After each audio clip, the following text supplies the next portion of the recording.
with Phil stumbling drunkenly out of his bed, preparing in his head all the things he's wanted to be said. 90 minutes for Phil to fill with so much time to kill. He promised Chill, but all he does instead is beg and shill. The stream's online and straight away begins to wane, but all is fine as long as Chad's benign and doesn't step out of line. His content's immature for all to enjoy, like fresh manure, but I feel sure he ran through to feel so insecure. The money earned from yesterday was withdrawn and long gone, as Phil's spending impulse is always set to stay on. His supports is also slow and stays so low and fails to grow. You never know, the show may turn into an easy bingo. Most victims across the board we charge the war because the score can't be ignored. Just how much DSP makes us all feel so bored. To help us fight or sleep and try to keep alert to watch it creep, we play bingo while Phil will bitch on why his sheep are also cheap. While DSP is chasing green, we're seeing green across our screen as Phil's routine predictability rivals our soul machineers. Norton burping leaning ban, it matters not if Andrew fanners chatters can't see if others make him feel less of a man. Takes a drink and slaps his leg before launching into a bike, pretending there for bills when truth is there to buy a wrestling JPEG. Talks about his shitty life of Clawless Cat and fatty wife and all his strife while forgetting that tits are well and they were right. With drama he will react, but as an actor it's a fact as he rehearsed to be exact in how he felt he was attacked. 3 streams nearly over and a win is in sight, with little white despite Phil's delight that tits were not light. We'll say alright, it is okay, and now it's time for Phil to play, but first he'll say that tits will help from being off the other day, and with those words we win again. It's never if but always when the game is won, and thanks to that we made it to the very end.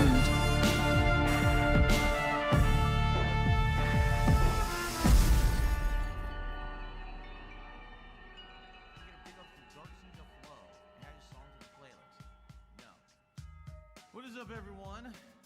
Hey guys, King Jad here, and welcome back to DSP Bingo for what is today, Sunday the 9th of August 2026. I just hope you're all doing very well indeed, and I hope you had a very enjoyable 2 days off from the bad man.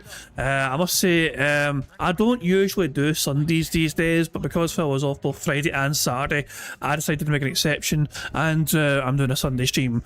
But yeah, but for next week though, I probably won't be a Sunday because, well, you know, if Phil is streaming until Friday, and I like to have Saturday and Sunday off, you know, it's as simple as that. But I felt bad taking 3 days off, if that makes sense, I mean, which is why I'm here today, which, so there we go, good stuff indeed. So hope you're all doing well, hope you've had a very fun couple of days off and all that jazz, you know what I mean. But yeah, 2 days break from the bad man. He had an absolute meltdown on Friday. We've got a lot to cover in that regard. We've got quite a bit to cover from Phil's meltdown on Friday. He's playing this Marvel Tokon game, and the day stream was whaled a bit. I think it got $200 a day stream, so he got a bit of whaling done. And the night stream, he didn't get as much money, and he was very upset and pissed off, and he wanted to avoid online gameplay, and people were having a go at him, saying it was boring. And so he had a big, massive meltdown about people fucking being too demanding, and complained about the FGC and all that shit, and complained about the game. We'll see it. We have a compilation lined up ready to cover that, you know what I mean. But yeah, he had a big, massive fucking hissy fit, to say the least here. And the bad man's a bit, as you can see. Let's go through some tweets, okay, first of all, you know. First of all, here is actually, this is a clip from the end of his night stream. DSP, remember, made over $2,000 on one stream 2 days before this. But here he is auditing support for that stream on Thursday night. On to his question in his super chat, even though this is not a Q&A stream, it's a gameplay stream with narrative, I have to pay attention to the game, so he's mad at me. We had Ghost with a super chat. We had 1 sub on Kick, no lie. We had 1 person who did 100 kicks. And earlier, we had Max, who did a nice super chat. And he basically gave a super chat for Yu-Gi-Oh! He said in his super chat that it was for Yu-Gi-Oh! So actually, there was maybe 2 people who supported the entire stream for the game. You see? That's all. Never mind the $2,000 made on Tuesday. On Thursday, didn't make that much. Only 63. Wow. Phil had a very strange tweet. Never mind this response to it by Phil Dos Agaface. This tweet here in general is what you want to see. Phil made this tweet here. I've doomed myself getting Marvel Tokon on PC. The entire FGC is abandoning this version of the game and only playing on PS5. I can't refund because I've played more than 2 hours and I'm not buying the game twice because Arxis botched it. We'll talk about this on Sunday's podcast. Oh boy, aren't we fucking lucky. That's one of Phil's big talking points today, is the fact that apparently FGC has abandoned the PC version of this game. Never mind the fact that it's a cross-play platform game, and I don't understand where Phil is getting this notion from that the FGC have all abandoned the PC version to go to PS5. Not sure where that came up from either. Very, very, very strange indeed, you know. But yeah, good response also from Phil. Though Sagaface didn't need to buy multiples of Street Fighter 6. Also, Phil talking about refunds is interesting, and JJ Anno also picked up on this. You know, remember when DSP said he wasn't poor? Now he's looking for refunds and not buying a game as needed. I guess he's broke again. At the same time, you would think he would be hanging out with his cool, chill wife and cat at the hour he was tweeting. This clip is from back in May, remember? God, it's so quiet. Hold on, let's try and boost the volume on this fucking tweet here. Hold on. Let's try that again, shall we? Past the 2 hours. Oh, here we go. Holzberg says, don't pass the 2 hours if you're going to ask for a refund on Steam. Can I ask you guys a question? An honest question?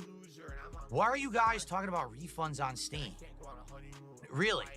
Guys, I've been trying to explain this to you as well, and it seems like no one listens to me, okay? I'm not poor, okay? I can buy games on a whim and play them and like them or not. I don't have to get a refund on Steam, okay? You know, I haven't been sitting here bitching, man, I spent so much money on today's stream. I haven't said that once. Why are you so concerned about me getting a refund? I don't need a refund. I can literally never refund this. It's okay. Here, in fact, you know, watch this. Ready? Here's what we're going to do. We're going to boot it up. So it's 2 hours and 1 minute. So I can't get the refund. Okay?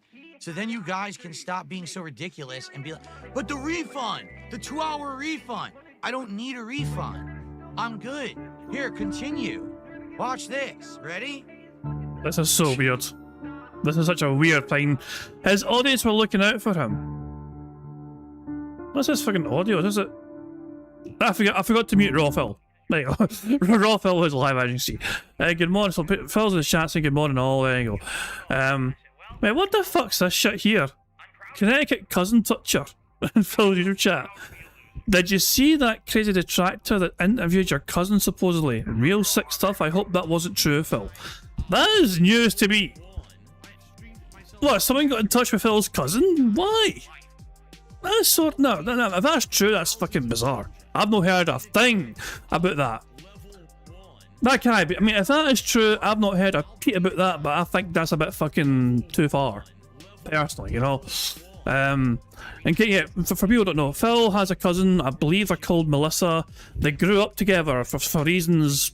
not fully disclosed, you know, in the same house. So at one point in time, Melissa was basically, you know, like a sister, effectively, to Phil, because they're both in the same house with, you know, Phil's mum and dad helping raise Melissa at some point in time and all. So that's the origin story behind the cousin, you know, Melissa or whatever.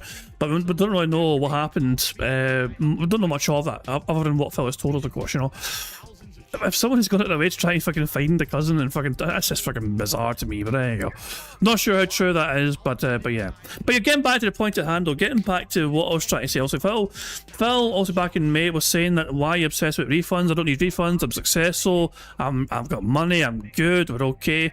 And fast forward a few months later from May when he said that into August, and he is now complaining about not being able to get a refund for the game on Steam. So isn't that fucking funny? There you go. Shout out to Meerkat, by the way. This is a good thing for Bingo, in my opinion, but Meerkat analysed every single pre-stream podcast, Live 1 podcast, and Daily Crap. 2,500 videos in total. Here is a result of what they found. Like, this is potentially incredibly valuable information when it comes to Bingo, you know? It's like Phil... For his most used phrases overall: support, what a surprise, super chat, stupid, goals, this, you know, tips, Pokemon card, stays off, Jasper card. This is fantastic, possibly for Bingo, you know. So yeah, I mean, I'm very happy also that this kind of information has been made available by Meerkat to show off Phil's like most commonly used kind of, his most used phrases, this kind of thing, you know, ridiculous. I told you it's ridiculous quite a bit, you know, but yeah, and But there you go. So there's potential new things we can add to the cards here. And it's not just this either. We also have a category here, but, you know, money and support pleadings, or support, super chat, whatever. It's categories by support. Off-topic personal content, then toxicity and insults, defensive and blame deflection, meme community terms. So there's different sections he's made and compiled together as well. Ban and mod actions, rage and meltdown phrases, and catchphrases and verbal tics, you know. So, I mean, this is definitely valuable information, you know.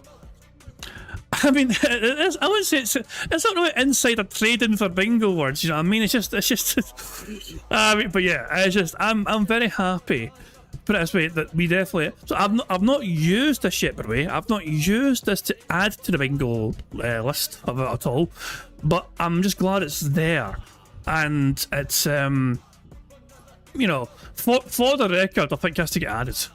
The fact he said this 847 times, you know what I mean? It seems like a thing we can definitely add to the list, you know, of bingo words, you know. But yeah, it's quite a few things, you know. But I'm definitely happy for that list being available for the bingo side of things.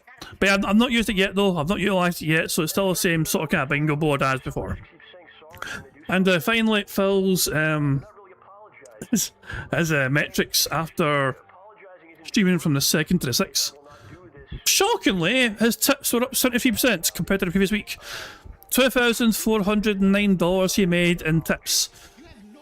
A 73% increase compared to the previous week. Now remember, of course, one stream had him be given $2,100.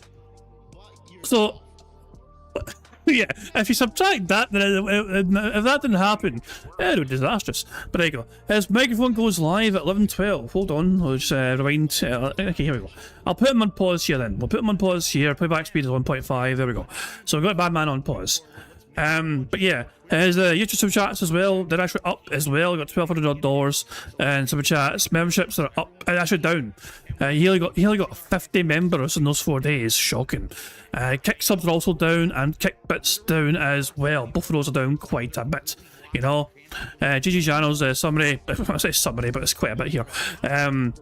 Interesting stream leak. Well, I say just more of the same when you think about it. What's a closing summary here? For the week, we can see the individual, and I honestly do believe it was one person now, literally dumped a majority of money into tips and super chats while sacrificing the other forms of support from memberships, kicks, and kick subs. It'll be interesting to see how DSP acts on Sunday following this week.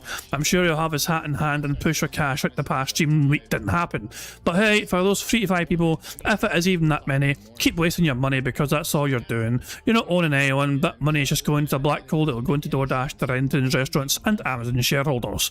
These guys might get more out of dumping it on a gal on Twitch or an OnlyFans girl or guy. Heck, at least donating that money to a real charity would net a tax write-off. It's just weird and makes no sense sometimes. But hey, that's a DSP Vortex, so there you go. That's a summary right there. So yeah, well, some videos to go through as well before we go live here. First of all, Nerd Brew made Unsolved Mysteries DSP edition. I've not seen this yet. Let's see what Nerd Brew cooked up. It was just days before Thanksgiving. Philip Paul Burnell set out for some final holiday errands, unaware his day was about to descend into turmoil. What began as a pleasant supermarket stroll turned into a stressful ordeal when Phil briefly left his cart unattended to find cranberry sauce. Upon returning, he was horrified to discover the cart had vanished, along with his prized high-end reusable shopping bags. Witnesses have stepped forward, recognizing the man in this photograph as the primary suspect in this brazen crime. What a twist! I never saw that plot twist coming, holy shit! Take a close look at this face. Do you know him? If you have any information, contact us. On a quiet afternoon, Phil and Catherine Burnell set out for a scenic day trip to honor Catherine's birthday. Little did they know that a simple birthday meal would plunge them headfirst into a waking nightmare. Their idyllic afternoon took a sinister turn. Phil ordered the Chiking sandwich for Catherine's birthday treat. But what was delivered across that counter would shake their reality to its very core. To their absolute shock and horror, the burger arrived with too much sauce. Was this an isolated incident of gross negligence behind the counter, or something far more sinister? All of these and more on tonight's episode of Unsolved Mysteries.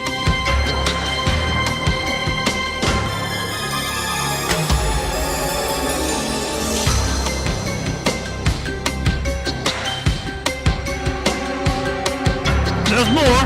There's apparently more.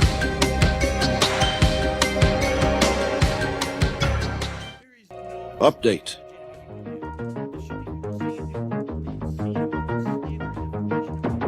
You get what you fucking deserve. Oh, he does it tonight.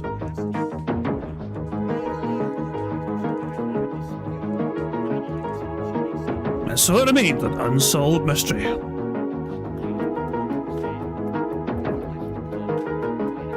They actually did respond to him and apologise, but that was it.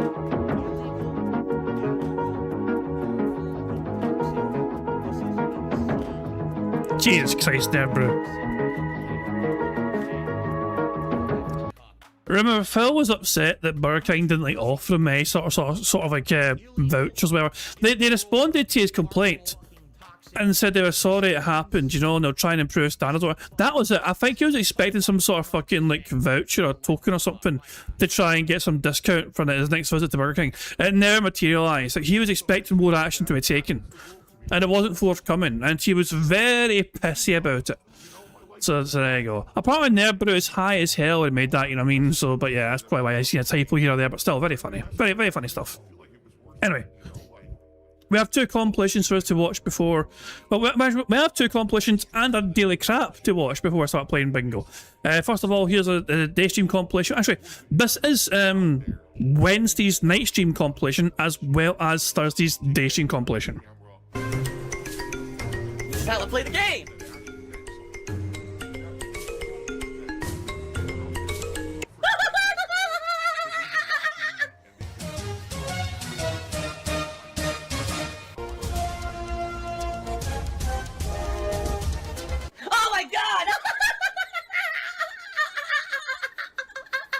I have to warn everyone.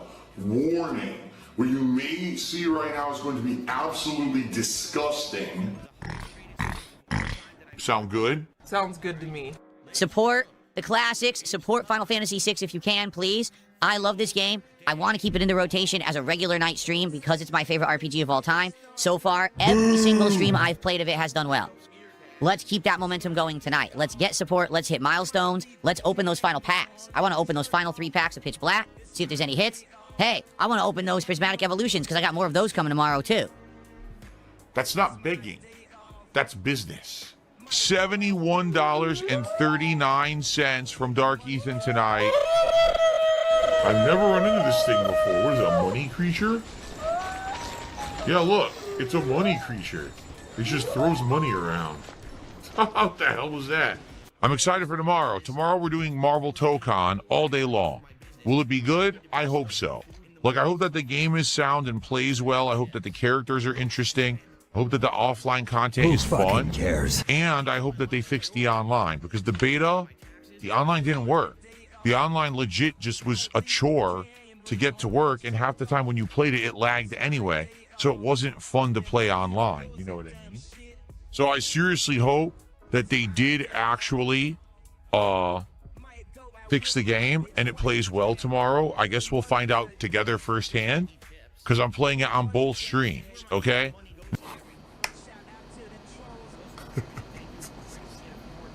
All right, let's keep doing them. People like them. These are the premium packs that we open when either I get a $100 contribution all in one go, or if we hit a $250 milestone. So I got another box of that. We have 2 packs left, and now we have another 6. So we have 8 packs of Prismatic Evolutions. We're good for the premium stuff. Okay? Another box of Surging Sparks. This will be the Pokemon cards that we will be opening as of now.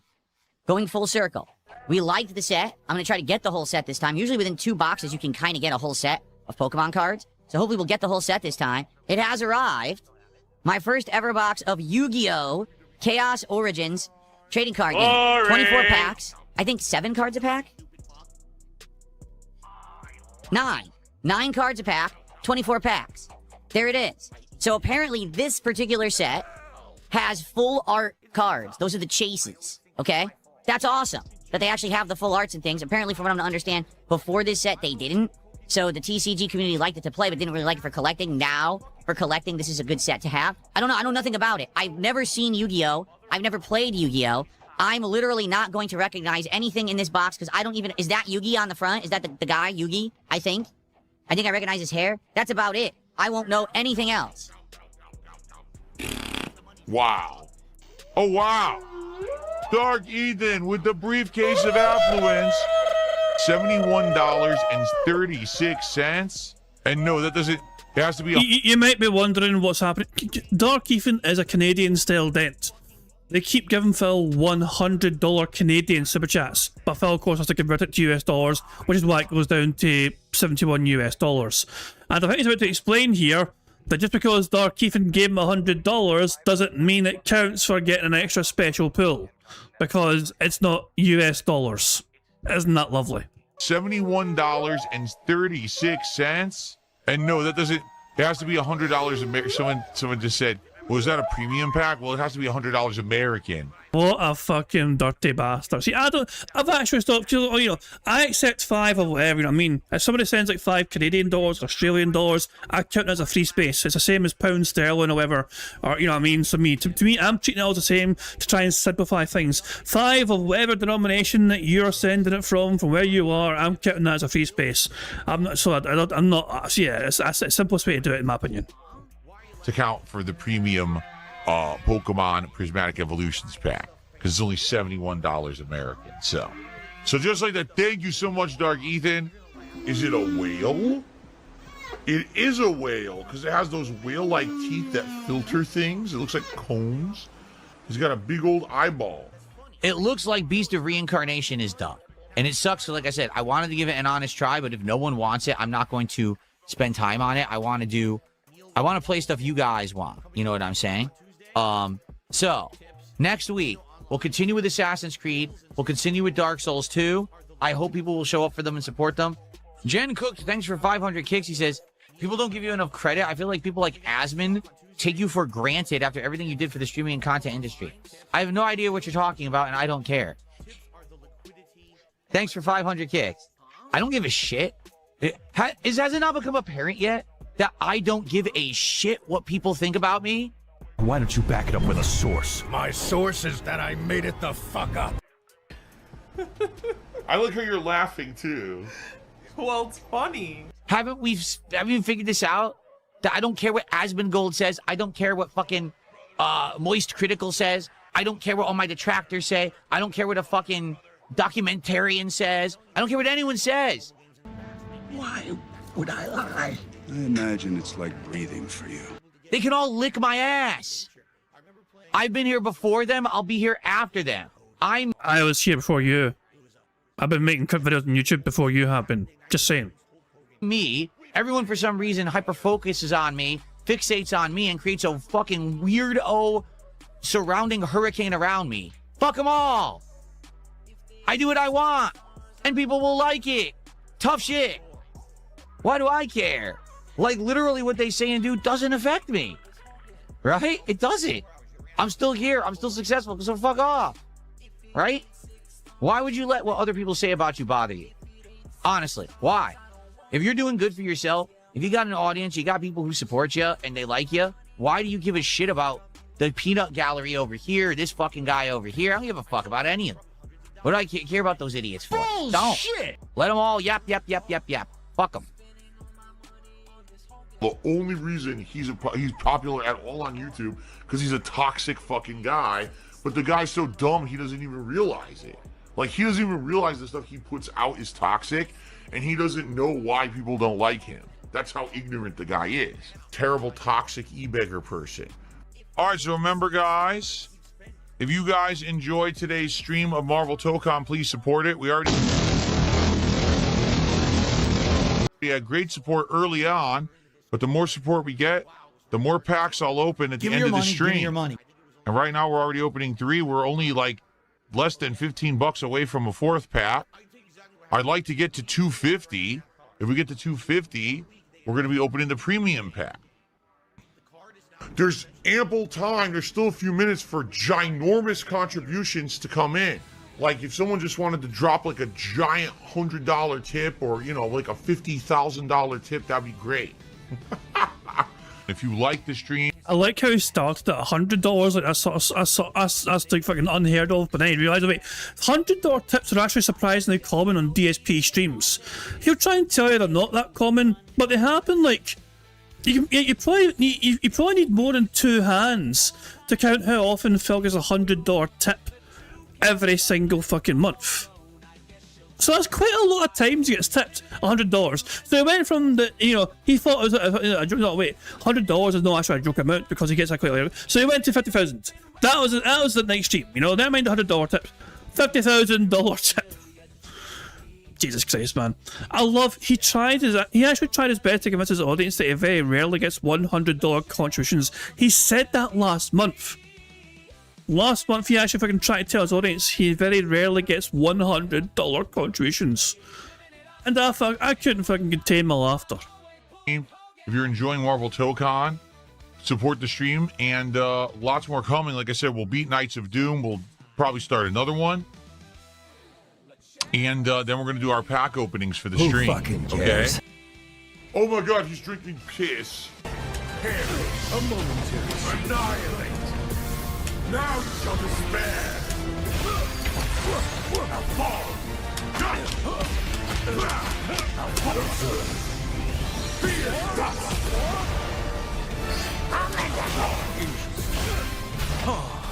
Die. Take this. Stand back. What a rush. Those you feel my power. I'll enjoy it. What a rush. Dude, he just keeps kicking. I can't stop it. The computer is whipping his arse, so he can't blame lag. I did the assist. It didn't do anything. He just keeps kicking over and over. How do you stop it? How do you stop the kicks? By being better at the game.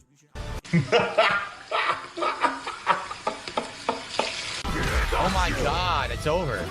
He was a weird crossover attack.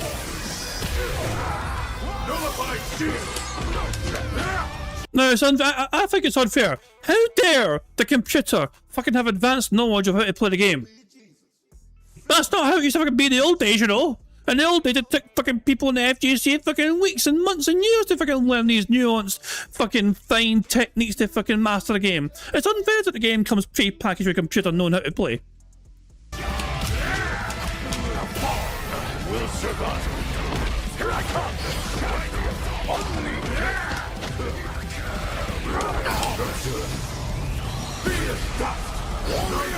Oh, he has a full screen attack.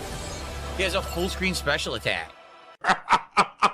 Oh, I saw a very handy option there. Full screen attack. He has a full screen special. There's a very handy option there, Phil, that I think it might be in your best interest to utilise. And it's the second one down here. Lower CPU level and retry.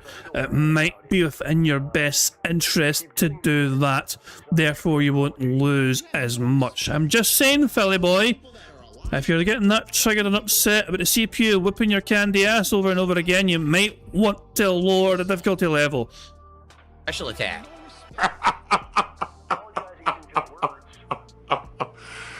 Wow. Instantly from the air, I couldn't do anything. What the fuck? Right now. I'm still not doing anything.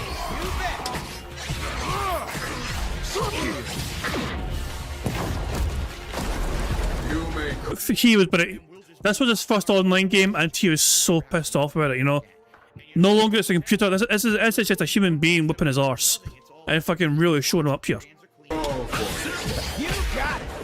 Dude, he's non-stop blood. It hits every time. No matter what happens, I get hit by an attack every time he pushes it. Okay. Oh, that's totally awesome. What happened? I don't even know what hit me. That big red laser beam thing that was above you.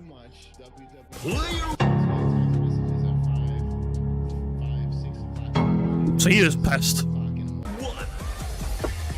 So already this is the first fucking person I played. They know how to do an insanely huge double juggle combo. First fucking person I've played in the game. Insanely huge day one double fucking juggle combo. Every button they push hits me, even though I'm not doing anything, it hits me anyway. Why is it their fault that they're better at the game than you are? Maybe they played a lot more better than you fucking did as well. Do you not fucking think about that? I did an air attack, he threw through somehow.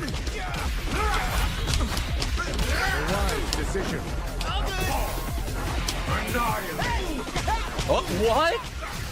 Aerial jab into a standing neutral, into a juggle, into this combo that doesn't end. This game is fucking terrible. No, you're fucking terrible. You don't like it because you're getting destroyed by other people in the game. Literally off of a fucking jab. All good. Hey, check out this swing. I didn't even do anything. What? Maybe that's why you lost then. From full screen, he did a super. I did nothing. It hit me full screen. I didn't even do anything. I'm just standing there down backing. It hits me. The game is terrible. I can tell you right now, the game is awful. Literally, all he did was mash buttons, and it just hit me every time.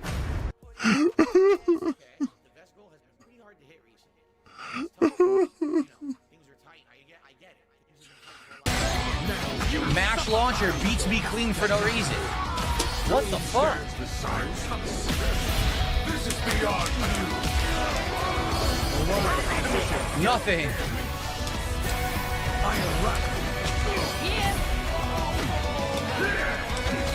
Be grateful to be might. There's no escape. Oh my god, this game is terrible. I hate it. The whole game is just mashing. Look, literally, he hasn't actually done an input. He's just standing there mashing a light button, and it just hits you. Like, dude, why am I fucking getting hit by your button mashing? Because the game is terrible. This is a fucking awful fucking game. Oh, you're getting salt. It's even now, again, my mouth overpowered with salt flavor. I tell you right now, this is not a competitive fighting game. This is a button mashers festival, essentially. There's nothing else really to it. It's just dash and mash, hope for overhead, go for a throw, dash and mash. Yeah. So I don't think any of those were hits. But certainly that was something different, because I don't know what on earth I'm looking at. I have no idea how the game is played. I don't know what's going on, but people wanted me to open these, so I was like, all right, well, boring everybody. if that's what you want. Boring everyone. So King Crimson says if there's foil on the letters and foil on the card, it's an ultra rare. That's a hit. If it has texture or full art, that's a secret rare, and that's another hit. So as you can see, these are all standard letters. So the letters would have to be like holographic. Then you know that's a hit. And if there's texture, it's a hit. Okay. Sweet. I'm off to upload and eat dinner. I'm going to come back tonight at 7 p.m. We'll start playing the game around 7:30. Now, here's the question. Do you want me to play another story mode and then try to play with those characters online after? Do you want me to go to training mode and try to learn characters so that I can play multiplayer right away? Like, I don't know what to do. Everyone is saying to do something different, so it's hard for me to figure out what to do. I thought the story mode was fun, and I feel like playing with other characters and getting other story may be interesting, but I don't know what you guys want. Apparently at this point in time, it's very important for Phil to understand what his audience wants. This narrative would change drastically on the night stream, as you will see. I feel like story mode stuff should be done early. Like, we don't want to save that for later. We would want to do that stuff first, and it would give me a taste of some of the characters for the first time. So, you know, it's up to you. Let's see what happens tonight. Please come back, and please, obviously, support tonight. Obviously. Never mind, obviously enjoy it. Never mind, hope you fucking, make sure you come by, open maybe if you have a child. Obviously, you gotta come by with your fucking money wallets ready to fucking give some money. Tonight's late stream of Marvel Tokon, and let's see how it goes and go from there. But I'm gonna be honest with you, just from the initial impression, that game, that is a button masher's paradise. It will literally be dash and mash, then press assist, and then dash and mash, and hope to hit. And when you get hit, half the time you don't know why you got hit because you swear you were blocking or not doing anything offensive, and you should have been able to defend, and you can't because it's online. I guarantee you, and everyone's going to be doing the auto combos because everyone's a scrub, I guess we'll see. But I'm not going to just write it off already. I'm going to play again tonight.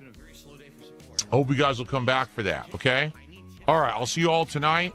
Oh, I've been pulling all weekend long. I already spent like at least $4,000 this weekend on WWE Champions. Yes, it is me. I am down from the rafters. There's still this back here. And it's still in the back of my neck, the back of my head, the back of my mind, and it's always telling me it's WWE Champions time. I love it. I love it. We all fucking love it. Now let's move on to the next June compilation, which is 20 minutes long, which can tell you everything you need to know. I am going to play this at 1.5 speed. But yeah, the next June compilation is certainly something to behold, so brace yourselves. Phil has the pignosis. He mind and brainwashes his viewers into contributing. Make a contribution tonight. Here we go. You ready? Woo, woo. Okay, I'm indoctrinated. Sounds good. And it's the power of cultish groupthink mentality. I'm a cult leader. I think the pignosis works. Card unpackings depend on support. If you guys support tonight's stream, my final stream of the week, we will do some card unpackings at the end of the stream. All right, so let's go. And remember, the milestones are at 100, 150, 200, 250, etc. If someone does a $50 contribution all in one go, that's a guaranteed pack, okay? Let's go. Let's get some support for the final stream of the week. This narrative is a waste of time, by the way, because Phil only made like $68 on night stream. So there were no cards to open a night stream, which kind of probably added to fuel that probably fueled Phil's anger even more. That's right, begging as well. I am one of the biggest beggars on the planet. Everyone knows this. Again, guys, if you can support the stream tonight, I would greatly appreciate it. Again, let's have a successful final stream of the week. Let's do some unpackings of Yu-Gi-Oh! At the end of the stream. But let's play through the story with the Samurai Outriders and then try them online. Okay, sounds like a plan. Beggar e-begging. Hey, Pog the Mog, here's the good news. If you don't like the stream, you can get banned from the chat, and now we don't have to hear you complain. Go fuck yourself. Fucking idiot. Okay.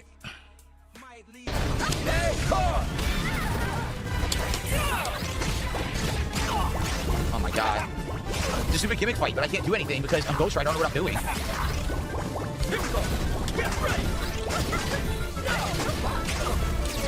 She's gonna beat me, she's unblockable. I don't know how to stop her. If only there was something on the screen that told you what to do. You can destroy me. If only there's some sort of instruction on the screen to help guide you complete this particular fucking task. So, wait a second. You can if only I should be Phil. Oh, poor Phil can't read, I guess. I don't know what the fuck, man. Like, there's an instruction on the screen, pay attention to it, and you make progress. Just saying, Phil.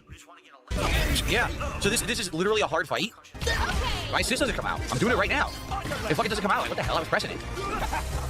So instead of other human beings destroying them, it was basically a computer destroying them. I just jumped and he stood still and didn't move. I was holding up, I swear to God. I was holding up and he did nothing and he got a combo. You have to wonder if the game lags at 4K, I don't know. All of his normals seem to stuff mine, but it very well could be that the game actually lags at 4K, I can't tell. Brace yourself. Yeah, complain about lag in offline mode. Yeah. Now he's doing a super armor move, oh my god.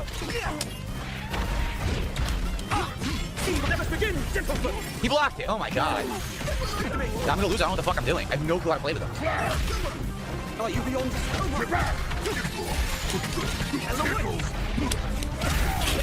Anti-air launcher perfectly through the hit. It's dumb because I'm fighting CPU level 4, so it counters what you do. If you try to do air attack, he anti-air. If you try to jump, he'll aerial jab. So he's reading your inputs, but you're using a character you have no idea how to He's reading your inputs. The game's cheating, guys. play. Why would you do that? Why would you make him use this guy at the end when I don't know what the fuck he can do, and the character that you're fighting just counters everything you do? This is stupid. And hits that are fucking just weirdo shit. There's nothing straightforward about this character at all. I don't like it.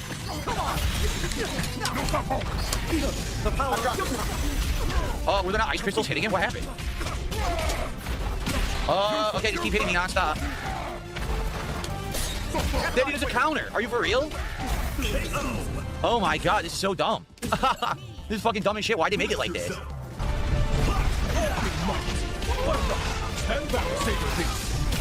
What the fuck? We just started. Dude.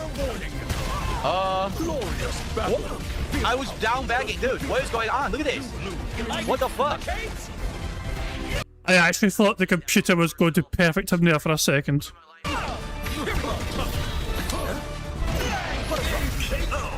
Was the computer teabagging him? Do you know the computer here? The computer had been teabagging him. I was down backing and it still hit me. Wow, what a great fight. All you're getting is salt, salt, salt, salt. It's even now, again, my mouth overpowered with salt flavor.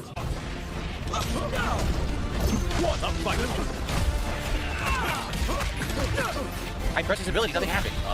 You lose. Stand back, Saber Beast. Those who feel you had no chance. I jumped nothing. A momentary slip. My turn. Take this, Saber Beast. You think it should? It doesn't. It doesn't come on the combo. Special ability is chain. Doesn't work. Stand back. A momentary slip. Stay down. What a rock. Take this. What a rock. This will hurt. Take this. Stay down. What a rock. Why did I just get hit? I was holding back. Saber Beast. Everyone, let's go. He fucking parried it. He did a move. Look, I've not played this game, so please educate me. Phil has 4 characters he can use in this fight. That seems to be the indicator in the top left there. But if you lose full health with any of them, the fight is over. Is that correct? So, like, why does Phil not just fucking tag out when he's low health and fucking have someone else fucking take over? That seems to be the... If you have... It's fucking 4-on-1. Is he neglecting to try and fucking use the options that the game gives him here? I'm very confused why he's not doing that. Maybe that's why it's so hard from them, because he's not utilising the fucking... You know, features of the game that allows him to fucking fight 4... You know, he's got 4 options there in the top left. I did my level 3 super to counter it. He parried it. Oh, they all share a health. Okay, that makes more sense to me. That's kind of strange. All 4 characters share a health bar. Okay, thank you for explaining that. Thank you. I do appreciate that. A former professional fighting game player in the capacity, not that I did it for a living. I was a high-level tournament player, 4th place at EVO, top player of Street Fighter 2 that year overall in the country. And then after that, years I had won, qualifiers, various qualifiers for EVO. Let's ride. Beware. Beware. Feast your eyes on a true That's funny. warrior. He parried. He instantly parried. He had so look at the advantage here. I said, look, Phil he's like 2 hits away from victory here. Look at the difference. So Phil's health so high up, his opponent's health so low down. You know, 2 more hits and you've won, Phil. Be patient. Don't rush it. Feast your eyes on a true warrior. He parried. He instantly parried. Those who say you had no chance. He parried again. You like the chains? On your way. Dude, he can instantly parry because they programmed it to instantly parry every move in the game. Full screen forward kick that stuffs every move and leads it to a giant combo. On a true warrior. Like hell. On your left. I just did a special move. It just completely stuffed it. You like the chains? Interesting. Here we go. Rev it up. Wait, did he miss my special little move there? Here we go. Rev it up. Wait, what happened? Oh, did he blocked it? That's what it was, he blocked it. I'm blocking. Why did I die? Did it chip me to death? I was just blocking. How did I get hit? Any moment, I can pick up a controller, and I can play any game at professional level. I still didn't come out. This special move, nothing. Rev it up.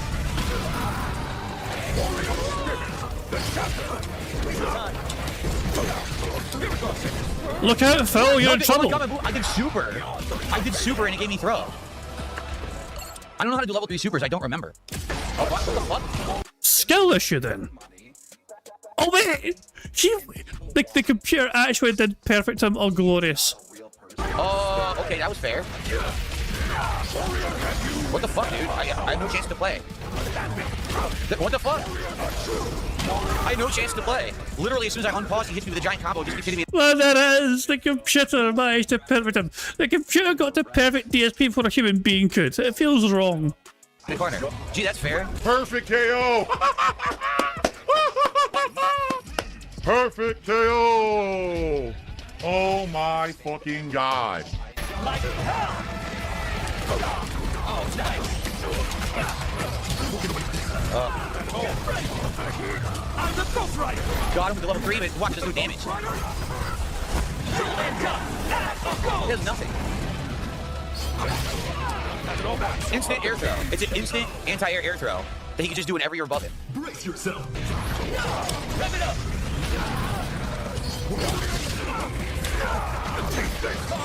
Oh my god.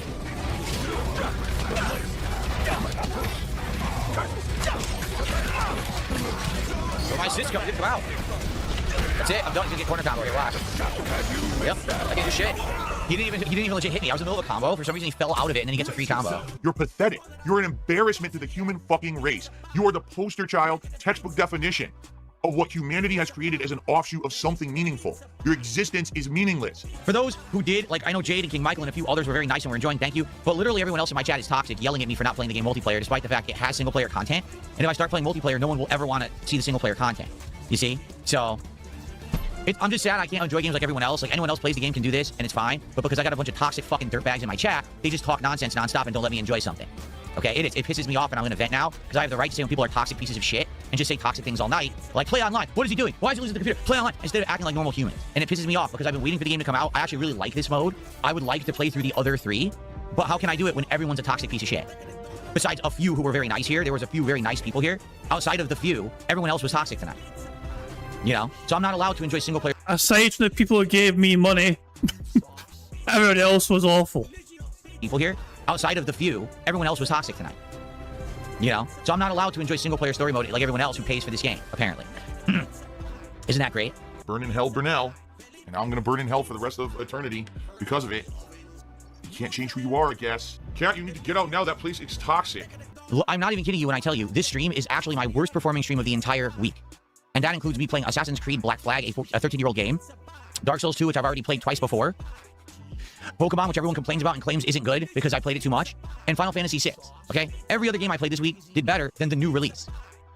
But because I'm Darkside Phil, I have to put up with a bunch of toxic shitbags who literally all night spammed chat complaining that I wasn't playing online. Not everyone. I want to make that clear. But there's a lot of them, okay? I don't care, all right? But then, in tandem with that, what's frustrating is I want to enjoy a variety of games, and I can't. For example, tonight, I made $60 playing this all night. On other night streams this week, I made thousands of dollars. Not to say that that's common, but usually I do pretty good. I made $60 because I'm playing a new fighting game, and I'm not just playing online, and I'm not raging because I'm losing. So what incentive do I have to play fighting games, right? Unless it's the classics, which I love. What incentive do I even have to play fighting games? It's gross. It's for this. It's not because they love what they're doing. It's not because for the love of the game or because they're true gamers. It's for this. And this is what it's become. It's not about putting out a quality review. It's not about putting out a quality playthrough or quality stream. It's about making this. And that's what frustrates me. So I hope you guys understand where I'm coming from. And certainly I'm not trying to yell at positive people because a lot of you were very positive tonight. I appreciate that. Most of you were in the YouTube chat who were positive. Okay, most of you were. The Kick chat tonight has been absolutely nothing but completely toxic assholes. Okay? They were expecting me to go online and lose endlessly, and I didn't give them what they want. So now they're like a bunch of whiny little brats stamping their feet. Oh, we didn't get gameplay to make fun that Phil sucks at this game. No, you didn't. You didn't. But that's though. You played a computer, and the computer whipped your arse multiple times. Fuck you. I don't care. You're meaningless. You're insignificant humans. If you were finger snapped, no one would care. That's why you're sitting here trolling my chat. Because if you had a life, you'd be doing that life right now. Bruh. Do you get it? But anyway, it's very salty. Oh, that's very salty. Give me some of the salt. Give me that salt. Pork bun princess, this isn't me crashing out. This is me calling you a bitch, but you're a worthless human. You're a toxic individual who adds nothing to human existence. If you didn't exist, no one would care. That's what I'm telling you. That's not me crashing out. That's me calling you a fucking bitch. How do you like it? Yeah, that particular one right there, singling some individual out and being ultra fucking toxic towards him was like, Jesus Christ, man. Phil made it very fucking personal, very fucking quickly. I'll rewind it one more time, alright? Pork bun princess, this isn't me crashing out. This is me calling you a bitch, but you're a worthless human. You're a toxic individual who adds nothing to human existence. If you didn't exist, no one would care. That's what I'm telling you. That's not me crashing out. That's me calling you a fucking bitch. How do you like it?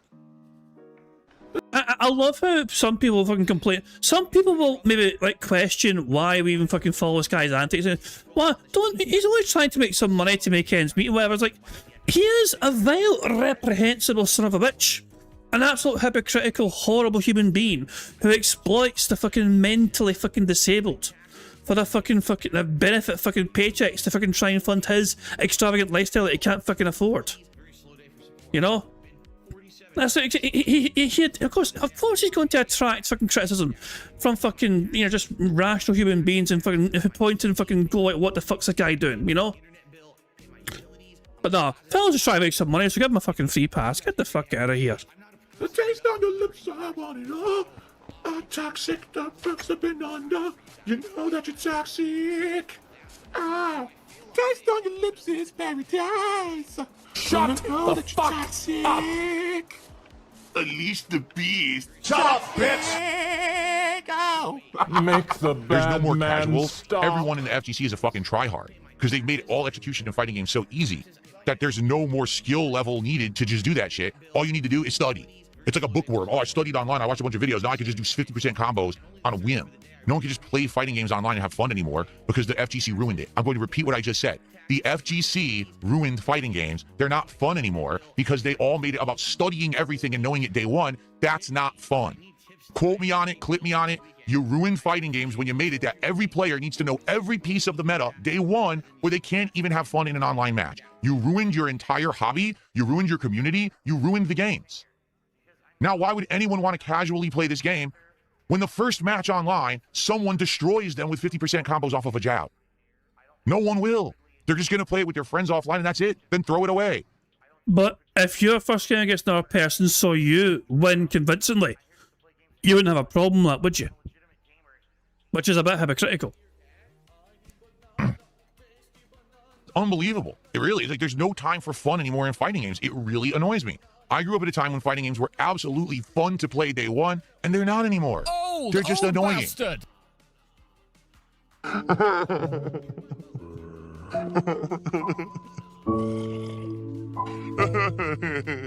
I'm off tomorrow. I'm off Saturday. I return on Sunday. Like I said, we'll have a level 1 podcast. We will have a fun session of relaxing, chill Assassin's Creed Black Flag, where we'll probably try to do more story. Who fucking and then we're going cares? to do Pokemon Brilliant Diamond. If I do another $60 stream of Marvel Tokon, I'm just not playing it again. I can't stop laughing. Okay? Every other game I'm playing has done great. This is the only one. And I feel like it's because there's so many toxic idiots who just want me to lose rather than actually learn and enjoy. I don't care. But I'm not going to continue to waste time on it if it doesn't get people here to support it. I mean, literally, I'm not even kidding. Take a look. We got Jax Raxer. We have Trials, who was upset with me because I didn't stop in the middle of playing the actual story to respond to his question in his super chat, even though this is not a Q&A stream. It's a gameplay stream with narrative. I have to pay attention to the game, so he's mad at me. We had Ghost with a super chat. We had one sub on Kick, no lie. We had one person who did 100 kicks. And earlier, we had Max, who did a nice super chat, and he basically gave a super chat for Yu-Gi-Oh! He said in his super chat that it was for Yu-Gi-Oh! So actually, there was maybe 2 people who supported the entire stream for the game. But yeah, tonight is frustrating. Tonight is, with the attitudes and the behavior of these idiots over here, and the fact that there was almost no support for the brand new game. Yeah, that does upset me. So... Bankruptcy is like the only solution, okay? I don't have money to pay off my credit cards. So, you know, this is money that I used to easily have flexibility, and it's gone. Just gone like that. In an instant. Fucking gone. But it's tough. It really is tough. Like, right now, I'm being honest with you guys. I have no money. My bank account is empty. I am personally filing for bankruptcy. My company is not bankrupt. You know? My business is fine. But the best way right now to help me would be by tipping me, and I really need the help right now, because I have Give me your nothing. money. Give me Zero. your money. No money in the bank account, okay? There's still this back here. And it's still in the back of my neck, the back of my head, the back of my mind, and it's always telling me it's WWE Champions time. I love it. I love it. Well, fucking love it. Right. Jesus Christ, man. So yeah, Phil had a very salty night stream. So he was upset about the new game only getting him $63 on that night stream, even though the day stream saw him get $200. So there you go. No, he didn't ignore Jack Strack, so he ignored someone else. Someone else gave a super chat. And because Phil didn't address that person's super chat, they got annoyed with him. Jack Straxer wasn't the one who was annoyed though, it was someone else. Right, now I already have it set at 1.65 speeds. I may just fucking set it 2 times. We're gonna watch this daily crap. It's a 17-minute daily crap. We're gonna watch it 2 times speed. Yeah, one slow stream all of a sudden, yeah, it's a 17-minute daily crap. Holy shit, man. The fucking $2 grand stream has been memory hold. Good evening, everyone. DSP here, and welcome to the Daily Wrap for what was the 6th of August, 2026, a Thursday, and my final streaming day of the week. Also a day where the entirety of the day I only played one game, which is actually a pretty big rarity for me. But being that I have 2 days off coming up tomorrow and Saturday, I wanted to play a lot of the new release Marvel Tokon Fighting Souls to be able to give you my opinion on it right now, which I'm going to do in this video. It's going to be interesting, to say the least, so I hope that you're ready to get my honest take on the game. It's going to be controversial, likely, but that's okay. I'm going to be honest with you like I always am. I'm not going to pull punches or lie. I'm going to tell you what I think. Today started off with a level 1 podcast, and on that podcast, we recapped the insanely wild week that I've had, but also I introduced the fact that I actually had new cards yet again. This week, we had gone through so many TCG cards, it's absolutely insane. We had gone through an entire box of Lorcana. We had gone through an entire box of One Piece. We had finished off the entire box of Pitch Black Pokemon, and we had done an entire box of Palworld. And it was only 4 days. That's pretty insane to think, isn't it, how much we had done with all the support I got this week? So obviously that's crazy. And I had to order more right away, so I ended up getting a box of Pokemon Surging Sparks, as well as a box of Yu-Gi-Oh! The latest one, which is called, I think, Chaos Origins. So, a lot of people like the fact that once again, I was reinvesting in the business and supported a lot during the podcast. By the time the podcast ended, we had already got over $100 of support and unlocked several packs of Yu-Gi-Oh! Cards. Then I started playing Marvel Tokon. Let's talk about that, okay? Marvel Tokon today. First thing I did is I wanted to try some of the single-player content that wasn't present in the beta. So I tried the episodes, which is the story-based content. There's 5 story campaigns in this game, and people voted and said they wanted Doctor Doom's team, the Knights of Doom. So we started, and let me tell you something. This is likely the absolute best story mode single-player content ever in any video game, period, that comes to fighting games, all right? Why? They actually had real comic book artists and writers draw and write the stories. So these are real stories that could have happened in Marvel, right? Based on what would happen if a cosmic invader came and challenged the Earth and its heroes, and what would happen. So these different groups are forming together to fight in a tournament to eventually take on this space champion and try to save Earth. Also, some of them are in it for malicious purposes, like to get some of their power or get a big reward at the end or whatever. So, the campaign for Doom had to play as Doctor Doom, Green Goblin, Carnage, and Magneto. You played through it for about an hour and 15 minutes. There's a bunch of cutscenes and story, but there's also a bunch of fights. Do you ever really get to do a lot of combat? No. But you learn some basics about each of the characters. There's an epic 3-tiered boss fight at the end. It's all very well done. The art, the music, everything. It's great. I absolutely loved it. It took about an hour and 15 minutes for me to beat this. Now, of course, it's launch day, so people are clamoring saying, we play online, we play online. And I was like, well, all right, I beat the story. Let's just test the online, okay? So I went to do online, and you cannot do ranked until you play casual for 10 matches. So I set it up. Casual play, 4-bar connection, set up my team, and I said, let's just do the Doctor Doom team that I just used for the story. And we go searching, and it took a little bit, a few minutes to find the first match. We get into the match. The first person I play in the game is a try-hard FGC player who knows everything about the game. I'm not kidding. I'm just going to give you an example. This is the first guy I play in casual play. He hits me with an aerial jab, lands, and then proceeds to do a full combo, unescapable, with blade that takes away 50% of my health bar. That's the first person I fought. An aerial jab led to a 50% loss of my health, and of course I lost the round. How does that make you want to play the game? When literally it's day 1, you don't know how to play yet. It's a casual match. And all you want to do is mess around, and the first person you fight is a tryhard who already learned everything about the game, and has this giant re-juggle combo into assist, into super cancel, into double super cancel, 50% damage. It doesn't. The truth is, it does not give you incentive. It actually immediately deters you and wants you to not play the game. Like, oh, this sucks. What kind of game is this? There's no casual who's going to fight a first opponent like that and be like, oh, this is a great game. You're immediately going to be like, wow, this game sucks. All right, so here's what I'm going to say. I said it tonight. I'll say it again. I don't care if people clip me. I don't care if you share this around. In fact, I wish you would. I need the FGC, the fighting game community, to know something. You've ruined fighting games, okay? Because back in the day when a new fighting game came out, and you would go to the arcades, you would play against people who had no clue how to play this game, and you were trying to learn. It would take several weeks to months to sometimes years to learn the basic meta of the game. No one would understand that you can immediately do a 50% double re-juggle air combo off of an air jab on day 1. No one. So this was called the era of discovery. People would like trying out new strategies, new characters, new combo paths, new things, and it was super duper fun. What the FGC has done is systematically destroyed the era of fighting games that's fun. Instead, you absolutely need to be studied on a fighting game to have any fun with it whatsoever starting day 1. Because that guy who I played my first match, he participated in every single beta, all the closed ones, the open one. He played every day, hours and hours and hours, if not all day. He probably went online, studied all the tutorial videos from everyone on how to fucking play. You know what I'm saying? Like, that's not fun. You're supposed to be enjoying yourself. Not, oh, this is my serious job. It's not. You're never going to be a tournament winner. You're just going to be a nobody. Why are you playing like that day 1? It actually boils my blood. That match 1, that was my experience. I think I played the guy twice, and after that I was like, well, I don't want to play him anymore, because I don't really understand how to play the game yet. Why am I going to continuously get my ass handed to me by someone who already overstudied the game on day 1 and knows everything? So I quit out of that match, I re-queued up, and it took probably upwards of another 5 minutes to find someone. In fact, I couldn't, and I actually had to change, because originally I said just search for all regions, and it wasn't working. I said, is there something wrong with searching for all regions? So then I had to search for, like, just local regions, and I did find someone. This person wasn't nearly as good as the other person, okay? But I'll say this. I'm going to be honest, I don't think this game is very fun competitive, and I've only played 2 people, okay? Why? The entire game seems based off of dash forward and mash and attack, and then call and assist to defend yourself after the attack while you're recovering, and then try to either do a high-low mix-up or a throw. That's the whole game. And once you get the one hit, because the game is so easy to play, everyone can do a ginormous combo path combo for giant damage, so you're always fishing for, like, one hit into an insane combo, and then try to go for that one hit again, you've already won. And that's not fun. Like, for me, a fighting game has to do with so many elements that it seems like this game doesn't have. They've skipped them all for the sake of flashiness with Marvel characters on the screen. It's like Marvel vs. Capcom 3x10, meaning we don't care about the quality of the gameplay as long as something crazy, flashy is happening and there's giant damage and huge combos. We know casuals will buy it, and that's the game they've made, okay? So the thing is, playing this game in its single-player mode with episodes is very fun. There's good story, great world design, great music, great art, and overall you get a taste of each character as you're playing through them. Each one looks like it's 1 to 2 hours long, so you probably get between 8 to 10 hours of story-based content in the episodes, okay? I don't know what other content there is yet because I haven't tried it out yet, but the online play, unless you're going to be an absolute tryhard, I don't think it's even worth playing at all. It was hard to get a match again, and then when I got the matches, one guy was ridiculously just overstudied and way too good, and the other person wasn't that good, but the game just wasn't that fun to play. I actually beat the other guy, I think I beat him like 3-1 or something, but it wasn't fun. Like, it just wasn't fun to play online, okay? So then, tonight on my late stream, I actually, for the record, the first stream did well. The first stream made like almost $200. I ended up opening a bunch of Yu-Gi-Oh cards. I think it was 4 packs, so here I got my first taste of Yu-Gi-Oh cards here. I like the cards. For the record, money was great.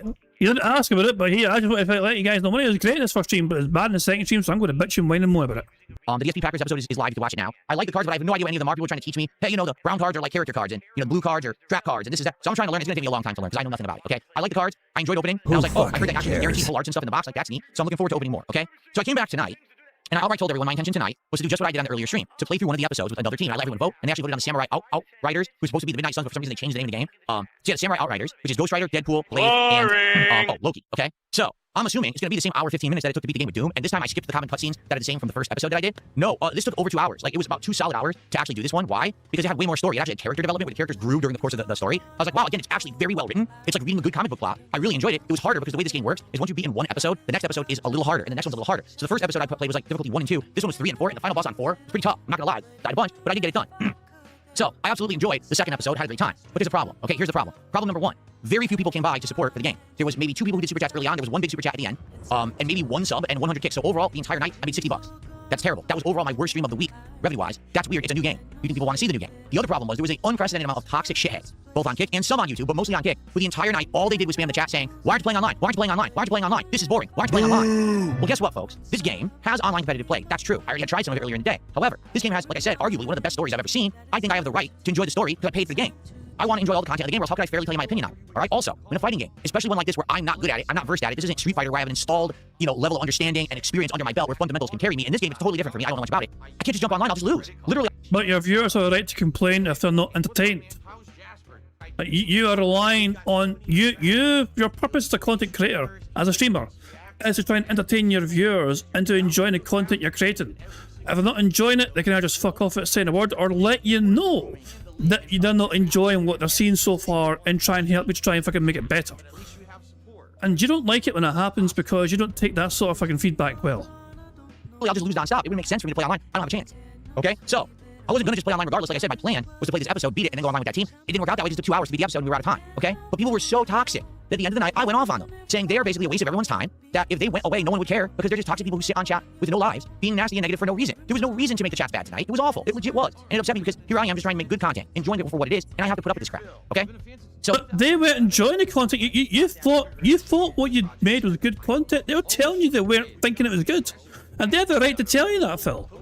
Yeah, now here's the thing. Moving forward, what do I even do? Because in order to ever get good at this game, I have to practice. Meaning I have to go into training mode, okay? Or I would actually have to do the character actual walkthroughs with each character, has like a training walkthrough teaching how to play with them. I have to do that. There's no way I can play a new fighting game like this, not understanding the characters, and magically learn the game.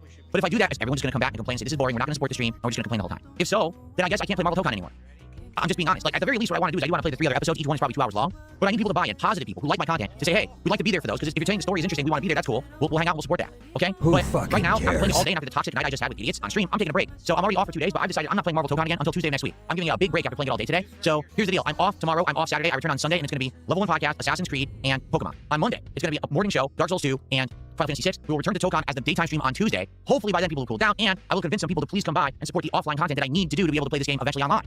Sorry, that's just how it is, okay? I need to play it offline before I can go online, period. Or else I will never get good at the game. Now, I'm also disappointed because I had all these new cards and everything lined up, and we didn't do anything tonight with them because of the toxicity, right? The toxicity of the chat. People. Wait, no. We had all these new cards lined up, and we didn't do anything with them because of the toxicity. No, you didn't get the money. Look, people's fucking mentality in their stream chat is not really that's not a direct correlation of you getting wailed the fuck out. You know? You weren't wailed the fuck out, so you didn't get to fucking open more packs, and so you're upset. I want to hear this again. Let's rewind that shit. To be able to play this game eventually online. Sorry, that's just how it is, okay? I need to play it offline before I can go online, period. Or else I will never get good at the game. Now, I'm also disappointed because I had all these new cards and everything lined up, and we didn't do anything tonight with them because of the toxicity, right? The toxicity of the chat. People get turned off, no one was supporting. What am I supposed to do about that? Nothing. Nothing. I put out a good stream tonight. Some people seem to enjoy it. A few support it. But I can't make people like the stream when everyone just seems to be programmed to think that fighting games must always be online competitive play, even if you don't know the game. And it's complaining constantly about it if you're not getting what you want immediately. I don't get it. This is why I was actually very apprehensive about getting the game, because this is not Street Fighter, this is not Tekken. I don't have a basic understanding of it to jump right in and kind of know. I need to learn. It's going to be a slow process, right? I'm a variety guy. I'm not an FGC guy. I can't really just, play it a million hours. No one's going to care. I'm going to have a series of dead streams. I can't do that, right? So, I do hope that everyone will cool down. That when I play it again next week, we will get a positive crowd. We're probably everyone else has to, not you though. Everyone else has to cool down, but not you. You're perfectly rational and functional and not fucking freaking the fuck out, losing your fucking shit whatsoever. It's crazy, yeah. It's like he made from the 4th to the from the 4th of August to the 7th of August, or 3rd was it? 3rd or 4th. It was a shorter stream week for Phil anyway, okay? And he made big money. One day, of course, was massively more supported than usual, but he made crazily good money in that shorter streaming week. Pretty much because of one person's generosity, of course. I mean, dropping $2,100 to handle in a fucking night stream, but there you go. But he's actually this is an amazing crash out. It really is an amazing crash out from him. You know, I got all these packs of cards, but I didn't get to open any of them in a night stream, so I'm disappointed. Fuck off.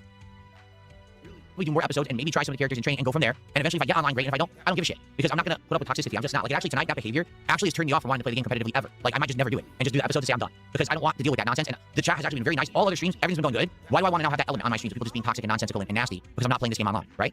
So because they're fucking bored watching you do that on your stream, Phil. They want to see fucking competitive gameplay, to see this fucking former pro how to do this new fighting game, and you're boring the tits off of them, Phil. Because you fucking have this fucking phobia of fucking being bad in a fighting game. Your ego can't allow it. Your ego can't handle it. Even though it's a brand new fighting game which you're not fucking clued up on, your ego will not allow you to accept the fact you're just not very fucking good at particular fighting games. I guess we'll see what happens next week. Or I want to say thank you. This week overall was very good. Like, you know, on ridiculous levels of support. Ridiculous is a great fucking word for it. Ridiculous is insane. He has no fucking right to bitch and whine and moan about how this week has went for him. This week is fucking going insanely good for him. Like, he made more in one... Hell, he made more in one day of streaming. That one fucking day where he got whaled the fuck out. He made more in that one fucking day of streaming than I make on YouTube in, like, 3 or 4 months sometimes. And yeah, he's got the audacity to fucking bitch and whine and moan about how I wanted to open packs at the end of the week and I couldn't do it. Wow, fuck off. An insane amount of variety of cards. And in fact, that's what I'd like to talk to you guys on Sunday about. So we have Pokemon Surging Sparks and Yu-Gi-Oh! We're good with those, right? Wait. He's going to talk to us today about more fucking packs. Why? Of support, open an insane amount of variety of cards. And in fact, that's what I'd like to talk to you guys on Sunday about. So we have Pokemon Surging Sparks and Yu-Gi-Oh! We're good with those, right? But people were interested in Dragon Ball cards. They sold out. They were in stock on the Little One podcast. Later in the day after dinner, I went to buy them. They were already sold out and I couldn't buy them. I'm like, you gotta be kidding me. So we need to talk about maybe what's next for that. So that way I have another thing on deck so we're not always running out and low. All right? So we'll talk about that on Sunday, plus more about what happened in Pokemon and stuff like that. Okay? All right, guys, I'm out of here. I want you all to have a safe and happy Friday and Saturday. I won't be here. Enjoy all the content. Maybe get caught up on all this content that maybe you haven't yet. And I'll be back on Sunday and we'll have a 6-day fun streaming week. Remember, Little One podcast is Black Light Resync and Pokemon Brilliant Diamond on Sunday. Okay? All right, everyone. Thank you. Have a good night. I will see you Sunday. Peace out. Load of fucking pish. Right, it's time for us now to fucking bring our attention towards bingo. Because the bad man is, you know, we've got plenty of speed up just built up that jazz, so here we go. Guys, the first number in chat I see, the number that I use to generate today's bingo card, so make sure it's a fucking good number. Oh god, that was all. The first number in chat I saw was 220 from Sonic, so here we go, 220. We need Phil to say and do the following on today's bingo stream. We need Phil to talk about the weather, him saying members, admittedly, on demand and chill. The second row is still saying they're doing Q&A, him saying nonsense, him clearing his throat, him saying would argue, and something style, like, you know, RPG style, whatever. The third row is sort of being at the same point constantly, him saying interesting, him talking about the cards, him being on defense mode, and him giving the prayer hands. The fourth row is still saying subs, okay, him being on victim mode, him saying friend. Fuck you and your friends. It's no wonder you don't have any friends. And him saying people saying. The fifth and final row is still saying right now, percent. Him butchering the word, him smacking his lips, and finally him saying honest. So that's the bingo card we have for today's stream. Now, we already have one free space secured because I streamed on Friday. So, I didn't plan to have like a 7-hour stream on Friday, it just happened. So, I played a new game called Big Walk, and I was playing with Sonny, who was hosting the game, and also played with other individuals. Vega joined as a mystery cameo. I mean, he was a secret person in playing the game, and we also had Edward as well. Zarnok joined us as well, which is very kind of indeed, and Edward as well. Edward was very popular, you know. Edward made a lot of fucking fans playing, you know, on that fucking stream. Jesus, man. But yeah, it was a good time. It was a very good time. And Turtle also, I can't forget as well, all the Turtle Gaming. So he played as well. So a big game called Big Walk, interesting experience. You know, it's a game you can play with at least 2 people, but depending on what sort of like level or mode you have it on, you can play up to 12 people at one time, and it's cross-platform as well. And yeah, it's actually a very fun game to play. You get to explore the world or whatever, you know what I mean, complete puzzles and try and unlock new things or whatever, and try and get this and that. It's quite a good fun game to play. But on that stream we got 25 likes, which is why we have a free space already for today's stream, because you guys like the stream on Friday. So there you go.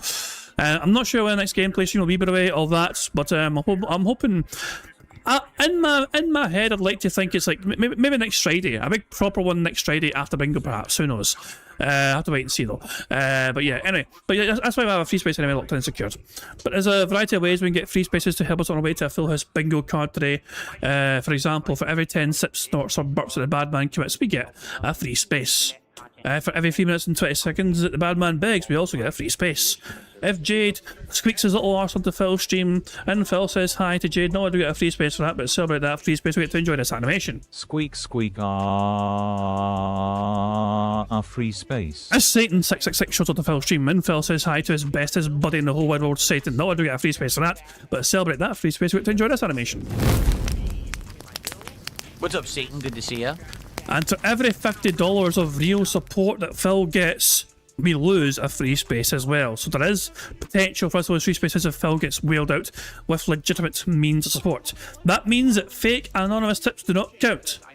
It's got to be real contributions, not fake tips, for us to lose free spaces if Phil gets wheeled out. But you guys are also in charge of ways we can get free spaces as well. For example, for every 5 new or renewed members we have to Bingo streams, we get a free space. For every $5 of support, whether it's a £5 tip or a $5 Australian dollar super chat or a $5 US dollar super chat, I mean, you know, 5 or whatever, gets us a free space as well. For every 500 jewels sent over YouTube chat, we get a free space for that as well. And of course, in my opinion, the best way to get free spaces on Bingo is just to like the damn stream. 25 likes is 1 free space, 50 likes is 2 more free spaces, 75 likes is additional free spaces, and 100 likes on a Bingo stream will be 4 more free spaces on top of all of that. And I believe that we do have 25 likes on a stream, which is our second free space for Bingo. So thank you very much, guys, for liking the stream today. We've got a free space for today as well, locked in secure, so it's our second free space for the Bingo. And to celebrate that free space, we should have an animation playing. I think today's trumpeting.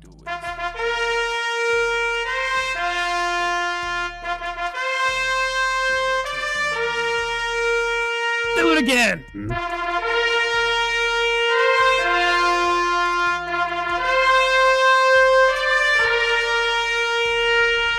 Good stuff indeed. So you guys are in charge of some ways we can get free spaces from the bad man, but the rest of it is controlled by Phil and his bizarre body functions, as well as him begging like the little bitch boy that he is. So there we go.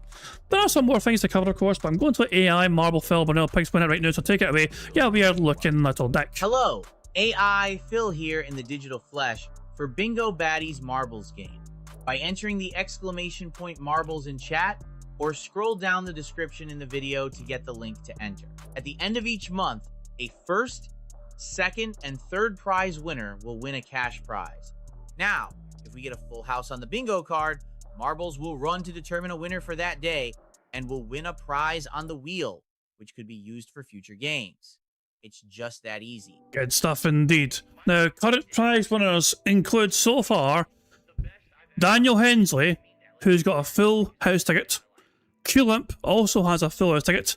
And Bro, big Bro side Phil, a big beefy boy himself, he's got a Scottish soundboard pass that he can use as well if he wants to use it. So there we go, good stuff indeed. Those are current prize winners. If you want a chance to win one of these prizes, first of all, make sure you have your own marble locked and secured. If we get a full house, we have a marble race. Your marble could win that race, and if it does, we'll spin the wheel and see what that marble will win. You might win an intro shout out, a Scottish soundboard pass, a marble ticket, or a full house ticket to declare an automatic full house. But you've got to win it, as the old saying goes. So the first thing you got to do is make sure you have your own marble locked and secured. So there we go. I think I've covered all the bases. There's only one thing left for me to do before we start playing Bingo today, and that is for me to press the random Scottish soundboard button to send us off into battle once again. On that happy mokey note, it is time for us to start playing Bingo. Microphone only at first, because that is how Phil starts the stream today before the camera goes live. So here we go. Let's fucking see how many squares we can tick off without having to look at the bad man. Excuse me. Good morning, everybody. Hello and welcome back. How y'all doing? I hope that everyone had a lovely Friday and Saturday and you're ready to chill with me this beautiful Sunday. Thankfully, things have greatly improved here in Washington State. The temperatures have dipped. The air is clean. So today should be a much improved day compared to what I was basically putting up with last week while streaming. Now, today we have some big news and controversy to cover on the Level 1 podcast. In the 2 days that I've been gone, Marvel Tokon has had nothing but big problems on the PC version. The FGC is essentially abandoning the game and moving solely over to PlayStation. We're going to talk about this. Why don't you back it up with a source? My source is that I made it the fuck up. I seen, so Dapper Dragon earlier in the chat said that he thinks that Phil is basing that off Maximilian Dude. I did see Dapper Dragon mention that earlier in the chat, and I think Maximilian Dude made a video recently saying that he himself, I think, is moving over to the PS5 version of the game. So because Maximilian Dude said it, I guess that's a representative of the entire FGC. Interesting logic there, Phil, but whatever. Is essentially abandoning the game and moving solely over to PlayStation. We're going to talk about this because I have a couple takes on it. Interestingly enough, I do find it a little weird that the FGC is so easy to jump over to another version and rebuy the game. We're going to talk about that, okay? I'm going to give you my opinions on it. And of course, we're going to talk about my thoughts on the game now that I played it all day on Thursday. And what I think about, you know, the game and its future on the channel. All right, so that's going to be a major portion of today's Level 1 podcast, just so everybody knows. Big focus because that's basically what the big news is. Then we're going to chill, and we're going to play some Assassin's Creed Black Flag Resync, get caught up with that game. We haven't played it now in a week. Try to get back on track because, obviously, we're 20 hours in, and I do want to continuously play through and finish this game, you know, in the next couple of weeks. So hopefully we can do pretty well there, and you guys will stick around for that. We also got Pokemon Brilliant Diamond continuing on tonight on the late stream. That's a playthrough that's been going on for a long time, and we're almost near the end. Pretty much we have, what do you call it? Victory Road / the Elite Four, and then the finale of the game, and we're there. So I feel like we will actually have a good, you know, chill day of gameplay today. A great return, and it'll be a good time. You know, albeit with the Marvel Tokon stuff that we have to discuss, that's pretty annoying, to be honest with you. But I kind of expected it to, based on the performance of what happened during the beta. I'm not surprised that this is happening. So, anyway, that's what's on the docket today. I hope that sounds interesting to all of you. And I just want to say again to everybody, welcome back. I hope that you're all doing well, and we'll chill with me here today. Okay? All right, so I shall return in just a couple of minutes with the Level 1 podcast. Everyone get ready for the show, and I'll finish up my setup on my end, and then we will begin, okay? Cool. Thanks, guys. I'll be right back. A lot of shite from Phil, but we actually got a lot of ticked off there. I mean, that's a really strong start to the cards without the webcam being on, you know?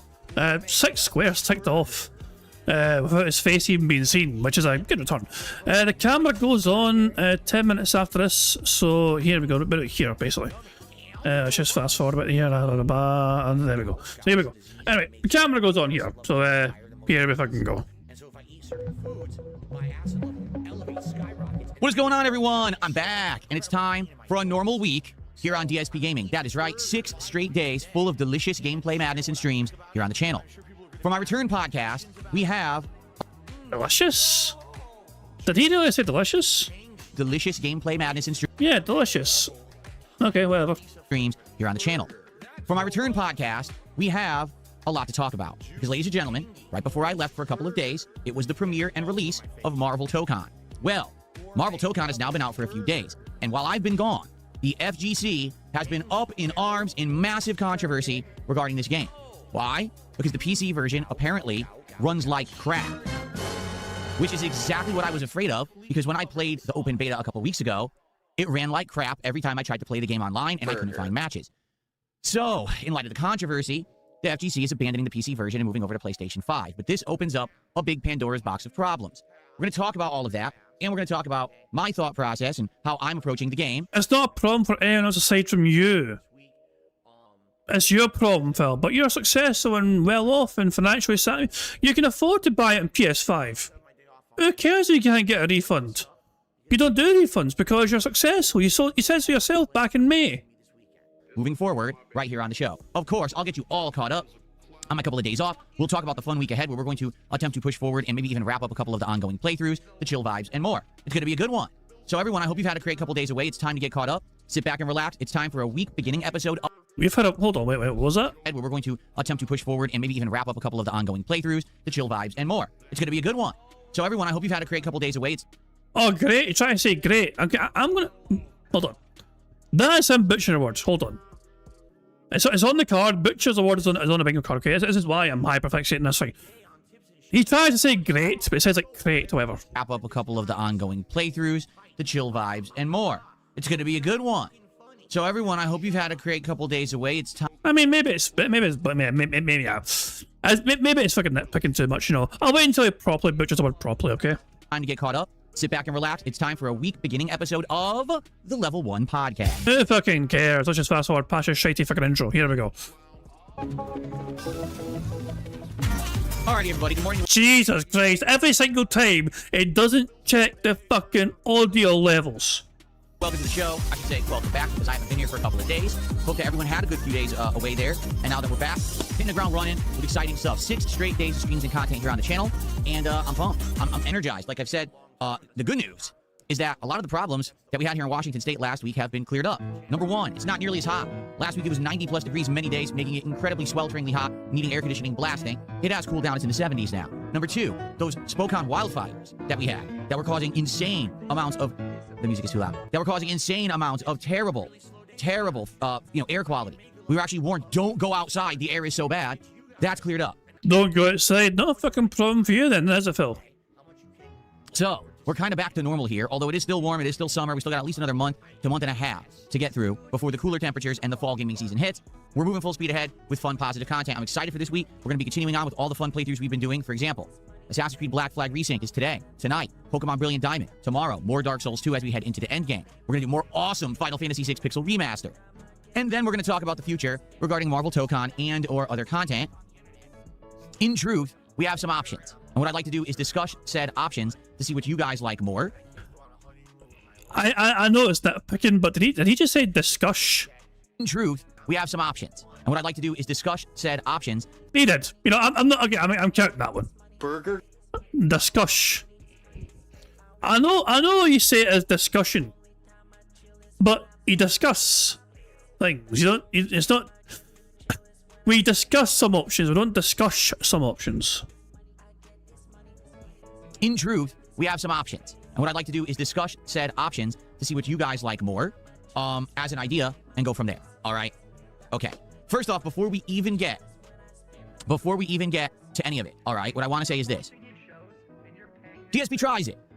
Maybe on hold for this week because I haven't really found any good ideas of anything to do. Who fucking cares? And no one, quite frankly, has come to me with any good ideas either. Like, no one has said, hey, here's a great new item to try or anything like that. It doesn't seem like fast food is doing very well. And as you know, DSP Tries It for me is mostly covering fast food items and reviewing them. Although every once in a while, I'll go to a different kind of restaurant in my area. I've covered most of the restaurants in my area that I could really order from effectively. As I've explained to you guys, in the last several years, sadly, this Seattle area has become incredibly limited with its dining options. Most restaurants that weren't Asian-centric closed.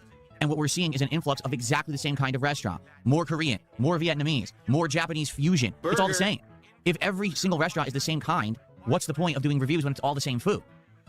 Hence the problem. There's really nothing going on right now for me to review. Now, if anyone comes up with an idea in the next 24 hours and it sounds good, let me know. Hit me up in the chat. Say, hey, did you know that so-and-so is doing this new item? You might want to try. I'm open to suggestion. But I've been looking at it myself and have not really sufficiently found anything to do this week. Therefore, unless that changes, we're probably not going to be doing anything for DSP Tries It this week. By next week, we'll find something. But the truth is, it's not a big deal. Why not? Because DSP Tries It isn't any kind of a reward or anything anymore, right? This is just me doing it for fun.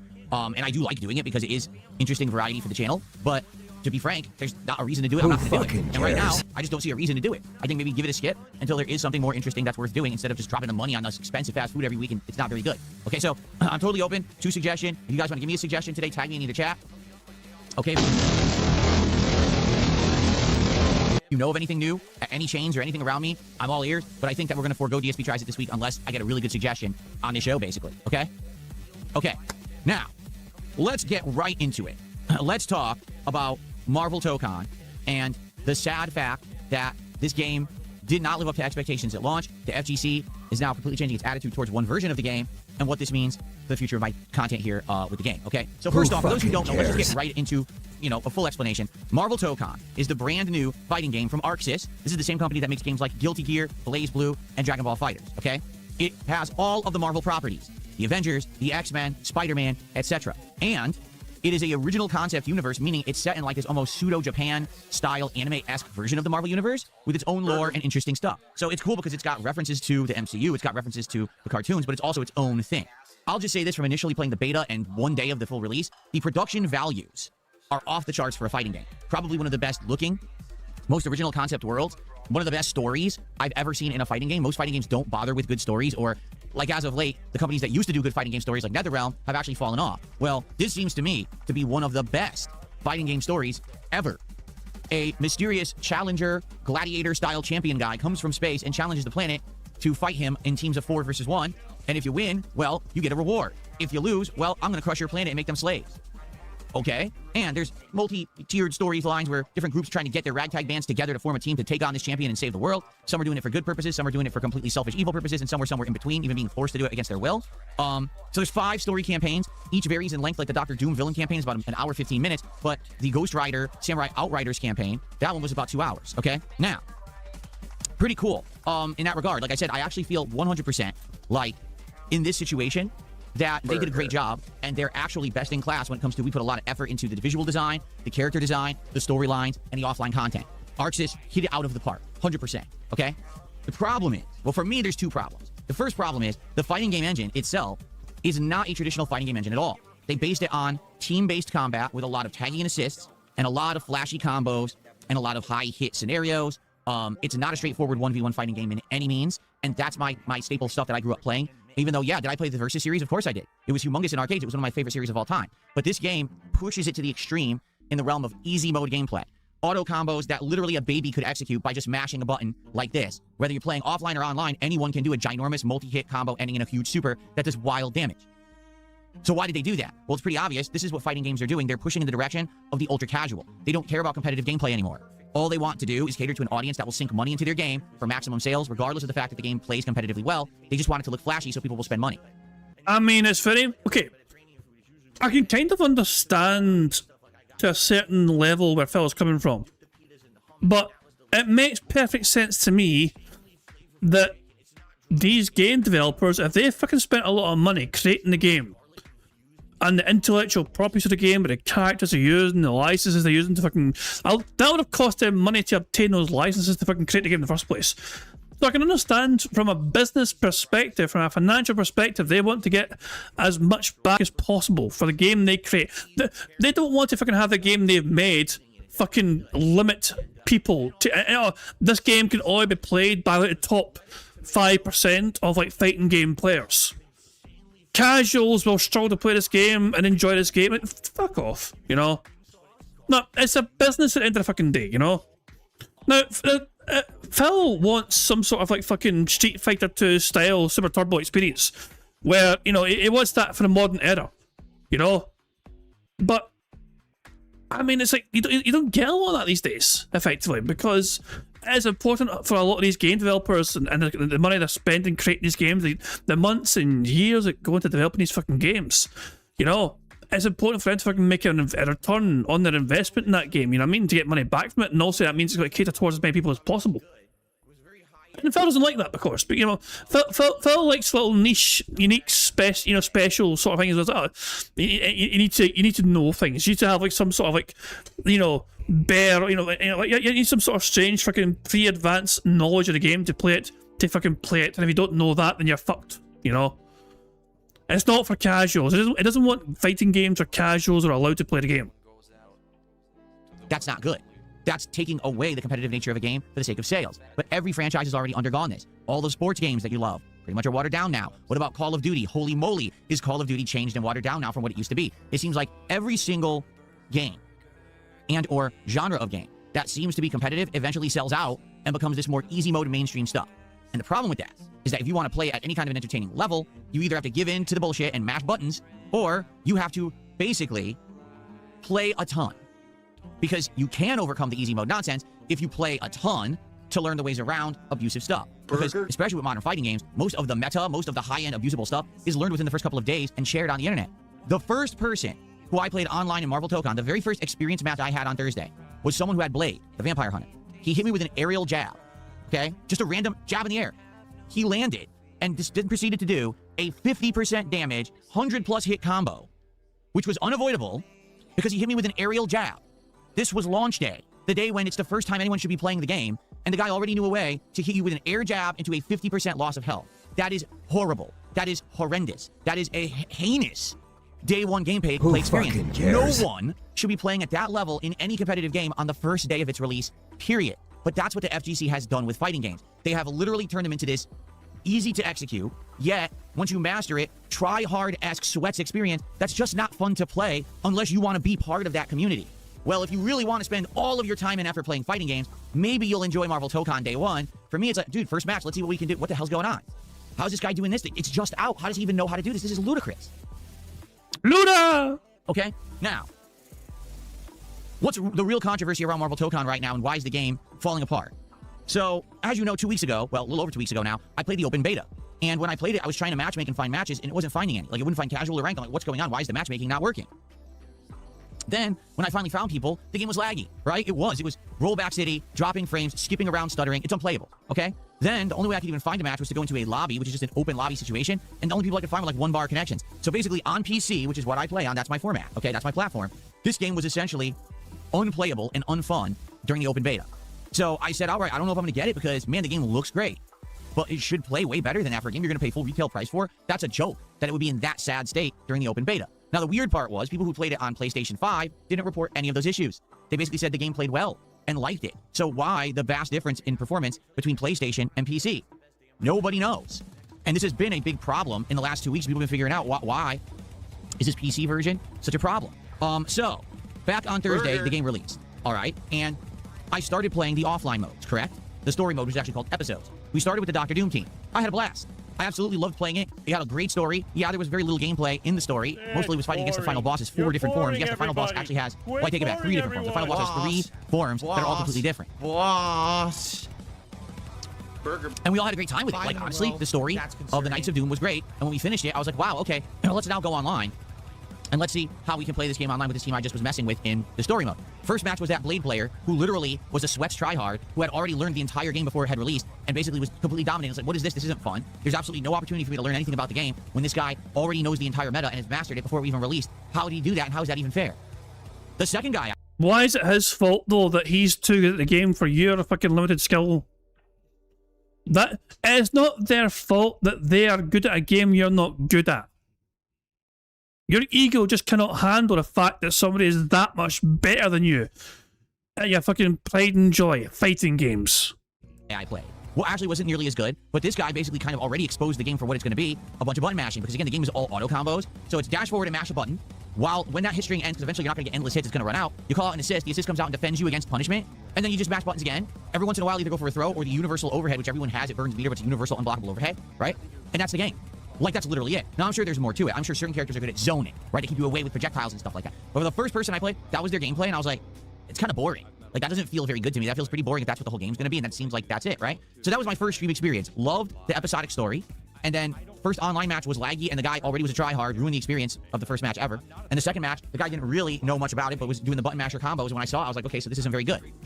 Second stream that I did of the game, I just did the entire story mode of the Samurai Outsiders, or Outriders, who is the team with Ghost Rider and Deadpool, Loki, and Blade. And their story was way more interesting than the Doom story, and it had character development, and it was well written. It felt like you were reading a really awesome comic book arc. It was good. I actually really liked it. The thing was, it took over 2 hours, so we didn't have time to play the game online again, all right? And I said to everyone, well, I'm going away for a couple days. Let's reconvene when I come back next week. Let's see where the game is at and go from there.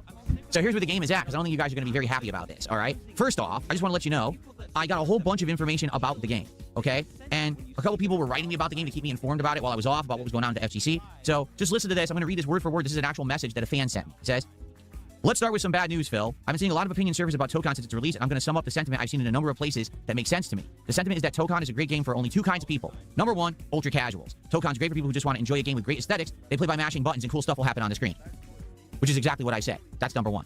Number 2, dedicated tryhards. Tokon has a ton of mechanical depth that shines by far the brightest when the player puts in a tremendous number of hours into this game. But isn't that something that you fucking gravitate to?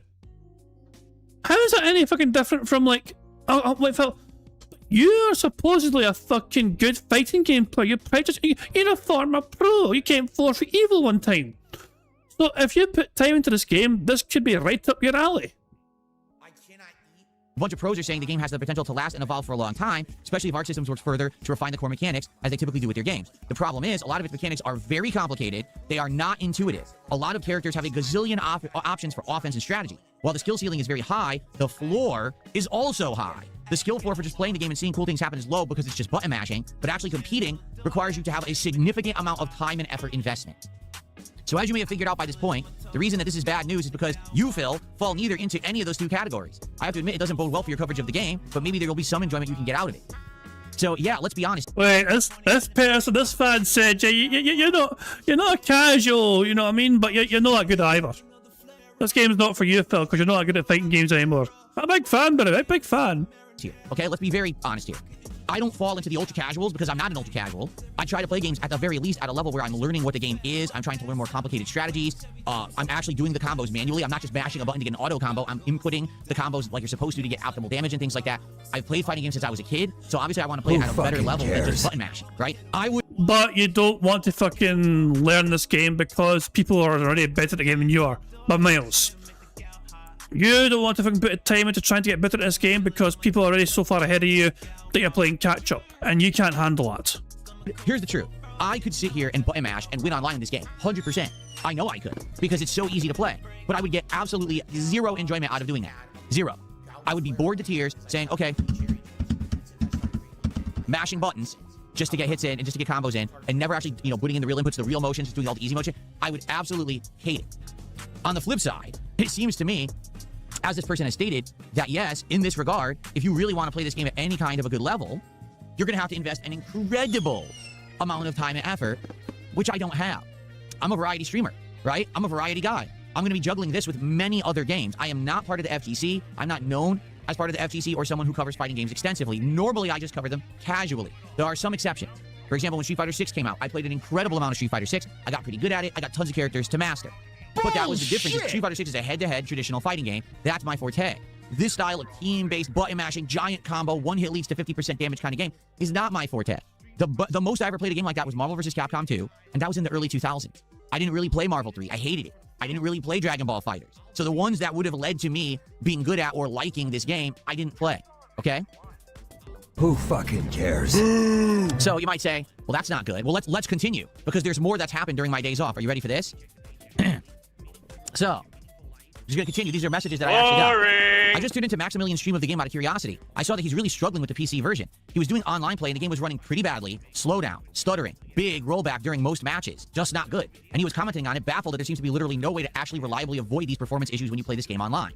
From what I've been able to glean about this, the problem isn't netcode. The PS5 version doesn't seem to have any of these issues. The problem is with the game's performance, which is somehow exacerbated by the online play. If either player during a match has performance issues when you're playing online, the lag happens on both sides. The devs are still saying they're working on improvements, and there's no ETA yet on being able to fix this, okay?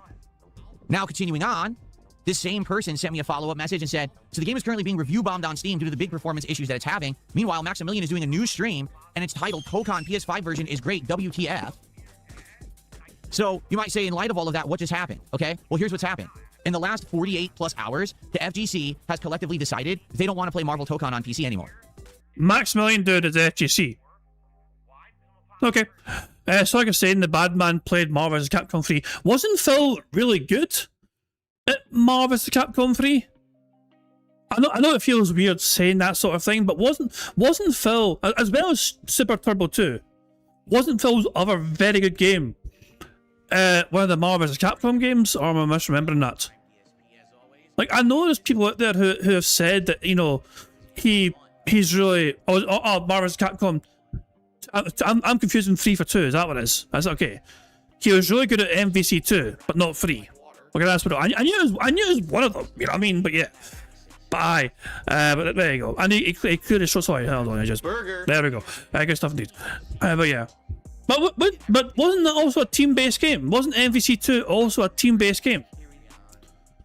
And it wasn't a problem from him then, I guess. Again, I don't play... I'm guessing it's a team-based game, but maybe it wasn't, I don't know. That the game runs like shit when you play it online. And here's the problem. If you're doing crossplay and you're on PlayStation 5 and you play someone on PC, everyone gets lag. Everyone stutters, everyone rolls back, and everyone has a bad time. So what's actually happened is the FGC has collectively agreed, we're all going to buy this game again on PS5, and we're all going to play it with crossplay disabled, so the lag won't be present for those playing it on PS5. Maybe the game was developed. Don't game developers sometimes have some sort of fucking developer console when they're trying to create the games, and maybe they prioritize PS5 when creating this game. So that's why it runs so well on the PS5 compared to PC. I don't know. I know these game devs will have access to like kind of developer consoles, and sometimes you get like future advanced versions of that, you know what I mean, for the upcoming consoles as well, not shit in future. But yeah, it's I don't know. It is strange, of course. It is quite strange. It runs a lot better in PS5 compared to PC. My only guess is because maybe it was originally developed primarily on PS5 and some sort of, for that, you know what I mean? And they've had problems trying to port it to PC. I don't know. Also, for the record, the FGC tried to not charge back, but refund the game on Steam, and the vast majority of players have been denied because if you play a fighting game, you likely are going to play it more than 2 hours. So everyone who played this game on launch day played it more than 2 hours, and all of their refunds are denied. No one has been able to get a refund who played it past 2 hours, without exception. Like, no one's getting their money back because they're like, no, the rule is 2 hours, and you all... Including you. Mr. I don't need refunds, I'm successful. Played the hell out of it on launch day, so even if it doesn't perform well, too bad you played it too long, so no one can get a refund. Okay? Now, we're going to talk about this right now because I have a very strong opinion about this, okay? First off, thank you to SMG, who did 400 kicks. So let's get that on the leaderboard. It was 100 kicks separately there. Thank you for that. And then I got a $1.50 tip from someone saying you should play a few fights just button mashing mindlessly and win. No, I don't want to. Here's the point. I don't want to do that. I just literally told you I could do it and win. I know I could. The game is brainless. You can literally go online, just wait, mash attacks, call out an assist, wait, mash attacks, call out an assist, wait, mash attacks, call out assist. That's the game. I would have zero fun doing it. Why don't you back it up with a source? My source is that I made it the fuck up. I would rather not play it ever again than do that. But the thing is, we've seen him play fighting games though, and we've seen him repeat the same fucking combinations over and over again. He claims he wouldn't enjoy just button mashing to fucking win, but he fucking literally has like a fucking... It's like fucking watching John Cena wrestle. He's got like 5 moves of fucking doom, which are easily readable and predictable. That's why when he fucking played... That is why when he fucking got around to playing Aeon on Street Fighter 6 online, after 1 round, most people fucking knew how to play against him and beat him, you know? Phil would fucking often rely on trying to fucking win that first round or whatever and try and win early on, because the more Phil played somebody, the more readable he became, because he was very limited with what he's fucking doing in these matches. He's got the same fucking moves, the same fucking combos and patterns fucking time after time after time. Because I'm an actual fighting game player. I'm not a brainless twit. I'm not a mouth drooler. I play games to enjoy them and to be entertaining. Neither of those things would happen if I played the game like that. I hope you understand. It would be a complete waste of everybody's time. Okay? Thank you for the tip, and thank you to Quasi Regarded also for 100 kicks. Okay. And now SMG did another 100, so thank you for that. Okay. Soulmate Gone is now known as SMG. So, hold on. Excuse me. Belch came out of nowhere. I wanted to mute it. So, with everything that we just said, okay, I want you to think about this very logically and from a standpoint in regards to everything that's been going on recently in video games in general, okay? Excuse me.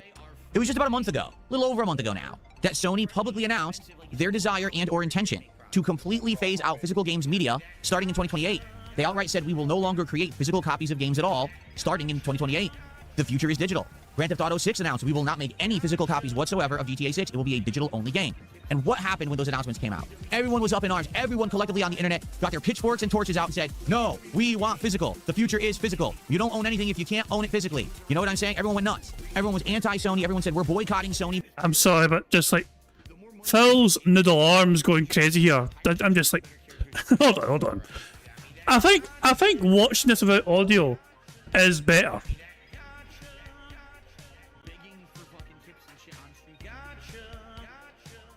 Look at those noodle arms go. They're impressive. Jesus Christ. Can't own it physically. You know what I'm saying? Everyone went nuts. Everyone was anti-Sony. Everyone said, we're boycotting Sony because of this. This is absolutely atrocious. We're not going to play anything on PlayStation. We're not going to buy PlayStation games. We're not going to, right? Across the board, there was a huge agreement that this was bad. Everyone dislikes this change and this idea that Sony has. Everyone is anti-Sony. So here we are. It is now early August, a month later. Marvel Tokon comes out. The entire FGC buys the game on PC. By the way, the game is published by Sony. These same people who had their pitchforks and torches and were all upset, they all ran out and bought Marvel Tokon in droves because it's Marvel, baby. It's the new Marvel game. But they ran out and bought it on PC. Guess what? The game sucks on PC. It plays like shit. You're one of them, you stupid bastard. It won't run well online. There's rollback, there's stutter, there's problems. So what did they do? They said, oh, let's buy it again on PlayStation 5. And let's set it now crossplay off so anyone who has it on PC can't even find anyone to play because we want our Marvel and we don't care about any repercussions or our behavior. We just want Marvel, okay? Bruh. So I want you to think about this logically. We just said to Sony, we don't want a digital future. And then a month later, you bought Marvel Tokon twice because... You bought Street Fighter 6 3 times. 3 different fucking platforms. And you bought the ultimate $100 edition 3 separate times. It didn't work. What? How fucking stupid are you? Really? The game doesn't work on PC. No one can figure out why. So you went and you bought it again? And this is the company you strongly criticized, citing they're ruining gaming's future because they want to go all digital. You said you were going to boycott them. And now you bought their exclusively published game twice because you need to play Marvel because you're a hype beast in the FGC.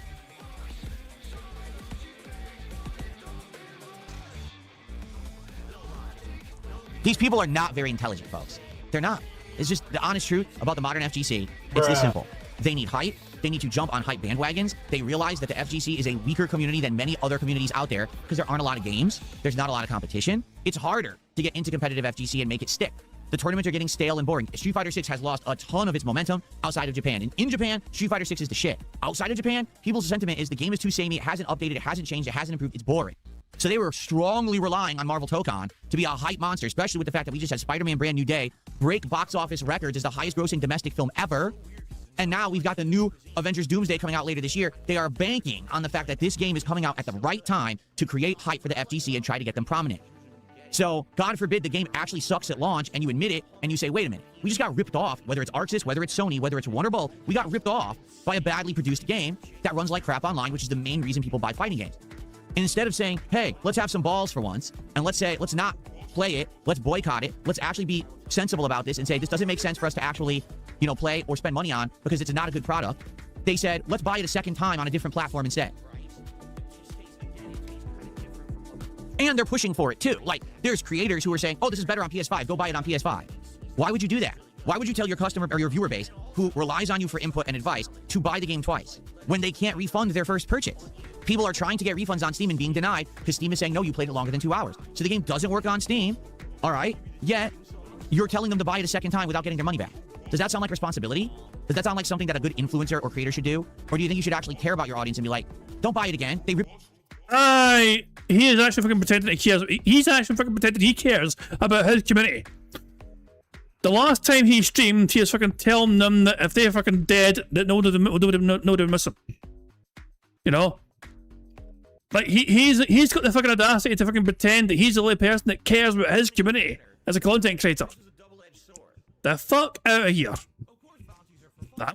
I'm going to rewind this a wee bit, and I'll let him finish the fucking point, but he's about to fucking pretend that he's the only person that cares about his audience here. All right, yet you're telling them to buy it a second time without getting their money back. Does that sound like responsibility? Does that sound like something that a good influencer or creator should do? Or do you think you should actually care about your audience and be like, don't buy it again, they ripped you off the first time. Put your foot down and say, no, Sony, I don't want an all-digital future. I don't want you milking us and ruining stuff for us and taking our money and robbing us with subpar products. You don't deserve it. If anything, the FGC should be saying, we should boycott Marvel Tokon because this game ripped us off on PC and Sony is not a good company. Instead, they're literally telling everyone, buy the game a second time on PlayStation 5 if you want to play it, and everyone should do this because Marvel Tokon is hype, because Marvel Tokon is the future. So the reason that they're doing this is very simple. They're desperate. The FGC knows that they need hype games to keep their community pertinent. If they don't have a new hype game every year, then people stop talking about the FGC. Why are you obsessed with FGC, Phil? They don't talk about you. You talk more about the FGC than they do about you. And it lowers in its importance, and it lowers in people caring about watching EVO and other tournaments, and people just don't give a shit. There's entire people who their livelihood is dependent on fighting games being prominent and talked about and streamed and played. So if Marvel Tokon doesn't succeed and ends up being a flop, they're out of money. That bag that they thought they were going to make is now gone. Oh, darn. So what they're going to do is very simple. They're going to lie, they're going to hype, and they're going to chill, which is exactly what they're doing right now. I'm glad that they were honest and saying that the game sucks on PC. That's a good thing that they did. But anyone who bought this game on PC and then recommends you go buy it on a separate platform, even though you can't get your money back for the first version, that's irresponsible. That's not caring whatsoever about your viewing audience and not doing the right thing. The right thing to do would be like, nah, you got ripped off. Don't spend money on that crap. Play something else. But the FGC can't afford to do that. This has been like this forever. This Street Fighter 5, when that game came out, that was a horrendous piece of shit at launch, but they all kept playing it and kept spending money on it because they were desperate. They needed a game to talk about and play because if they didn't, they have nothing to put out, no content. Also, interesting to note, there is no sign, I don't think there's viewbot shit on Phil's stream today. 429 people are apparently watching this podcast at this point in time. I don't think that's viewbots. That might be normal, I don't know. So, that's the truth. That's my take. You can disagree, and that's fine if you do. All right, but here's my take on it. Just like everyone else who bought this on PC, we all got ripped off. All right, I played the beta, and after the beta, Arxis came out publicly and said, this is why we have betas, to learn, to adjust, and to improve. So rest assured, we took all your... Oh, wait, he is getting... Well, current DSP's at 1.4K, so the viewbots are there. Never mind. Feedback during the beta with the PC problems, and this will be fixed for launch. 2 weeks later, nothing was fixed for launch. It still runs like shit. Now, it very well could be they'll fix it. okay? But you heard what I just read you about what people have discovered about this game. It's either for ultra casuals who just want to button mash, or it's for big time sweats and tryhards who invest an incredible amount of time into the game. Well, I'm somewhere in the middle. Even to be honest with you, even with Street Fighter 6, I don't think anyone could even consider me to be a tryhard or a sweat. I was more of a hardcore casual. Does that make sense? Like, I would play a lot of it, but then It makes no sense, no. would still play other games. It wasn't that fighting games were my main focus, and I only played it. I went to tournaments and I did none of that. A hardcore casual who spent $300 buying 3 separate versions of the game and bought like 3 or 4 different fight sticks for playing the game as well. Hardcore casual though. Hardcore casual who invested probably $700 to $800 at least on Street Fighter 6. If not more. I imagine it's more actually. I'm probably massively fucking underestimating the fucking amount of money that he prioritised on Street Fighter 6 alone. Hardcore casual. Whatever you say, Philly boy. Whatever you fucking say. I only played the game solely. Oh wait, my bad. I was massively short. Phil invested $1,500+ on Street Fighter 6, and that's including buying the game 3 times at ultra fucking level, like $100 per copy. That's including buying the peripherals as well, the different fucking fighting game joysticks across fucking different platforms, on PS5 and Xbox and the PC as well. And yeah, and that's also, remember, you also kept buying like the battle pass stuff and paying money for unlocking skins and music as well and all that shit, and done this multiple times as well. Jesus, man. The DLCs and the, yeah. $1,500 dues. Hardcore casual. Online, I only learned to a certain level. I got certain characters to master, and I was like, all right, that's enough. And I moved on and did other stuff. To be considered a tryhard or a sweat, like Phil, you got to master barely through attrition, and then you had a skill check, and you couldn't fucking proceed. And it wasn't a case of you saying, okay, I'm happy to accept master. It was more of a case of the game was telling you you're not good enough to get beyond that. Like, this is your thing. This is your major focus as a creator or a player, and that's all you do. And I'm never going to do that with fighting games. I just want to make this abundantly clear. Moving forward, I'm not saying that I won't cover fighting games. I'm not saying that I won't enjoy fighting games, and I'm not saying that I'm never going to play a lot of a fighting game. But I can tell you right now, I have found my way of success being a variety creator. Doing fighting games here, a shooter here, an RPG here, Pokemon one day, Assassin's Creed the next, Dark Souls the next. That's how I'm successful, because I jump around and I do variety and I don't get stagnant. If I only played fighting games, things would get stagnant as shit and would actually dry up and be boring around here. And there's a guy that's been playing Pokemon all year. He's fucking tried to guarantee Pokemon streams of some kind all year long. I would lose a ton of my audience, and I know that. That's why I'm a variety creator. And that's why I continuously take your feedback and take your suggestions. I try to integrate and improve and do new things in my content that I didn't used to do. Great. What the holy shit? Wait, hold on. I can take this. But yeah. Timber. Oh, the wall of fame is fucking crashing down behind them. New things in my content that I didn't used to do. Great. This entire thing was your idea. Integrating collectible cards and everything into my content was your idea. That was your feedback that allowed me to do that and do something different and do something interesting. Okay, so I'm happy for that I'm doing new things. What if I just sat around playing fighting games all day? Maybe for a very small percentage of you, that would be fine. But for most of you, you'd be like, that's boring. You're doing way too much of it. And I know that because even when I was just playing as much of Street Fighter 6 as I was, a lot of people were complaining that they were bored. Okay? Fix it, Philly. Fix it now. I don't know why the cards are falling. They've literally sat here for 2 months and never had an issue, and now they keep falling over. Yeah, stupid. Make sure they're in the right order now, Phil.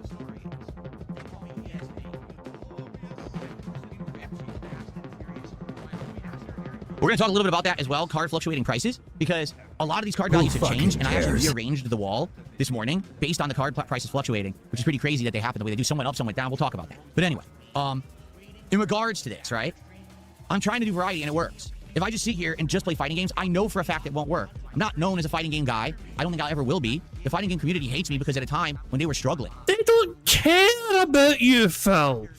You're a relic of the fucking past. The current FGC are probably not even aware that you fucking were a part of it, for God's sake. They only know of you because you keep bitching and whining and moaning about them. But they're supposed to care about you. They don't. Maybe some of the fucking veteran FTC guys fucking still do, you know what I mean? Your fucking Maximilian dude might fucking raise an eyebrow that you ran your fucking mouth through. Who fucking knows? But the current FTC, the newer generation, they won't give a shit about who the fuck you are. And they were really trying to make it. I was popular. I was huge for being myself and not just being a try-hard, sweat grinder, trying to win tournaments and shit. And I was doing much better than they were back in the day. So they hate my guts and haven't changed, even though I really don't give a shit about them. They still... And yet you rant and rave like crazy about them, and have done now for the past several days. You had 2 whole days off, and you returned, and you're still spewing about the FGC. When you left off on Thursday, you were ranting and raving and seething and moulding at the FGC.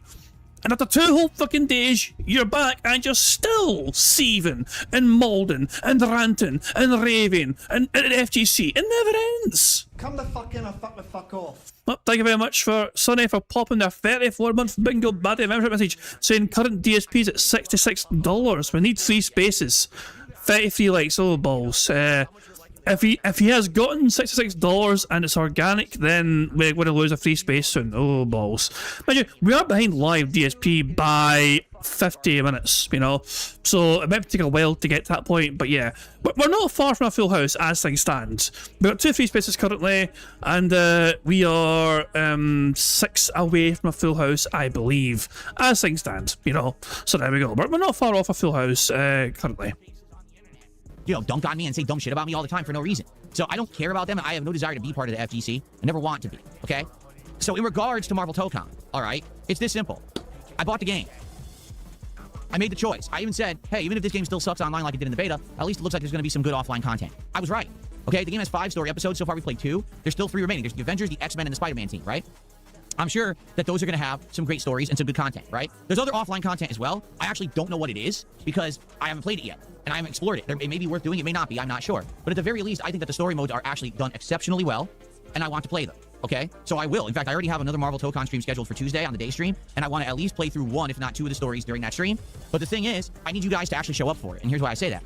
On Thursday, the release day of this game, I played the Doom campaign, and then we played a little bit of online for about 45 minutes, and then I played through the Samurai. Well, thank you very much to Slinks. We've got a free space. Slinks has gifted 500 joules, a power potion. That's a powerful potion because it got us a free space. So very, very kind of you. Thank you very much for that power potion. So there we go. Cheers for that. We've got 1 more free space, courtesy of your 500 joules. It's much appreciated.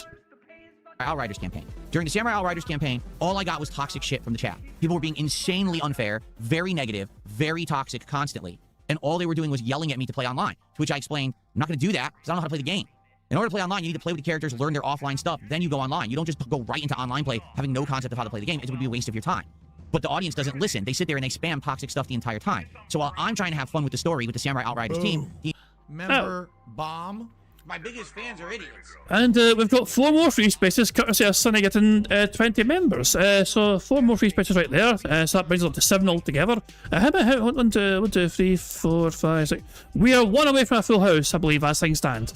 So thank you, Sonny, for getting 20 members. Very kind of you indeed. Those memberships have gone to the following individuals: Easygoing Fella, Taz, Demolition Daddy, Spoof Congesticles, Cenobite Mummy, DFV Vassar, Jay Cosney, Peacock Gaming, Back of the Head Stuff, Sauce Senpai, Soren 420, Beyond Sympathy, Brotato Bowl, Tifa Cloud, Final Fantasy 7.75, Movie Sign, UK 89, Fluctuating Miasma, OJ How Christian, Thism 8745, and Cosnav. If you're one of those 20 individuals who just got a membership, make sure that you thank Sonny for receiving the membership, and of course thank you, Sonny, for getting us 4 free spaces and getting us closer to a full house. It is very kind of you indeed, so cheers for that. Very kind of you indeed. And so yeah, we are 1 more square away from getting the fullest of houses. So there we go, good stuff indeed. Let's crack on with things and wait for Phil to say and do one of these things, and so we can get a full house here locked in. I'd say 80% of chat was acting like little brats and being very, very negative and toxic towards me and the stream, claiming that they hated it and they just wanted me to go online. I'm not going to do that. Particularly now, we know the online play doesn't even work on PC. It lags to shit. You can't find matches. It teleports all over. It rolls back. It's a waste of your time. All right, the FGC has now abandoned this actual game online on PC. They're outright said, we're not going to play it anymore. We're all going to go buy it on PlayStation 5, and we're going to turn crossplay off so PC players can't find matches. Okay?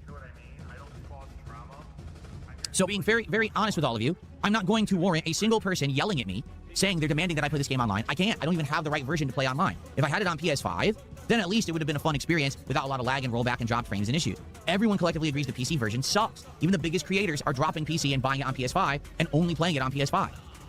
Okay? So, what I plan to do with this game moving forward this week is playing through some of the episodes and stories. I hope that those of you who like my content and are positive people will come by and hang out and engage and support with said content.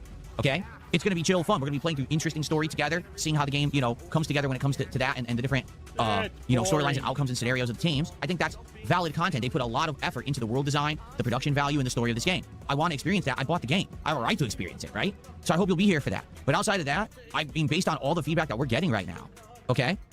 It sure sounds to me like this is a complete and utter waste of time trying to play it online, and I'm just not going to bother. Now you might say, oh, well then, you're going to buy it again on PS5? No! You tell me how this sounds. No! Did that sound echoey? Because I haven't used the echo effect in a while, and I forgot. Sounded shite! Does this sound echoey to you? I hope it does. Anyway, Anyway, no, I'm not rebuying the game. I bought it once.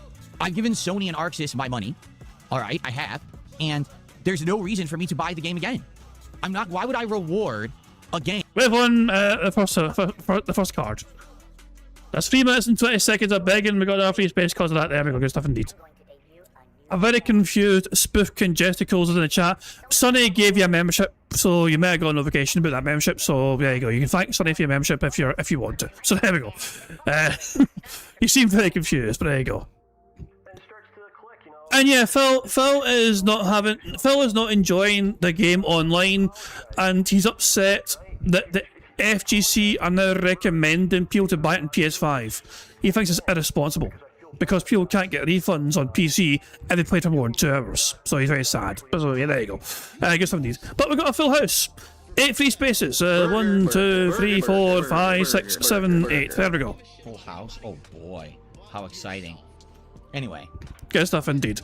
So yeah, I mean, but yeah, he's basically... Phil is just upset that he can't get a refund himself, but he's upset at the FGC because apparently they're now recommending people buy it on PlayStation 5 instead. And that upsets him because he thinks it's irresponsible for him to do that. Even though all the FGC are doing basically is trying to tell their audience what the best version of the game is. So there you go. Anyway, it's time for us to play some marbles. We've got a full house, fantastic stuff indeed. While we're playing marbles, you guys, of course, will determine. I mean, we're definitely doing a second card, okay? It's seen for today. We're definitely doing a second bingo card, okay? Now, we're doing a second card, and it's going to be a 5x5 card. Hardcore mode on a day like today is very risky because he's doing a podcast and it might last a long fucking time. So it's always big risk doing that. So yeah, we're doing a 5x5 card. So we're going to crack on with things and there'll be a second card, and we'll see if we can get a second card filled in as well when we get finished the marbles. So let me launch the marbles and we'll see how we do and who wins this marble race. So here we go, good stuff indeed. Right, so then, here we go. Let's get into the game here. Let's pick a map. And let's see if we can get a random one here. Here we go. The map that we've got for today is called Baffling Dimensional Duel. Made by infamous Mr. 7. It has a 27% elimination rate and an average finish time of over 2.5 minutes. So, let's see how this fucking does, shall we?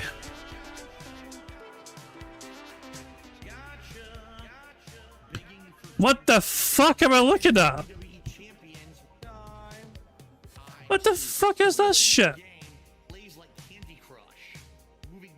I'm very confused.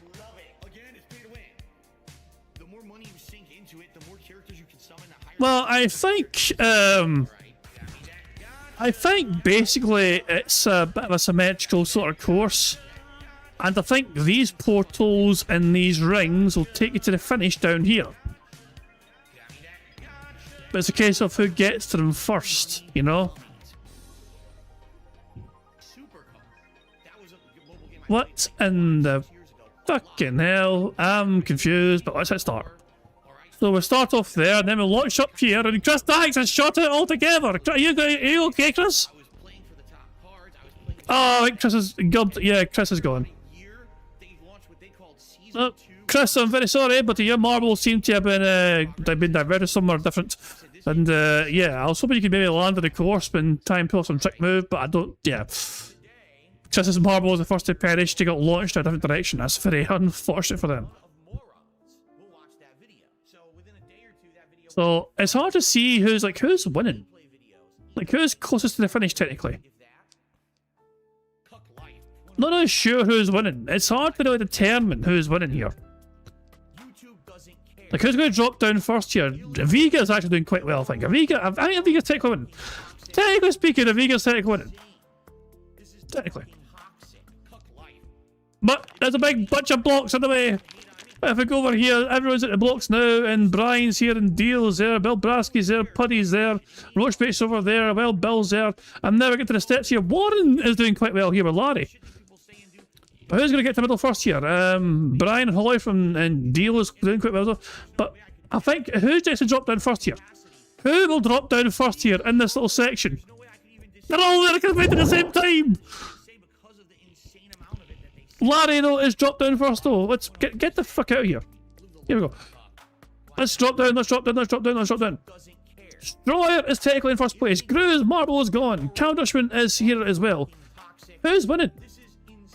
Alex Undersea is gone. They got flying out of fucking nowhere. So we're now at this section here. So this is the section here. Brian A seems to be doing quite well. Warren's also contention. If Vega has joined us as well, they're going the other way here. Wild Bill could be doing quite well for themselves. I'm going to wait down here. But don't know who's going to win. We have all the marbles in their strings waiting to get to the portal. Who's going to come out first here? Who's going to be the first marble out here? So we're getting very close to the portals here. We're about to find out. And here we go. Stroyer, Larry and Dio. With the first 3 in here, and they're popping at the same time practically. Wait. I'm technically Stroyer, Larry, and Dio. There's a possibility that those 3 have the exact same time. Because you teleport in here practically at the same bastard in time.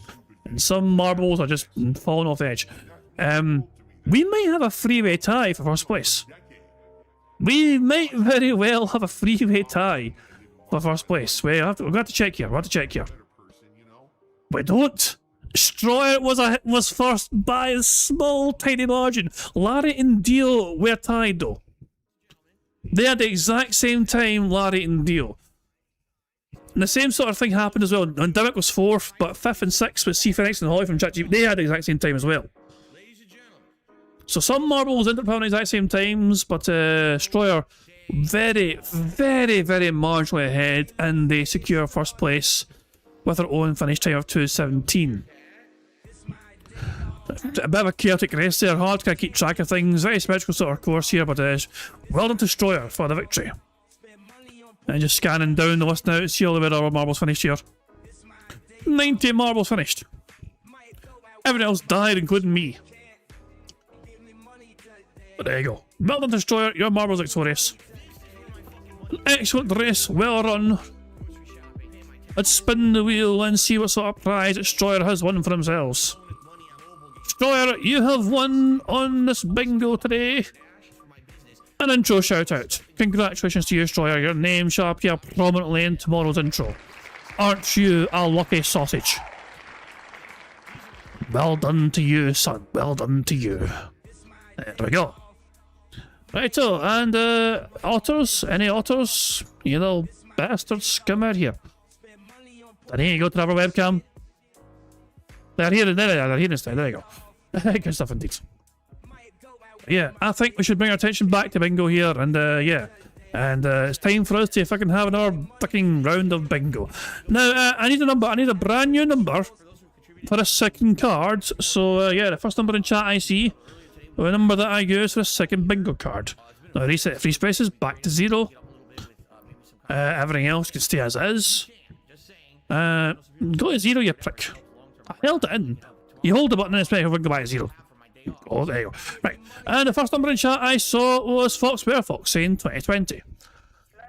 So I'll use a number and we need Phil to say and do the following on the second bingo card. We need Phil to say, essentially, actually, reality, him making that annoying T sound. T. And him having dead air. The second row is still saying obviously, him touching his hair, him talking about his family, him saying necessarily, and him messing about with his phone. The third row is still saying contributions, members, him talking about the cards, him saying moron, and him giving a years ago story. The fourth row is still saying good news, no exaggeration, would argue, sound good, and him snorting. The fifth and final row is still saying, by the way, update, him being on defense mode, him saying king, and finally, fun. So there we go, good stuff indeed. That's the second card we have for today's stream. And yeah, there's quite a lot of the podcast to go, so there's definitely potential for us to get a second full house here. We're 2 snorts, sips, or burps away from a free space, and Phil is apparently about to do a whole lot of card stuff as well, which also will help us in the begging for free spaces sort of thing as well, so there we go. But yeah, remember, if Phil gets $50+ of organic support, we'll lose a free space. So yeah. But I guess I've need. So I think I'm not going to bore you all ways to get free spaces, not jazz. We know how to get free spaces. I wouldn't do that again. What I will do is press the random Scottish soundboard button once again to send us off into battle for a second round. It's again happy Moki. There we go. Good stuff indeed. When Moki's happy, we're all happy. Here we fucking go. It's time for round 2. Let's fucking see if we can get our full house. Here we fucking go. Game that doesn't work. I want you to think about that. This game doesn't work. So I'm going to buy it again. Did it need more echo? Okay, hold on. How about now? Does it sound more echoey? I forgot there was 2 different echoes. And I forgot which echo that was. I think the second echo was stronger. And you start using these effects again. Okay. So, in regards to this, no, I am not going to reward mediocrity. I'm not going to reward bad game development. Again, no one seems to know what the issue is with this game on PC. If it's DRM and it's Sony's fault, if it's the netcode, and then it's Arxis' fault, like no one knows. But at this point, the FTC gave up. Like they all bought it on PC and for 2 days tried to get it to work. They can't, and they all dropped it and said we're getting it again on PS5, and that's what they're doing. I'm not doing that. I'm not rewarding Arxis and Sony with a second purchase because the game runs poorly. I want you to think how you can't afford it.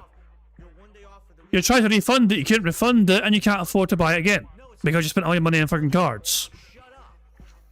Phil's fucking pretending to take some sort of moral high ground to you, but really the reality is you can't afford it. Crazy number 1 that even is. Oh, the game's bad, buy it again. But on top of that, this is the same company that you all just said you're boycotting because they're going all digital and they're ruining the future of games. And 1 month later, you're already buying their first Sony-produced game fucking twice because it doesn't even work on the first platform you bought it for. Why are you so stupid? So, I am not doing that, okay? What I will do is this simple. We'll play the stories. We'll see how it goes. I really do hope that you guys will show up for the story mode. Like I said, the next time I'm playing Tokon will be actually on Tuesday. All right, we're going to play through the story mode. I don't know. You guys will probably vote. You'll determine who the next team is that I play in the story mode or whatever, and we'll go from there. And we'll play it offline for a bit. And if they ever do fix the online play, I would consider trying to learn the game and play it online. But I'm not going to waste time on it now when we outright know it doesn't work and the FTC abandoned it. It's going to be even worse than that beta where I couldn't find anyone. We're going to find no one. Or if we find someone, it's going to be the worst possible connection. It will not be worth playing. So it sucks. It really does. Because this is a game that should have been a massive hit, and they botched it horribly. This is probably one of the worst case scenarios. And again, if it weren't for the FTC being so desperate for attention and trying to stay pertinent, they probably would have just dropped it. But they need this game. So they have to go buy it again and basically pad the wallets and pockets of a company that ripped them off. That's messed up, in my opinion. Very stupid. I'm not willing to do that. Okay, it's not a matter. I can't afford the game. Of course I can. I'm not wasting money. I'm not buying it. He tries to refund it, he can do it. A second time, they don't deserve it. Okay?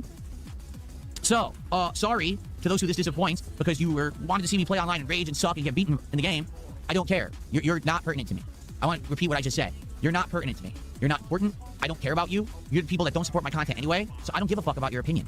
I don't care that you were so angry that on launch day I barely played the game online. I don't care that now you're angry that I'm not going to play it online again. I didn't create the situation, but you'll blame me anyway. So why do I give a shit about your invalid opinion? You're insignificant. You're worthless. No one cares. If you're going to sit here and complain constantly that I'm playing the game offline, move on. If I see you complain, you're banned. If you come back, you're banned again. And on top of that, I'm going to publicly ridicule you in my content and streams to show what a loser you are. You sat here on Thursday and you ruined my night stream being toxic dirtbags. I'm going to publicly humiliate you every time you open your mouth on my streams. Okay? There you have it.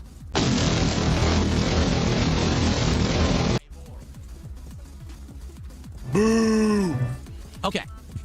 So, that is how we're handling it. I know it sucks. Like, I'm very disappointed. I went into this with the intention, all right? Really, I went into this with the intention that we would actually have a great time with a brand new fighting game. I thought that Marvel would be the opportunity for that because, hey, it's the IP that everyone likes right now. Brand New Day just did great in theaters. We got Doomsday coming out later this year. Everyone's getting hyped for Marvel. Yeah, Marvel's been kind of slow and dead for years with their movies flopping and their TV shows doing poorly. This looked like the comeback. They fucked it up. Whether it's Arxis, Sony, or a combination of the two, they literally fucked it up. And it's not anyone's blame but theirs. I have more important things to do than waste time on a broken game. And as I've now been explained, too, about it, unless I just want to play as a button-mashing idiot, to actually learn the game takes an incredible amount of time investment. I'm not willing to do that for a broken game. I'm just not. I'm not giving them more money. I'm not giving them my time. They don't deserve it. To be frank with you, this isn't the first time I got burned by Arxis.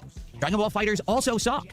I don't know if you guys remember, Dragon Ball FighterZ was atrociously bad online when it released. It took them 3 to 4 months of updates and patches to actually make the game more viable to play online. I had already dropped it by then. I played it for like a month and a half. I said, I've had enough. It's too laggy. It's too shitty. I'm not wasting time. And I moved on and did other content and never went back to it ever. In all the years people played it, I never played it again. My time's too valuable as I get older. My time's too valuable to waste on garbage products that they're not finishing before they release. In this case, they didn't finish the game before they released it. They claimed they learned from the beta. They literally learned nothing. Released it busted, didn't care, pocketed everyone's money. So I don't care about the game.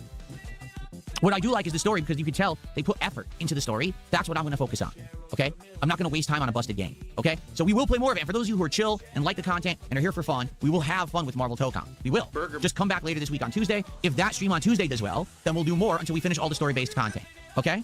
So it's that simple. I'm not going to waste time on something that doesn't deserve it, okay?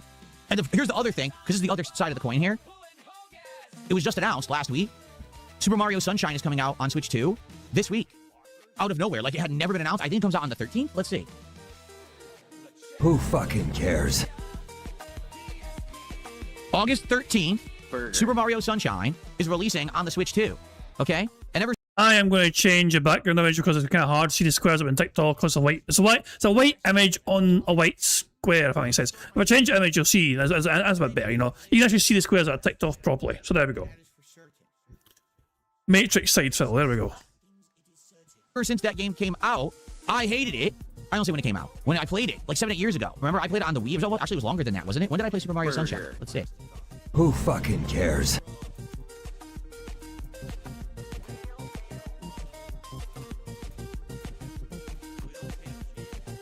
January 2018. So almost 9 years ago is when I played Super Mario Sunshine. I played it on the Wii. It was the original GameCube disc, but because I played it with an adapter, basically it ran horribly. I don't know if you guys remember.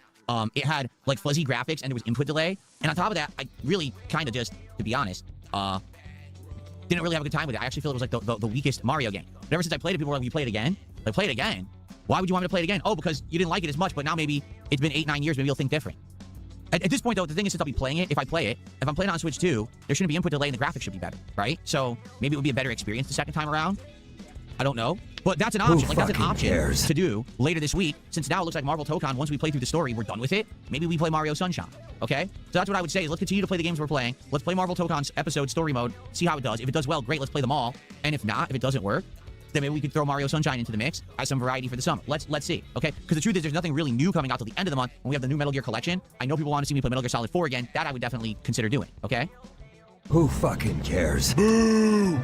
Okay, so that's that. And I'm sorry for those who had big hopes for Marvel Tokon. I did too. I wanted to play it, and I hoped it would be good. I had no clue that they would botch it this bad, and I'm not going to do what the FGC does and double spend and line the pockets of people who don't deserve the money because we're desperate. I'm not desperate. I don't need the content on Marvel Tokon. There's a million other things I could be doing. I'm not like the FGC where I rely on the new fighting game to have content to make, so I'm not going to waste time on it. Okay? Right. Okay. Apparently, I mean, so I was at, because it's Sunday, the Tractor Beam are usually streams on Sundays as well, and poor Indrid. This is a screenshot Sunny sent in the member Discord. So Indrid's not having a good time, you know. I can literally hear Indrid right now going, you know, just wait how annoyed they are at this stream. They are apart. And Indrid is 40 to 50 minutes ahead of us in the future. So apparently Phil is just extraordinarily insufferable today when it comes to just doing this thing today. So yeah. We do seem to kind of be all I'll say is that brace yourselves, guys, brace yourselves, because apparently it's gonna be one of those kind of podcasts from the bad man, just saying. So poor Indrid, you know. The chat team can tap out whenever they desire, though. They can tap out whenever they want. No, see, that's we have bingo to play. And mind you, I will remind you guys there are 2 current people who have full house tickets that they can use if they want to. Culump and Daniel Hensley both have full house tickets. So if either of them want to use them, they can. And hopefully both of them are around so we can utilise that. If Phil does get that bad. Okay. To be honest, Comedy Master says we play any other games in that Metal Gear collection. I don't even know what other games are in that Metal Gear collection. I only knew that Metal Gear Solid 4 was in it, and that was the big one. So that's the one I know everyone wants to see. Okay, let's do some quick shout-outs, all right? Then I want to give you guys an update on card stuff, and then we could just hang out for the rest of the show, okay? So, Martin Shortbus did a $6.97 Canadian Super Chat. Which is funny because I was going to say, oh, isn't that less than what he was doing last week? No, the Canadian dollar is more valuable now compared to the American dollar, so it's still a $5. Isn't that less than what he was doing last? No! What? Wait a second. You were upset because he thought he was giving you less. And you remembered that. But you remembered specifically what he gave you last week. And it actually upset you at first. But the Canadian conversion rate still works out the same. But you were upset for a second. What he was doing last week? No, the Canadian dollar is more valuable now compared to the American dollar, so it's still a $5 super chat. So thank you to Martin Shortbus for our first super chat of the week.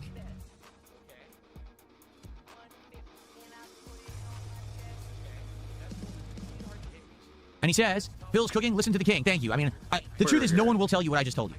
The entire FGC, sadly, they really are desperate. They really need the money. And so they always kiss butt, or they always, like I said, at the very least, I'm happy that there were creators that were very honest and were like, the PC version sucks. But to go over and play it on PlayStation and be like, oh, everyone should go buy it on PlayStation, that's so ridiculously disingenuous because you're literally telling your audience it's okay to get ripped off. Oh, you bought it on PC like me? Oh, buy it again on PlayStation. It's good. I'd be like, no, this is actually embarrassing for them. Don't buy it on PlayStation because they should have gotten it right on PC. This is a ridiculous atrocity that the customers have been ripped off. But instead, they're like, oh, go play it on PC. Or excuse me, go play it on PS5. No, don't do that. Anyway, thank you, Martin, for the first super chat. It looks like SMG did another 100 kicks. Thank you to SMG for that. I appreciate that.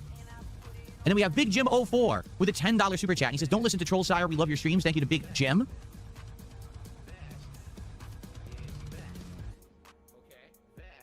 I appreciate that. That is now the biggest contribution of the day. Burger. And Hellman did 500 kicks on Kicks. Says, if you want to play Tokon on PS5, we'll gift it to you. If you don't, we'll support you anyway. It's your show. You make the rule. Disregard detractors. Exactly. I know what the detractors want. I'm not making content for detractors. All right? They were so upset with me that I did not play the game online any further on Thursday. They were so upset because they didn't have anything to content farm. They really wanted to, oh, look, here's Phil losing endlessly in this new fighting game. So, yeah, I mean, thank you, Hellman. I appreciate that. Now, here's the truth. Again, it's not the money. It doesn't matter. It's irregardless of who buys it. If I buy it again on PS5, I'm rewarding someone who made a bad game. If you buy it for me on PS5, then you're rewarding someone who made a bad game. The issue is rewarding someone who made a bad game. Does that make sense? Does that make sense? You don't want to reward errors because, as we've seen in the industry, if you continuously reward mediocrity, if you reward failure, the failure continues, right? Everyone complained for 13 years that Rockstar would... Does this mean you're going to boycott every Sony game then? No more Sony games ever. You're going to make a stand right here and now. Mr. Moral Integrity. You're not going to play Wolverine's fucking gone. No Wolverine. Not going to play that then. Wouldn't make GTA 6. Everyone wanted it. Where is it? Yet they kept spending money on GTA Online. That's why you didn't have GTA 6. Like, literally, it was a direct result of your actions is the reason why the thing you were complaining about was continuing. Everyone keeps complaining. Where's the new Elder Scrolls? Why won't they make a new Fallout? Yet Elder Scrolls Online and Fallout 76 continue to make big profits for Bethesda. So why are they going to pump out another game? So if you reward the error, if you reward mediocrity, you'll get nothing but more mediocrity or failure. But you bought Skyrim like a dozen times. In this case, I consider a fighting game with broken, unfunctional online play at launch, that's utter failure. That's not even mediocrity, because that shouldn't be common, yet it has been. We've had so many fighting games that launch and they're not ready, and then they launch broken and it takes weeks to years for them to fix this shit. That's pathetic. ArcSys, this has already happened with ArcSys. Dragon Ball FighterZ was literally the same scenario where the game played terribly online, yet everyone just wanted a Dragon Ball fighting game, so they kept... Waste of $5, stupid super chat. Playing it, kept hyping it, kept playing it, kept hyping it. And it took them something like 3-4 months of updates before it was finally viable online. So, Jackathon, thanks for $5. There's absolutely no chance I would read your idiotic mouth-drooling message, but I do appreciate your money, so thank you for that. It was a big insulting message he sent me, but I'm not stupid. I didn't even read it. I just skimmed it, and I'll just take the money. But clearly it's not it because you know it's an insulting message. So you did read it in that capacity to yourself. Okay, so here you go, folks. That's the deal with Marvel Tokon. It's a huge mess in the FGC. Sadly, a ton of people are kind of being pretty disingenuous about it, telling people to buy it again when you should not do that if the game is broken to begin with, and especially if you can't get a refund. Like, even I played it for 4 hours. I can't get a refund on Steam either, even if I wanted to. So, you know, that's that. And again, with me, I'm a guy who has tons to do. There's a lot going on. I'm already juggling a ton of games. There's the possibility of playing Super Mario Sunshine and even more this month. Why do I care about Marvel Tokon? I'm not crying about it. I'm not. Like, I don't give a shit. You literally just spent the last, like, fucking hour crying about the fucking thing. You spent an hour bitching and whining and moaning about the game. FGC is desperate for content and they need this new game. So be it for them. Let them go down that horrible rabbit hole of basically rewarding bad behavior. And they're going to see that all they're ever going to get is bad behavior. Especially those who are complaining, oh, the game's too easy, it's button mashing. Yet they all just bought it twice. So now guess what more games you're going to get? Just take a wild guess how every fighting game will play in the future. Okay. What just happened? I didn't click that. Princess Luna. Thank you so very much, Princess Luna, for a gifted membership on YouTube. That's our first membership of the week. Thank you, thank you. Okay, so now that that's finally out of the way, all right, let's move on to the next topic. Let's talk about the status of cards and everything, because I already did some updates here, and I want to tell you about how things are going with everything. So last week, for those who don't know, here we go. It was only a 5-day week here on DSP Gaming. Here we fucking go. 4 boxes of cards last week. 4 boxes. Okay, we finished Pokemon Pitch Black. We did the entirety of the Pal World box. We did the entirety of the Lorcana Reign of Jafar box. And we did the entirety of the One Piece Adventure on Kami's Island box. That was ridiculous, the amount of support and the crazy amount of cards that I opened in 1 week. I never expected I would ever be doing that much, okay? But obviously, you guys are liking the content. You guys are... I mean, Phil, one person was responsible for the majority of those cards being opened, though. One person gave you $2,100 fucking dollars in tips. Without them, you'd have... You guys collectively really fucking clearly like the get the fuck out of here. It wasn't fake. As far as I'm aware, it's not fake. The person that did it was like... They didn't do it because they wanted DSP to be happy. They didn't try and piss off, you know, the people that... It's like an OIC sort of fucking alert, you know what I mean? It's somebody that likes to fucking give Phil money to piss off trolls, that sort of thing, you know? But they're on the Kiwi farms, apparently bragging about their fucking exploits, you know? So as far as we're aware, it's not fake, you know? Not in the usual DSP sense, anyway. You're enjoying, you know what I'm saying? You guys are enjoying the content, or else you wouldn't be supporting it and asking for more. All right? So where did we end last week? We ended last week doing this. We cracked open a box of Yu-Gi-Oh! Chaos Origins, which did arrive on Thursday. We got into 4 packs, okay? So to be honest, I like the look of the cards, but I just don't understand them. I don't know the difference between a trap card, a character card, a spell card. I don't know how the game is played. I've never seen the show, so I recognize absolutely nothing on the card. I do think that the quality of the cards is nice, and from what I'm being told, there are 2 rares, like full art cards in each box, so I'm guaranteed to get some hits in the box. I just don't know how many or the quality that they will be. What's funny is the people who are criticizing Yu-Gi-Oh cards don't seem to have any like knowledge of them. Like people, oh, Yu-Gi-Oh cards have no value because they get reprinted endlessly. Yeah, but this is a first edition box and each card has a foil stamp on it to prove it's first edition. So it doesn't matter if they get reprinted 1,000,000 times, the value is in the first edition print. That's like saying because a comic book got a bunch of reprints, the first edition isn't worth anything. Completely false. The first edition is always worth something. It's the reprints that are worth nothing. So I don't even understand what people are saying when they say this nonsense. So anyway, yeah, I'm excited to do more of these, okay? But at the same time, we also have this. I returned to Pokemon Surging Sparks because this was a set that we did very, very early on, okay? And oops, very, very early on, when we were unpacking cards back in May and early June, okay? This was a set that we were doing. This is where we got our mega rare or hyper rare Golden Pikachu up there. That was worth almost $100, and it's a really good set. I like it. It's the Alolan version, so basically the Hawaiian versions of Pokemon that are kind of special. The cards look great. It's a good set of cards. So we have Surging Sparks and we have Yu-Gi-Oh! Chaos Origins cards that we'll be opening as we hit support milestones this week. Now, let's figure out, okay? Let's figure out what it is that you guys want. Okay, you ready? We're gonna do a poll. Who fucking cares?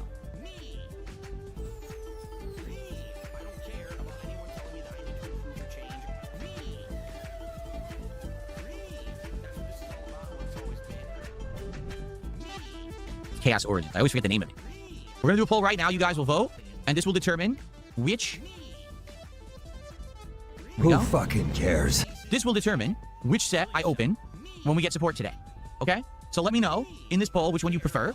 I'm down. Shouldn't it be if you get support today?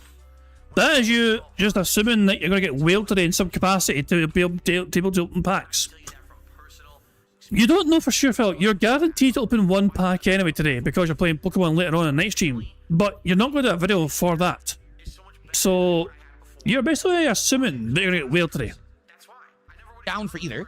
Either one, like with Yu-Gi-Oh, this is a first-time experience. I'm learning about the cards for the first time. I find it interesting. Maybe we'll get a hit and see what they look like. With Surging Sparks, we already are very familiar with Pokemon cards. I like the Pokemon cards. We know that there's good ones. There's a $300 Pikachu, $100 like $70 Latias, $100 like $20 or $30 Melodic, and more in this set that we don't have yet. Even though we did get the hyper rare Pikachu, that's not the most valuable card in the set. There's many more good cards in this set. Okay, so I'd be happy unpacking either. All right, let's see what you guys vote for, and we'll go from there. All right. Frankly, those people who make that shit up should be sued. Cool. Should be sued into oblivion. But I'm Also, not a rich man. keep in mind, we're still doing Prismatic Evolutions as our bonus packs for big contributions of $100 or more, or if we hit a milestone of $250 cumulative dollars any stream. I have 2 more here, and then a whole other 6-pack, so we're good for now for the week. We should have enough of the premium packs to open and continue on. Okay. So how does it work? Quick reminder. Give me your money, give me your when we money. hit a $100 support milestone, that's a pack that I'll open on stream for DSP pack rips. 150, another pack. 200, another pack, and every 50 after. If we get a big contribution of $50 or more in one go, that's a guaranteed bonus pack. If we get a contribution of $100, that's a guaranteed regular pack, and then I open a pack of Prismatic Evolutions as well. Okay? So, let's get some support today for the content. Let's get some support rolling. Let's get some packs set for opening. As you know, I open at least 2 packs at a time during DSP pack rips. So if we can get to 2 milestones today, or we get a $50 contribution and we hit a milestone, I'll be doing DSP pack rips at the end of this stream, and we'll be seeing our first card. It looks like right now, Yu-Gi-Oh is in the lead again. I guess you guys are interested to see the Yu-Gi-Oh cards. Again, I don't know much about them. I'm excited to see more of them. I'd be down for that. Who fucking cares? Okay. So Arthur Morgan's horse says, I honestly think a lot of the basic non-value cards look better than the hits. To be honest with you, yeah, some of the stuff that we've seen, right? Or you'll think it's worth something because it's like full hollow metallic rare art. You look it up, it's worth $1. Huh? Why does this card look so good if it's worth $1? Right? I just don't understand that they make such cards look so good, and then they're worth $1. That actually drives me. Well, it doesn't drive me nuts, but it makes me confused. Why bother making the card look that good if it's not going to have value? Like some of the One Piece cards look sick. It's like 75 cents. Huh? I'm not saying the good One Piece cards don't look good. Like that Brook that we got looks sick. Really, really good card. But then why does other ones look so good too? I don't get it. Anyway, the other thing I wanted to say was, oh, by the way, thank you to the Nixter97 who gifted a membership. Thank you to Nixter for the membership. We're now at $39 to support. Thank you guys for the early support. Can we get our first sub of the new week on Kick? Can we get a tip bigger than $1.50? Can we get some momentum going towards getting some packs open? That would be awesome. Thank you. So what I wanted to say just really quickly here, okay, is these card values fluctuate a ton. And what I mean by that is they go up and down, and it's very, very confusing. It's hard to tell what's going to hold value and what's going to lose value. All right, so I'm going to give you some examples here. This was my most valuable card for a very long time. When I first got this, Mega Greninja EX, it was from the Chaos Rising box back in May, late May, okay? It was worth $380 back then, okay?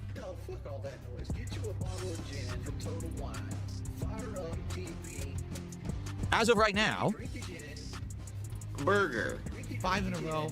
That's concerning. they won't even give me a value. It's glitched. As of right now, this card has dropped to $210. So that's a tremendous amount of value lost. And I say, well, whoa, what happened? Why on earth did it lose so much value? Okay. Well, because this was a brand new card when I pulled it. It was literally the hot new set.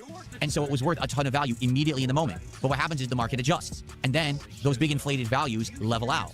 And then the card isn't worth nearly as much. So it's still worth $210. It's still my most valuable card. But man, it nearly halved in value in only the couple of months that I had it. To give you some perspective here, now the latest set is called Pitch Black. The highest value card when it first released in late July was over $500. Now that card is worth less than $200. That card actually dipped even worse than this one and even more quickly. Okay, so that's just how it happens. Okay, that's how all these cards go. All right, now to give you some perspective, this is Groudon from Paradox Rift. Okay, this card when I pulled it, which was 2 months ago, month ago, I can't remember, it was like a month and a half ago, was worth around $118. Now this one is worth $128, and it's actually going up in value.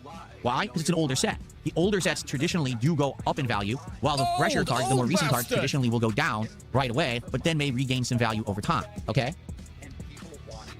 Here's another example of that. This Boa Hancock One Piece card. I pulled not even 2 weeks ago, right? When I pulled it, it was worth like $56. As of today, it's worth only $48. It actually lost a bunch of value. Why? Because this is the more recent one-piece set. So again, the value was inflated, and now the values are kind of settling in. So now the value is dropping on this particular card. Okay? I just see a scammer. They were right. This is the Cloud Strife Legendary Hero card from the Final Fantasy Magic the Gathering set. Okay? When I pulled it 2 weeks ago, well, not even, it was a week and a half ago, it was worth $21. As of today, it's worth over $23. So as you can see, like this. So the values aren't consistent at all. They go up and down. It all depends. There's all these different industry factors. If the cards are hot in play, of competitive play and stuff like that, they'll go all over the place. All right? So if anything, the one thing is if you open a new box and you're really looking to make money, right? You essentially really need to go ahead and sell right away. Rip the box, hope for the best, and sell, sell, sell. That's the way to make money immediately. But if you're collecting, you're always going to find new cards are going to have value, and then they're going to lose the value over time, but then they might gain it back again over time again. Okay? So incidentally, I reorganized the tree. The top row remains the same, but even that second row, the Boa Hancock got downgraded. Actually, the Chandelure that we just pulled gained a few bucks of value, so that moved up a spot. And actually, the Blackbeard went way down too. He was 31, now he's like $25 in value, so he went down. But that will happen. You'll see fluctuations over time where things will go up and down. That's just how it is in the card industry. So, all right, so Yu-Gi-Oh cards have won the poll. You guys want more Yu-Gi-Oh today, Chaos Origins. I'm totally down for that. Again, that's a set I don't know much or anything about. I'm learning very slowly. I hope that you guys will help me to understand the Yu-Gi-Oh cards as we do more with them. I'm open to learning and suggestion, all kinds of stuff about them. I want to learn how they work. Okay. Cares? So, yes, when we get to $100 of support, that's a Yu-Gi-Oh pack. If we get a $50 contribution, that's a Yu-Gi-Oh pack. Let's get some support rolling in. We can do DSP pack rips today. Okay. XJW9 did 500 kicks. Thank you so much, XJW9. Let's get down on the leaderboard. I have a disgusting hair in my mouth. Ugh. Started tickling my tongue. Ew. Okay, give me 1 second here. Because sadly, the trolls are back. So I'm going to once again put up my pinned note, everybody. I was hoping maybe fresh new week the trolls wouldn't be here. Oh no, they still have no life. They're going to be here. So I just posted up the message again. Everyone in the chats, if you could read the pinned message, I would greatly appreciate it. So let me understand your logic here, Phil. Trolls showing up to your streams and spending time on your streams means they have no life, but your fans and viewers showing up to your streams means that they do have a life. But they're doing the exact same thing, technically. Okay? Okay, so XJW says, with Yu-Gi-Oh! Trap cards are defensive spells. Regular spells are more like modifiers or bonuses. The monsters are your team of fighters. Oh, okay. Are they all monsters, or are there other, like, human-like characters, too? I'm just curious.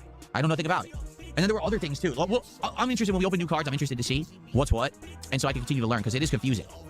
And then thank you to Spoderman with a $2 super chat. He says, are you selling the cards or holding on to them? I've only been collecting for just under 3 months. If you take a look, we're actually about the 2.5 month mark right now. We started in late May. So now we're about 2.5 months. No, I'm not selling anything right now. Okay? Long term, as the collection grows, as these things continue, right? There's a chance that maybe I would sell stuff. Right now, absolutely not. Right now, we're just getting started. We're trying different kinds of cards. We're enjoying stuff. You know what I'm saying? We're having a good time with it. That's what it's all about. I'm learning about the different card sets, the different IPs, how they work, the values, the grades, the look, all of it. It's fun. The collection aspect is a lot of fun. XJW says it's a mix of mobsters and wizards and stuff. Huh. So it is a mix. It's monsters, wizards, all kinds of stuff. Interesting.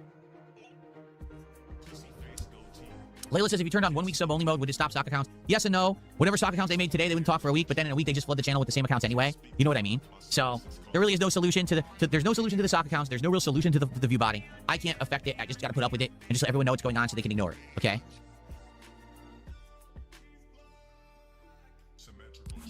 How much did I invest in the most valuable card? Well, it was just in the box, right? So Chaos Rising, when Chaos Rising first came out, the boxes were like $280, give or take.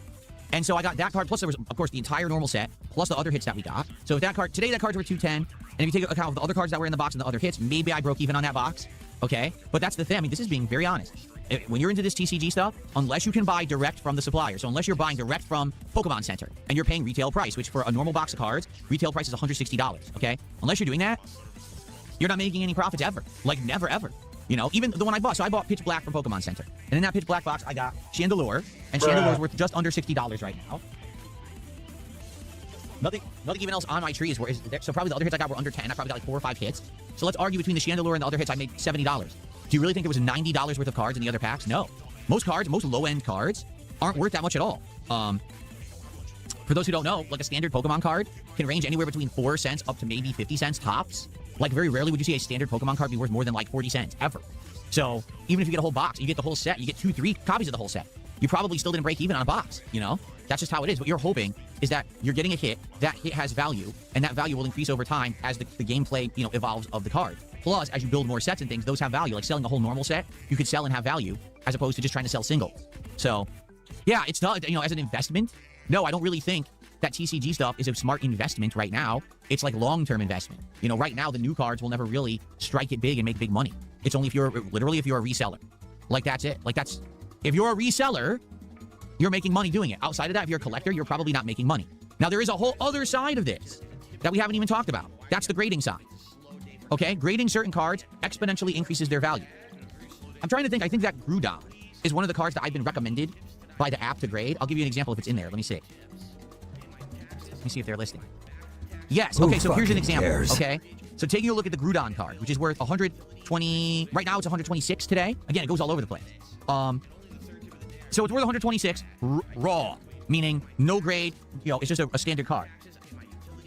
If I were to send this card in for grading purposes, and it got graded a PSA 10, meaning the highest grade of quality, there's no damage to the card, there's no physical problems, it's centered well, and if they gave it a PSA 10, the card would be worth $718. So it would go from 126 to 718, simply because I sent it in to get graded. Well, how much does it cost to get graded? It depends on the speed. If you pay for expedited, it's probably around $100. If you go slow boat, it's probably like $25 to $50. So you pay $100, but then your card increases in value by around $600. So the grading system could actually potentially make stuff blow up. Bomb. My biggest fans are idiots. So, hold on a second. Thank you for the Tractor Simba for getting 20 members. And I think we've won bingo because of that. Yeah, we were 4 away as it stood. And those 20 get the memberships means we've won this second card. So, thank you, Tractor Simba, for that. Very kind indeed. And so, congratulations to the following people for the senior membership. Congratulations to Bo Smith, Damice, Little Shadow, EX, Slam Son, Nano Desuba, Buffering. Hold on, I need if I can press it right. Buffering. What? There we go. Eric Newton, Insignificant Human, Free Willy, Canned Soup, Darkside Drill, and very talented musical detractor, Darkside Drill. Sol the Kaiju, Leon, Andrew, James 2025, Atarius, Lima Whiskey, Utterly Insane, Paddy Quinn, and Vidu994. So if you're one of those 20 individuals, make sure you thank Detractor Simba for getting you a membership, and of course thank you Detractor Simba for not only getting us 20 memberships to support the stream, but you've actually won us a full house as well, right before the bad man almost got a free space taken away from us. So let's tick these off. There we go, and there's the face. Boy, how exciting. Anyway, there is a face right there. Now, Phil has actually finished his podcast 5 minutes ago. Live DSP anyway. But it seems like the bad man, we're 55 minutes behind live DSP, and apparently it's just fucking awful. But this is a democracy. You guys are in charge, so I'm going to do a poll. Do we do a third card? Yes or no? Simple as that. Third card, yes or no? There is plenty of podcast to go, but do we want that sort of suffering, or do we just call it quits? You guys, of course, are always, as ever, in charge. If you want it, we'll do it. But it is entirely up to yourselves if we do it for a third time. While you guys are voting on that, of course, we will focus our attention on marbles, you know, and autos as well. Of course, autos and then marbles. Good stuff indeed. So here we go. And thank you very much to Tractor Beam for sending their viewers over here. I hear you had a rough time. So yeah, Sonny had an eye on Tractor Beam as well, and you guys tapped out apparently of the bad man. And yeah, we're actually trying to decide ourselves whether we should continue ourselves yet. We just got a second full house bingo card, and the poll in the chat is going right now to determine whether we do a third card or not. But of course, while you guys are voting on that poll, we shall of course have a marble race to determine our full house marble prize winner for that second race. Also, if you just joined us from the Tractor Beam, please like the stream, because we get 50 likes. That's 2 more free spaces that will count for our next bingo game, whether that's coming up after this marble race or whether it's tomorrow. So there we go. So yeah, thank you very much for the Tractor Beam for the raid. Very kind indeed. And cheers, Andrew, for that. Your suffering is now over for another day. So there we go. So let's get marbles launched here, and let's have a full let's have a marble race go here. Currently, you guys do want a third card. You guys are just gluttons of punishment, Jesus Christ. But yeah, if that's what you guys want, we'll do a third card. But obviously, it's still time for you guys to vote. We're going to have a marble race first, and you guys can decide what you want to do, if you want a third bingo card or not. Let's pick community maps here, and let's hit random, and let's have a random map picked for us today, and it's called Chuffed Excellent Adventure. Made by Just Add Sunshine. It's got a 46% elimination rate and an average finish time of 3.5 minutes. So here we fucking go. In our one, we had Destroyer win the bingo race. Their marble was victorious and they won an intro shout out. So, what? Why? No, this is a shite map. It's English. Boo! Fucking boo! I don't like this sort of thing around here. Shut the fuck up, you cunt! I'm going to spam the Scottish soundboard button like crazy for this bullshit. Boo!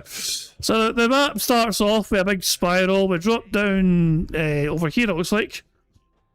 Past a bunch of blocks as well. So do we drop down here? I must drop down here. And we're in here, we go down here, we bounce down the English flag. For God's sake. We go down there, we go down here. Holy shit, his asteroid's fucking firing at this cannon. We go down here as well. Definitely a little spin down here, through there. Thank you, Bjorn. It's not the Scottish flag, but there you go. For fuck's sake. The finish line is all the way over there, past the Disco Light Show. So there we go. For God's sake. Right, let's hit start. And let's see who is going to drop down first here. We'll keep an eye down here. All the marbles are spinning around right now. Which one will drop down first? And get a good head start. Looks like Sean O'Mac, Y2G in the event for life for the front two runners right now. We'll follow their marbles. Why is Sean O'Mac so much smaller in the event for life? I mean, I don't understand why their balls so small. I guess they all come in different sizes, but what the fuck happened? Or is the event for life just bigger than usual? Look at the event for life's fucking swole fucking marble. They've been on the steroids, clearly. Sticky Man on the other side here, but the event for life's marble is going quite well so far. In their massive fucking state that they're in. Maybe the bigger you are, the faster you roll, I don't know, but he's cooking here. Look at him fucking go. But he's so swole that he's fucking falling down slowly. We still have every single marble alive on this course so far as things stand. Nevet for life, struggling to drop down here. Dark Cross and Putty Means for You have joined the fray here. And Beans for You, it looks like they make a direct beeline, but Ravashank has also dropped in here, and I think Ravashank and Beans for You are the two front runners if we can catch up to them. Sticky Man is also doing quite well there, and Beans for You. Ulf Marbles has dropped in. But Beans for You in first place as it stands. Major of India has overtaken. Another little discrepancy in size between Beans for You and Major of India. But well, there you go. Don't understand how that happened or why that happened. Egret seems to be ahead here, but they've dropped down. Who can drop forward here? Big and Pancake and who's? Go forward, somebody. Ravashank is going forward here. And they're floating over here, and they're hitting this thing here, and I guess you're supposed to drop into this thing and drop down here. So who's going to be the first one to drop down there? Chori Taint is off the map altogether. Ravashank is out first. Sticky Man is not far behind in second place. So Ravashank and Sticky Man, and Dreambird's also there as well, but Sticky Man has the advantage. If Vega's marble has perished, unfortunate for the Vega. But Sticky Man is still in first place, Ravashank in the second place, and they're trying to catch up here. Ronin's dropped off the map altogether. But Sticky Man is in first place, going round the outside, around the outside, around the outside. So Senpai's fallen off the map altogether. Don't quite understand how that happened, but they found a way to die. The Tractor Simba is also gone, unfortunate for them indeed. The finish line is just over there. We are very close to the finish line. The Tractor... Sticky Man's got slowed down. And Mad Max overtaken right to death. Mad Max has overtaken right at the very end. And they have won the course. Sticky Man, it was theirs to win. I don't understand how the hell that happened. Sticky Man somehow found a way to die. Not die, but slow down. Well, Mad Max in first place, Sticky Man ended up being second, Mage of India third, Toxic's fourth, Rabashank fifth, Brian sixth, Egret seventh, Peacock Gaming eighth, Dreambert ninth, and Chris Danks in 10th place. But thank you, Lord Diaz, for the raid. Very kind indeed, Lord Diaz. Little happy feet yourself. Very kind indeed, Lord Diaz, for that. I hope you had a good stream. Remember, guys, Lord Diaz has a regular DDR streams on a daily basis, practically, and they're very impressive with their fucking tap dancing skills, practically. You know what I mean? Different tunes as well. Not, you know, they monitor the heartbeat as well, and they monitor you regularly and how they're ketoed. If they're in ketosis as well, you know, the keto diet thing. You know, so yeah, better to Lord Diaz for that. Very kind indeed for the raid. And good stuff indeed. So Mad Max's marble won there. Sticky Man, it looked like it was theirs to fucking lose, and they end up just throwing and going in second place instead. So Mad Max, your marble was victorious. Well done to you there. And if I scroll down the list here, see where all the other marbles finished up there on the list here, as you can see. Ludwig Order's there, Sonny was there as well, Jade fucking finished in first place. 71 marbles finished the race, and everyone else perished. So there we go. And I decided to die very early on because fuck this map. Any map with English flags in it, I was like, it's not worth my time racing, so I decided to die quickly. So there you go. I took I think it was a smart move on my part there, just to say fuck this shit, I'm out. But well done to the Mad Max for their glorious race. Let's spin the wheel and see what prize the Mad Max has won for himself, shall we? Will I win an intro shout out, or a Scottish soundboard pass, or a full house ticket? They've won a Scottish soundboard pass. Well done to you, Mad Max. Anytime you want me to press the damn Scottish soundboard button, I'll press it for you like so. I mean, it's terrible. All these hands are all over the place. You're like a sweaty octopus trying to unhook a bra. Smashing stuff indeed. I'll take a wee note of that right now. Mad Max, your prize soundboard, and that'll be eligible for you for a full week. I'll say a full week, so 17th. I'm going to say you can use it up until and including the 17th of August, which is next Monday. Not tomorrow, but the following Monday. So there we go. Because I probably won't be streaming next Sunday because, you know, I don't usually stream Sundays, so there we go. Right, guys, well, you guys have voted for a third card. 78% of you guys want a third bingo card. Oh boy. Well, if that's what you guys want, I guess that's what you guys will get. So, I guess we'll bring our attention back to the bad man, shall we? To play bingo for a third time, we're going to need a number to generate a third card. So the first number in chat I see will be the number that I use to generate this bingo card. Then I reset the free spaces back to 0. There we go. Everything else stays the same, of course. I mean, the sip, snorts and burp stays where it is, as there's a big counter. And the first number in chat I saw was from Sonic, who said 220. So we'll do that once again. But type it in right this table. 220, here we go. 220, we need Phil to say and do the following on this third bingo card. We need Phil to touch his face, him saying percent, him talking about the weather, him saying dude and content. The second row is Phil saying hilarious, him giving somebody a good old fashioned lean and manual ban, him saying right now, tips and shocked. The third row is Phil saying example, him talking about drama, him talking about Pokemon cards or like magic cards or Yu-Gi-Oh cards, any cards. Him saying subs, and him saying here's the thing or here's the deal. The fourth row is still saying engagement, tired, him scratching his stash, him pointing at the camera, and him saying absolutely. The fifth and final row is Phil getting at least $50+ in support, him saying that being said, shout that being said, him saying help, wow, and finally him chewing some water. So that's the bingo card we have for our third game of bingo. You guys know all the ways we get free spaces by now, but I will remind you, 50 likes gets us 2 free spaces. Alright? But at 41 likes right now as things stand, if you joined us from a stream, from the Track to Beam or Lord Diaz stream, if you don't want to stay, that's fine. But please like the stream before you leave, because the more likes we have, the more free spaces we can get to try and get us closer to a full house bingo card. So thank you very much for that, okay? So there we go. So I think, but you guys know the ways we get free spaces, you know, so yeah. But yeah, there you go. So, on that note, there's only one more thing to do before we play bingo for a third time, and that is once again to press the random Scottish soundboard button to send us off into battle for a third fucking time. It's me going bah, for Christ's sake. On that, me being scared of a fucking bear in a video game note, it's time for a third round of bingo. Can we get a third full house, or will the bad man defeat us? And remember, for every $50 that Phil gets, we do lose a free space. And he's about to have that right now. So we actually might be in a situation where we're in -1 free spaces. That is possible. But here we fucking go. Up in value. Okay, just being honest here. I'm trying to see other recommended cards that they're recommending I send in for grading. See. Apparently, if I send this guy in for grading, it won't even triple his value. Like, it would probably still be around $600. So they're all various different levels. I would have to see which ones I would want to send in for grading if I did. I'd have to determine, what would make sense. And the other problem is, it takes forever. Like, right now, even if you send it in with the most expedited grading process, it still takes months. So you lose your cards for months. You got to hope that they get taken care of, that they don't get damaged or lost in transit. You know what I mean? There's a lot of factors involved. So, Sporterman did another $5 super chat. He says, why are store clerks cutting the plastic to stop reselling as if they have control of the product after it's purchased? I don't understand the legality. Well, quite frankly, I just don't think that the industry was designed for resellers. I think that when the company is making these cards, right, they're intending for either collectors or people actually playing the game. That's who the cards are for.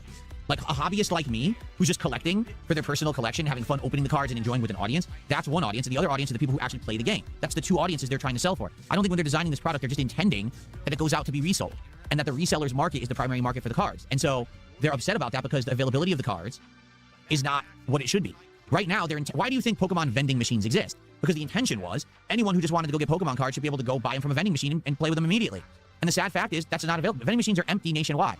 I have 3 different Pokemon vending machines in my area. They're all always empty or out of service. I was just at the mall, endlessly down for maintenance because they don't even bother stocking it because they know if they do, there'll be fights in the mall over the cards. The one at my local grocery store, I've never seen a single card in. It's just empty endlessly. So, you see, they designed the cards for players and collectors, and the players and collectors can't get them because the scalpers are buying them all up. So, let's say, for example, Target, because I think that's the store that's doing this now. Target has made a policy that when they stock Pokemon cards, they are actually going to take a box cutter, okay, and they are going to open the plastic seal. They're not going to damage the product. They're not going to cut through the cardboard. They're not going to damage the card. All they're doing is they're breaking the seal. Why are they doing that? Because resellers can't sell broken product because then if they do, no one trusts that it's real. People will say, I'm not going to buy a broken open box because it could be fake packs inside, right? For example, as you can see, I bought this completely sealed all around, still has the Pokeball symbols on it. It's legit. It's real. If this said, oh, we're selling it only without the plastic wrap, I would never buy it. Well, I would never buy a box without the plastic because that means they could have swapped the packs out and put in packs that they know have no value because they already pulled packs that had the good cards in it and just built a box of dupes. You see? Because in reality, any actual real box of Pokemon cards is guaranteed a certain amount of hits. I think the least you can get is 4, but you're always supposed to get at least 4 and some of those being good hits. But you could get scammed where someone takes the hits out, puts in all dupes, and now you get all low-end cards and no hits, so your value's been stolen from you in the box. Do you see? So, what Target is doing is saying, we want to make these cards only for legit collectors and kids who are going to play the card game. That's it. So by slashing the label, a reseller can't buy that box and resell it because no one will buy it if it's open because it could be a scam. So they're screwing over the resellers and only legit people would buy. Like right now, if I went to my local Target and they had a shipment of cards coming off and they're like, they slashed it, I would still buy it. I know it's real. It's right there in front of me. Of course it's real. It's not a scam. You know, Target's not scamming the customer. And by the way, for the record, Target has the right to do that because they own the product. If they bought it legally and it's their inventory, they can do it. They can throw it out if they want. That's their prerogative. They own it. They can slash it. They can do whatever. They can write all over it. You know, that's up to them. So there you go. Okay. So before we continue, let me very quickly check the ban trackers for a second. Let me refresh this bastard thing. Has Phil banned anyone in the last few minutes? Let's see. So at 12:51 in time here, has he banned anyone around that time? Let me just scroll down here. 12. He bans a whole. Yeah, he banned. He has banned people at 12:51. Yeah. How much did you spend on your fake kit on YouTube? He banned that. He's about to ban a whole bunch of people on Kick here, apparently. So I might as well keep an eye on Kick, basically. We'll take it when we see it, but yeah, Kick's about to get 3 bans. So here we go. Okay, so here we go. This podcast is dumb. So was That's a quick ban right there. Let's just rewind it. Banned Benadryl Submarine. And what did they do? What was their crime? Benadryl Submarine was banned for the Leonardo DiCaprio face. That was it. That was all they did. This face, this emoji, the Leonardo DiCaprio face. Banned. But for God's sake, Phil, for the love of what? Why would you ban somebody for that?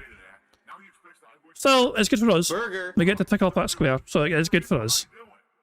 What crime was that? Posting that face is like, okay, ban worthy. Yeah. Good to say. Whatever. Okay, so here we go. This podcast is dumb. So was the last one. Okay, so here's what you can do. You can both be permanently banned and don't come back because no one cares about your opinion. If you're here, then don't watch. If you don't like it, don't watch it. But what are you here watching for? If you don't like the content and what we talk about, then get fucked. Burger. Okay. All right. Let's continue. So Arthur Morgan's horse did a $5 super chat. Says, what about the long-awaited Stellar Blade playthrough? They have card sets now. They do. They have Stellar Blade cards. That's ridiculous. That's absolutely ridiculous that they have Stellar Blade cards. Thanks, Arthur, for $5. Let's see here. Ghost did a $5 super sticker. Thank you so much, Ghost, for a $5 super sticker. I appreciate that. What about to get a free space? What about to get a free space because of Jade? Jade, how are you? You're for some. Yay! Look at Jade. What are you? Squeak, squeak, free space. We got a free space thanks to Jade. And you can fuck off back out here, Jade. Thanks for that. Here's the animation didn't play. Let's do it again because it glitched out. Jade, 62 months as an Ultra supporter. Said he's not going to be here for Assassin's Creed. He'll be back for Tokon later in the week. Sounds good. I actually can't wait to play more of the story of Tokon, which will be continuing on Tuesday. So I hope you'll come back, everyone, on Tuesday's day stream if you want to see some of the story of Tokon, okay? Who fucking cares? Boo! All right, someone tipped me $5 and they want to remain anonymous. Burger. That means we don't count it. We can subtract 5 from his total. If he gets at 100, we don't count that as losing the free space. But they're also having me look into them being banned. I have no idea who they are or why they would be banned. They are banned. I unbanned them. So if you just hit me $5, I banned you. But don't worry, I didn't say anything about who you are, so you're good. Let's do a $5 animation. This is an anonymous animation. Thank you for the 5. Wait a second. If you unban people on Kick, though, it tells the audience. It must be a YouTube ban. It must be a YouTube ban because if you unban somebody in Kick, it tells you in the Kick chat that they're unbanned. It would be hilarious if it fucking happened. I'm going to pay attention to this Kick chat. Hold on. So I hope you'll come back, everyone, on Tuesday's day stream if you want to see some of the story of Tokon, okay? So hold on, 2 seconds here. I'm keeping an eye on the Kick chat in case it happens. Someone tipped me $5 and they want to remain anonymous. Please be Kick. But Please also be Kick. looking for them being banned. I have no idea who they are or why they would be banned. They are banned. I unbanned them. So if you just hit me $5, I banned you. But don't worry, I didn't say anything about who you are, so you're good. Let's do It must be YouTube then. It must be YouTube. How boring. How fucking boring's that? a $5 animation. This is an anonymous animation. Thank you for the $5. That's our biggest tip of the day now. Okay. All right, we're at $66 of support. That's good early support, everybody. Thank you so much for that. I appreciate that. Would I ever play Huni Pop, a card collecting game with RPG elements? I've heard of it, but I don't know anything about it. The name is very familiar, but I've never looked into it. Yeah, Layla. Layla says, I ended up buying Pokemon ZA, Pokemon Legends ZA DLC. I should listen to you. It's just grinding. It is. It's so much grinding. There is story in there. Don't get me wrong. There's story in there, and the story can be interesting, but they make you grind so much to get to the story. It's not worth it, in my opinion. It's really frustrating, you know, trying to get through that story.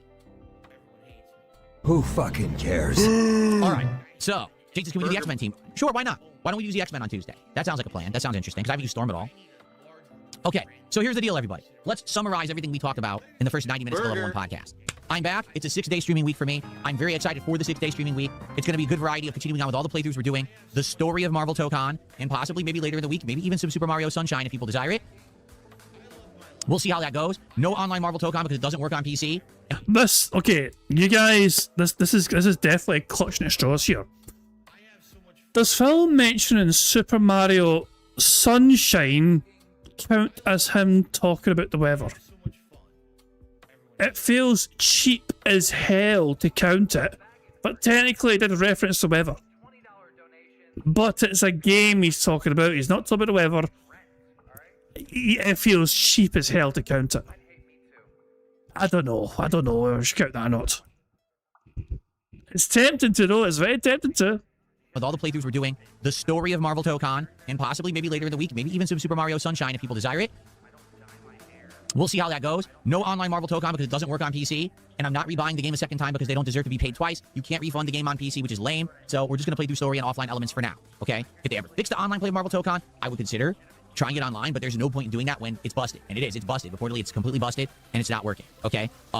So, schedule-wise, it's Assassin's Creed and Pokemon Brilliant Diamond today. Tomorrow, it's Dark Souls 2 continuing, and then Final Fantasy 6. Wednesday, Marvel Tokon continues, and probably, honestly, more Pokemon then, because I'm thinking maybe we can finish Pokemon Brilliant Diamond this week. We'll see. Okay, and we'll play it by ear. As for DSP Tries It, sadly, probably not doing DSP Tries It this week, simply because the fact is, there is no real stuff to try.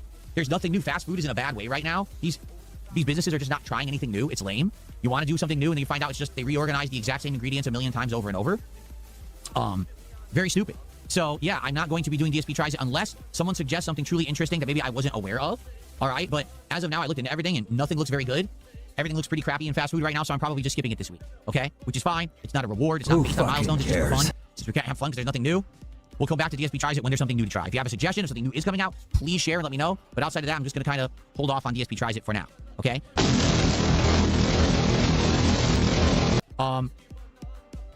And as for cards, right now, we're opening Yu-Gi-Oh! Chaos Origins and Pokemon Surging Sparks. Depending on how the week goes, if we get big surges of support, I might get more. Oh, that is the other thing I wanted to talk about. If you remember, back when we were talking about cards on Thursday morning's podcast, a big suggestion that I got was Dragon Ball, right? And we were looking it up, and I was actually looking at the availability of these Dragon Ball cards. So Dragon Ball Super TCG, and it was called, it wasn't Fusion, it was called Masters, right? Yeah. So, I have no idea about these cards. Zero, okay? The Fusion are way more readily available than the Masters, for some reason. I think it's because the Fusion sets are just more common and more prominent. But the Masters, I'm finding too, I was gonna order it back on Thursday, and when I went to order it, it was sold out. I was like, you gotta be kidding me. But it looks like over the weekend that I wasn't here, they restocked, okay? So I'm not gonna go crazy and order it yet, but if we start going crazy, let's say, for example, we get tons of support, we start opening a bunch of cards again, that might be the next thing that I get. Okay, we'll see. But that might be the very next thing that I get, would be, let's try some Dragon Ball cards. And if it is the Master set, that makes sense, then that's the one that I'll get. I don't know if you, again, that's what people recommended to me back on Thursday. So, I don't know. If you guys have other suggestions of other cards to try, I'm all ears. I'd be interested in trying other things as well. Whether it's, you know, something I've never tried, going back and doing something we've already done, or a different version. I would love to know, okay? Okay. They are. Marky says... So, Sonny's asking, did DSP say which $5 was on ban? If he unbanned on Kick, it would have told you on Kick Chat he unbanned somebody. It must be YouTube. I'm pretty certain that Kick also tells you when you unban somebody. I feel quite sure, because I feel certain I've seen that in Phil's Kick before. He'll actually ban somebody and he'll unban them, and it says so. I think it says so on Kick. You actually see somebody get unbanned. So it must be YouTube, in my opinion, you know? And yeah, apparently paying... It strictly breaks Kick's terms of service to pay for an account unban. There you go. Tane, a third party, an insider, are trying to bribe support to bypass a platform-wide suspension. Well, that's an account... That is probably... This TOS probably doesn't... it's probably actually what it means if you're banned on Kick entirely. You know? Not banned from somebody's stream. This fucking policy here probably does not follow... Oh, I got banned on somebody's stream chat and I can't talk anymore. Give me $5 time. I don't imagine that's what this adheres to. This sounds like it's talking about getting banned on Kick in general. You know? YouTube for citing one. Hold on, let me see, because you sent a YouTube thing. Let's see here. Hold on. So hold on, let's see here. Yes, it's a severe violation of YouTube's terms of service to pay an external service to unban your account, and doing so likely result in a permanent, unappealable ban. Again, this sounds like you're trying to circumnavigate, like getting banned from doing something on YouTube yourself. And not just in someone's stream. I don't know. Let's keep... If you see individuals on social media claiming they know an insider can hack, nah. This sounds like it's not about fucking getting banned on somebody's stream. This to me sounds like getting banned in general from doing whatever on YouTube or Kick, you know? I don't think these things apply to getting banned on somebody's stream. You know? That's my That's how I interpret it anyway, you know. This sounds like it's all about getting banned on Kick in general from using Kick overall. Never mind just going to some of the stream, but using the whole platform in general, and the same for YouTube, you know. So yeah, I don't think.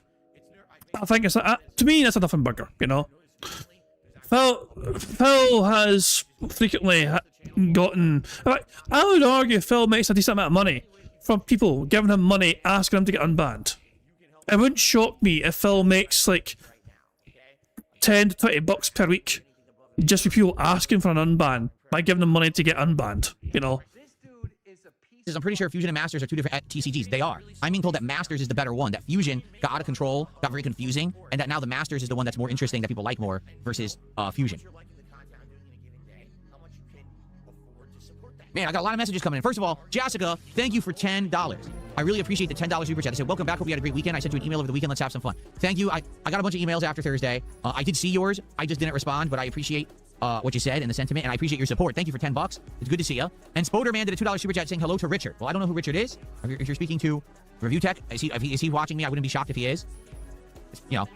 Burger. But thank you for $2 there. Okay.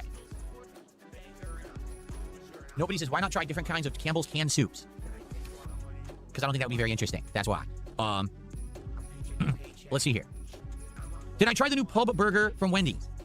This is exactly the point I'm making, all right? Give me 1 second.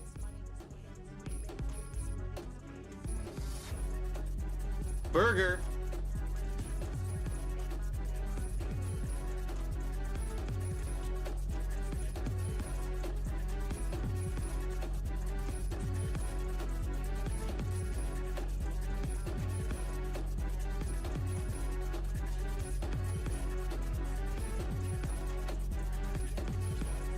I'm gonna find it, because I know I've already done it. Watch this. Who fucking cares?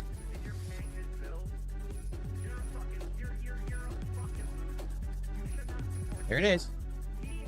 Yep. Okay. Ready? Wendy's currently has a new pub pretzel sandwich. Or do they? Because they don't. Wendy's already did that sandwich twice. First, 13 years ago. There it is. That's back in Connecticut, me reviewing it. 13 years ago. And then they did it again 6 years ago. And I sat right here and ate it then too. So I've already reviewed their pub sandwiches, their pub pretzel sandwiches, twice. They brought it back a third time, acting like it's a new item. It's not. These places keep doing this. Here it is. Look, they keep doing this over and over. They keep acting like these are new items when they've already had them. You see? Why on earth would I want to try the same thing I tried 13 years ago and 6 years ago a third time? You know what I'm saying? Like, it's lame and pathetic that they just keep releasing the same content over and over. And then they're like, oh, you know, here it is, it's new. No, it's not. I already did it. I distinctly remember. The bun is chewy. It's like a chewy consistency, and it's a little bit salty, but it's good. It has a special pub, like, sauce on it that tastes pretty cheesy. I think they put a slice of, like, Gouda or Gruyere or something on top, and that's pretty good. Like, no lie, the burger's pretty good. But I had it twice. Why would I do it again?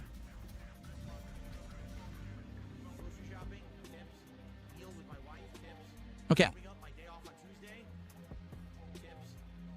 Let's see here. Oh, thank you to... Who was that? There was a resub?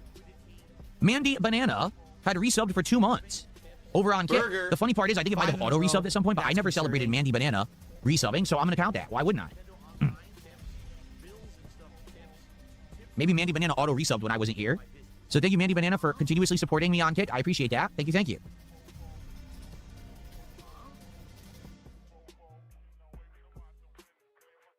Merc Sam, no, I'm not going to cook in my office on an electronic camping stove. That's insane. Absolutely not. Marky says, oh, so now Wendy's is a gacha game with returning banners. Yeah, exactly. Every time that they run out of ideas, they say, what's an idea from the past that worked, but we decided not to keep? Let's just bring it back again.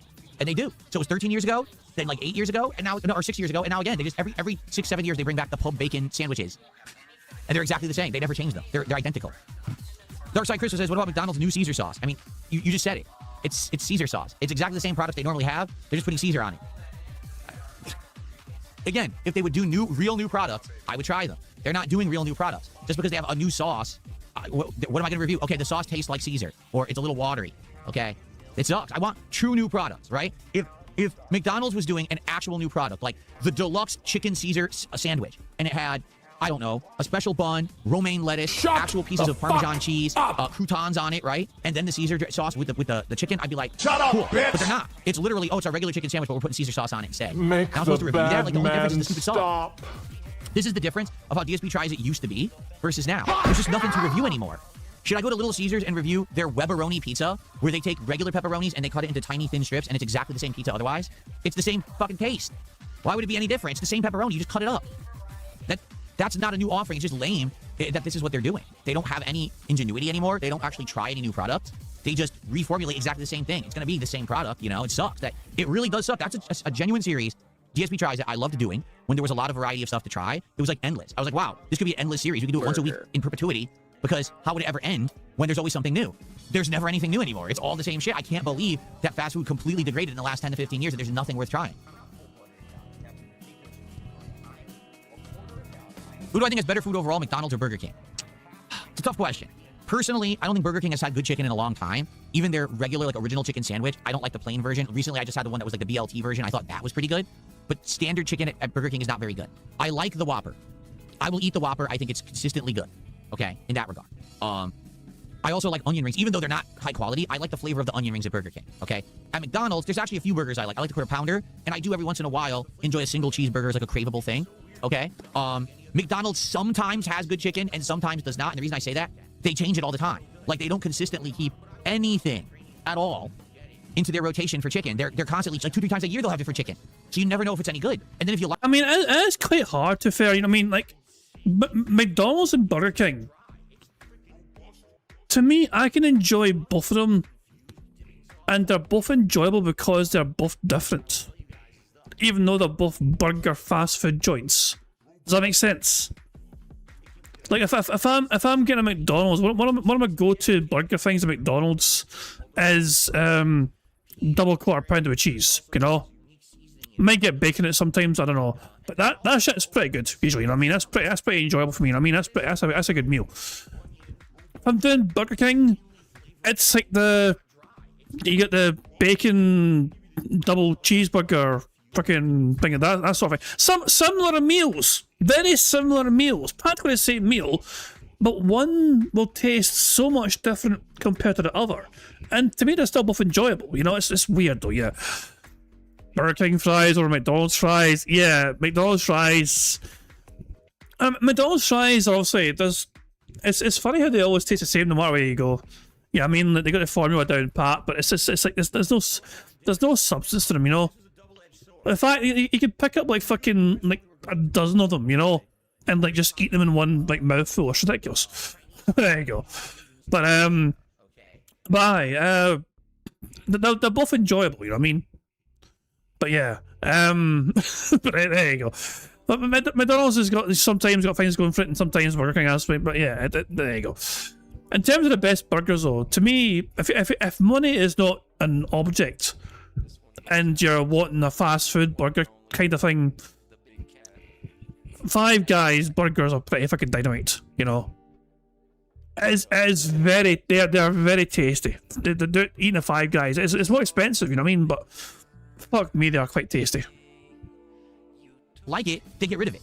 So it's frustrating because you like their products and then they change them on you anyway. You're like, what the hell what did they do that for? So if I had to choose between the Quarter Pounder and the single cheeseburger at McDonald's versus the Whopper and the onion rings at Burger King, I would choose Burger King. So there's my answer. I would choose Burger King. Yep. What's up, Hummel the Pummel? How are you? Voided Punk Goth Girl, we have tried local restaurants. In fact, there's been quite a few different local things that I've done taste tests on that I've enjoyed. But the problem is that truly original, interesting ones have already been done. I've already done Katsu Burger twice. There's only so many times I could go there before I'm just redoing the same stuff. You know what I'm saying? I've done Shake and Go, which is a local burger place that's really good, but I've already done them. So it's like, what else am I going to do? I've already done a lot of the good local things. The Katsu Burger only have 2 things on their menu, Phil?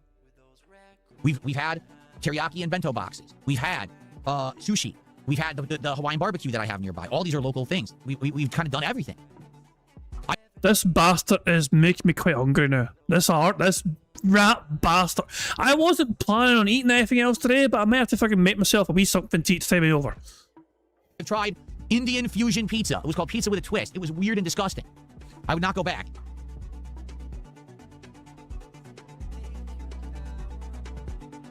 What's up, Car? If I am going to eat anything, I'll be very light. I'm not going to have like a burger at this time of night. No.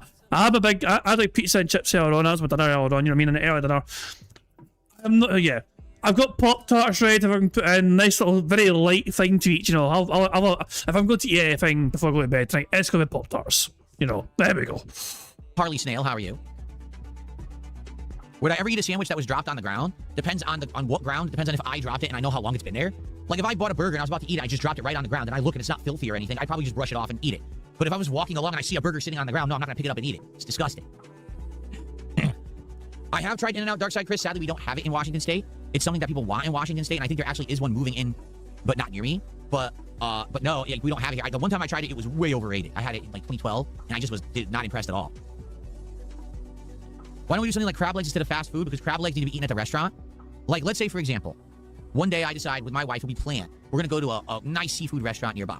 And I decide to do something crazy deluxe, some crab, lobster, something really expensive. And I tell them, I go and I say, hey, I'm a YouTuber and I actually want to do a video review of this meal. Hey, I'm a YouTuber. Give me a discount. Something really expensive. And I tell them, I go and I say, hey, I'm a YouTuber and I actually want to do a video review of this meal. Is it cool if I do it? Because I would tell the staff and see, hey, is there maybe somewhere you could put me in a corner away from other people so I don't disturb them? I mean, generally speaking, that's kind of, here's how it should be done, okay? The best thing to do is phone them ahead of time and ask them before you go, okay? Contact them before you travel, okay? To ask them. It's the least you can fucking do. That way it's not a wasted journey if you go there and ask and they say no, you know? But phone them ahead of time and say, look, can I make a wee video from a YouTube thing, whatever, for them, you know, and yeah. Phone them and fucking ask them, okay? Don't just wait until you're there in person. With my filming and with my commentary and what I'm about to do, and then I would actually do this in-person review with my camera, microphone, my selfie stick, you know, eating, reviewing the flavors and everything. And then I would come home and I would edit it. And it would be an edited review, okay? I'm not going to order super expensive crab legs to be delivered to my home, and they're gonna be cold and rubbery, and then I try to eat crab legs here on my gaming and streaming setup. I don't think that would work very effectively, okay? There is a food that I haven't really, for example, I've never reviewed a ramen. Why? Ramen is meant to be eaten immediately when it is delivered to you, and it's meant to be eaten piping hot. It's supposed to be very hot. If you get it delivered, you're already doing it wrong, and you're reviewing it poorly because it's already lost the heat it's supposed to have, the temperature it's supposed to have, so you're not fairly reviewing it, right? So that's another, maybe a ramen restaurant. Go there and review it in person. But to do that, you have to plan, and you have to confirm it's okay. You can't just go into a restaurant and without permission film a review. That's actually very unprofessional because some restaurants maybe just don't want that. They don't want their customers being disturbed or whatever, right? And that's their prerogative. They own the business. They can tell you, no, we don't want you to do a review, and that's okay. You know, that's up to them.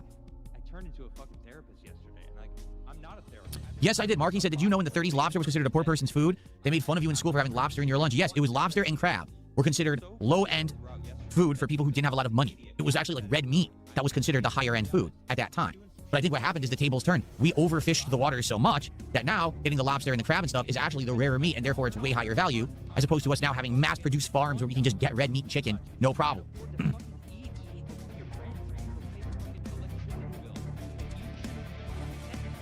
Would I do a DSP tries it for candy from around the world? Yes, however, I tried that and it didn't work. Don't you remember I bought treat boxes from like Japan and other places, and I tried it and no one really cared. They weren't very successful, so I stopped doing it. Isn't that because you're charging your audience $1,500 to have a fucking chocolate?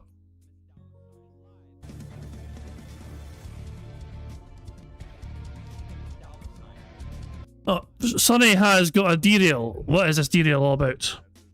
Hate influencers. I would say both. But let's talk about influencers. Four Winds Craft Guild, a craft shop in Nantucket, Massachusetts, went viral for putting up a no influencers sign. Oh, very funny. A no influencers sign. That's where it starts. But what's next? A sign that says no women? Are we laughing then? And what's after that? A sign that says no doctors? Because that sign would affect women too. I don't know what you're thinking. How the hell does that make sense? How could that put no doctors? How could that? Because some doctors are women, and think about that. That's right, they're called girl doctors, and it's a new thing they're trying. Scientists say that by 2050, half of all women will be doctors, and the other half will be influencers. I mean, can I get back to the influencer bit?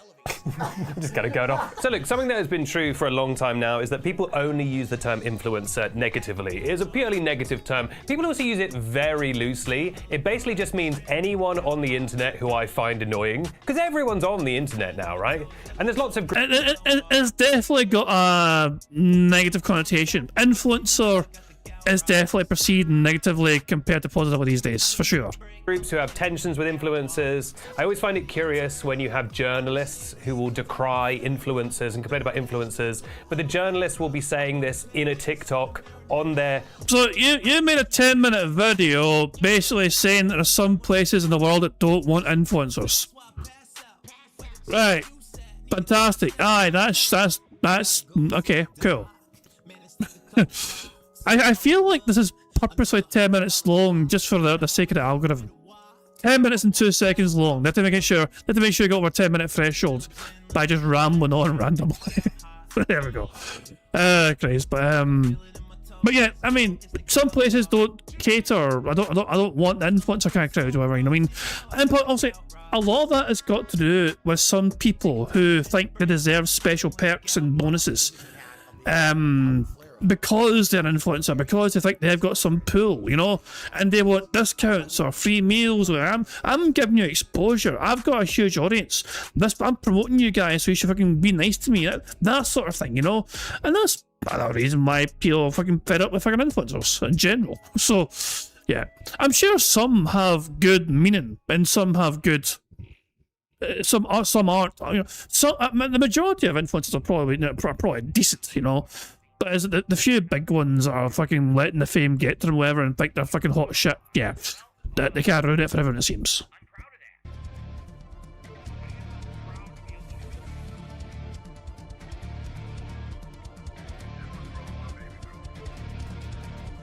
So yeah, if anyone has any kind of suggestions for DSP Tries It, okay, I'm open. I would love to get more suggestions of something that I could possibly do. Sadly, you know, at least the fast food stuff around here seems to have dried up to the point where I think we will skip this week again. This whole episode, people have tried to suggest and nothing's really worked. Like, darn, you know, and I appreciate people suggesting things. It's not that I don't want to do the show. It's that there's nothing to really do. You know, what can you do?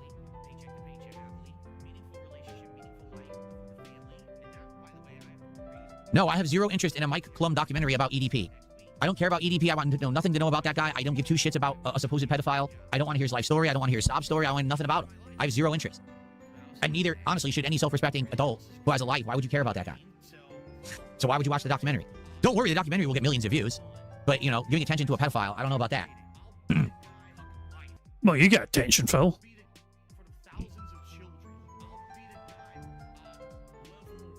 And also you gave Derek a lot of attention. You're upset you had to ban him under a peer pressure from Kino Casino and Josh from the Farms. No, I did not say I wanted to react to it. That's a blatant lie. Yes, I have. Layla says, did you ever do a versus series like BK chicken sandwich versus Wendy's chicken sandwich? Yeah, do you remember when I was first trying smash burgers? I did a triple taste test. I did Shake Shack versus Jack in the Box versus Sonic. We had three different smash burgers that I all compared and tried at once. That was pretty fun. The problem with that is I'd be willing to do that as a special event if there's a reason or a reason to hype it up. Let's say all of a sudden there was a big fad and everyone was doing the same thing. What if 3 or 4 places did pub burgers all at the same time with the pretzel buns? Then I'd be like, okay, let's do it, right? But honestly, the problem is the cost, okay? To get something delivered, not only are you paying for the item, but there's the markup, then you're paying the driver's tip, and you're paying for the delivery fee from the app. If you're doing that from 3 different businesses, you're basically paying $20 a burger 3 times. Just to order the smash burger right now from Sonic and get just the burger delivered would be $20. So I don't really feel like paying $60+ for a 3-burger meal, of which I'm only gonna eat a few bites of each burger. It would be kind of wasteful, you know what I mean? I just don't think I want to do that, nor do I think that that would result in any content that's gonna make tons of money. It won't. You know, the video I made of the triple smash burger, I don't even think it made 2,000 views, so probably maybe like $5, maybe 10, you know, so it's not worth it.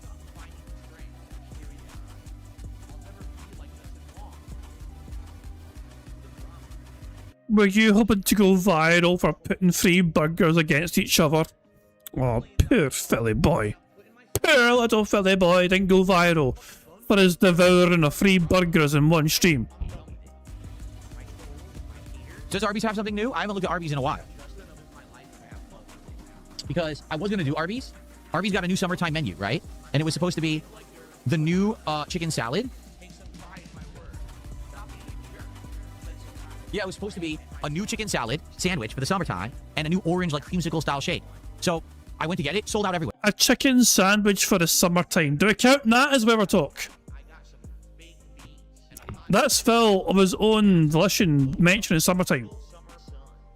I feel as Phil mentioning summertime, I think it's clutching at straws, but I'm counting it. salad sandwich for the summertime and a new orange like creamsicle style shake. So I went to get it, sold out everywhere. I was like, what? It was just announced. Like, it just came out. The week it was announced, it sold out everywhere. If you want to know the truth, I think a lot of places didn't stock it. I think what it was that this is what Arby's wanted to push, but I guess the franchise owners probably were like... But you don't know, you're guessing here, Phil. You have no idea. So it has to be some sort of conspiracy theory, yeah. And you deny this thing. No, how dare you? It's too much of a chore to make this stuff. Like, particularly that chicken salad is probably like, they got to make the chicken, they got to chop it up, they got to make this salad with all these ingredients. They probably don't want to bother with it. Maybe they don't sell enough of it. So it just showed as endlessly sold out at all of my Arby's near me. I was like, what the hell? So you just can never buy it, huh? So that's why I didn't do the Arby's. But it looks like Arby's does have a cheesesteak. Yeah, they have it. Stop talking about food, you prick. I'm fucking more peckish now. Angus cheesesteak. They also have chicken sliders. Make the bad man stop.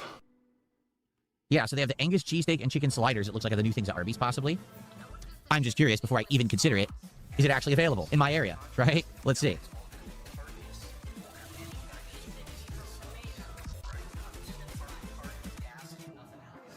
Let's see. Okay, is it available? Yeah, it looks like this is a new Angus cheesesteak. Holy...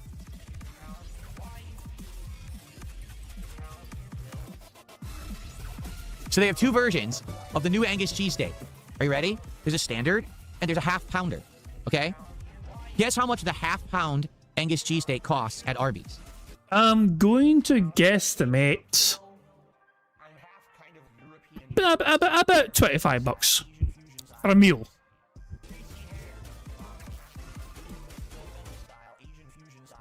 $22. That wasn't far off. Oh wait, is that the burger on its own though? Fast food, huh? Fast food prices. $22. Well, I'm sure it's cheaper in person. You're fucking paying the DoorDash fee or whatever the fuck it is. For a sandwich at Arby's.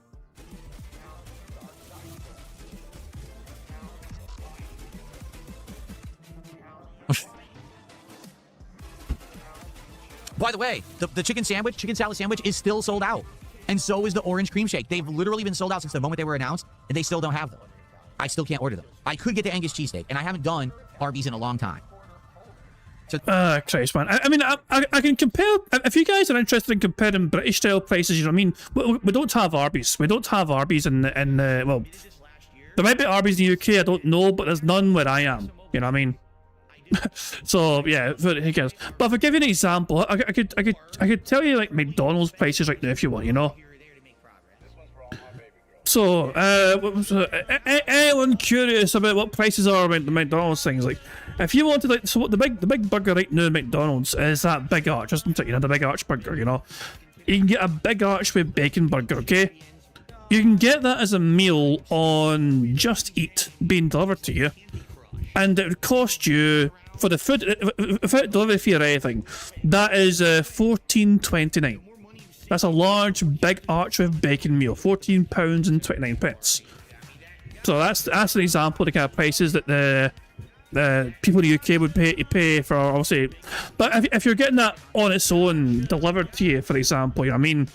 Let's just fucking. I'm actually going to go through like. I mean, they'll add like an extra like £3 or £4 to delivery fee or whatever. You know what I mean, the bag fee or whatever, and then you also put it there as well, and all that shit. I mean, so you're basically talking like £20 if you want that delivered to you just on its own. You know what I mean? Somebody's saying that's why during the World Cup other countries lost their minds to the price of food and how much you got for the prices. It's, some places, it's kind of crazy how far your money can go in different places, you know what I mean? Like, I mean, okay, it'll be something that's kind of more known for Europeans, you know what I mean?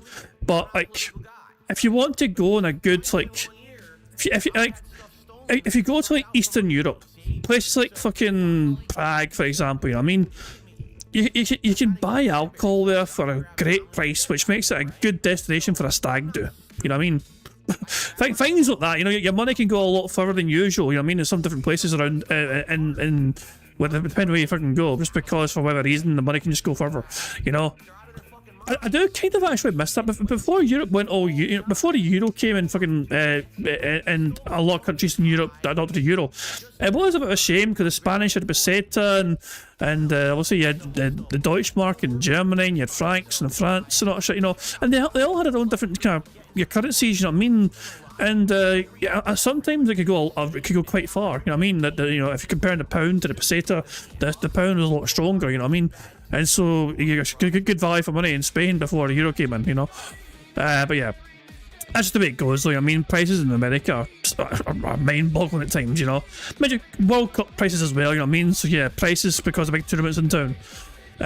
So yeah. Oh well, but these days, everything's more expensive these days, so that's a shame. That's just the way it is. Everything gets way more expensive just because fucking life. Don't get you started in the check about prices, goddamn. Exactly. You know exactly what I fucking mean. You know exactly what I fucking mean. Shout out to Eastern Europe. So that would be a consideration, would be the Angus cheesesteak. I'd have to probably get something else too. I mean, $22 for real. Wait, hold on. Is that just the sandwich? Oh my god, that's just the sandwich. That is quite ridiculous. For that, a half-pounder Aberdeen Angus cheesesteak or whatever, wow, that's not even the meal. That is a lot of money. Look at Phil. But my videos only make I might not even make $5 in that video. I can't do that. He might bring back goals just if I can eat a sandwich.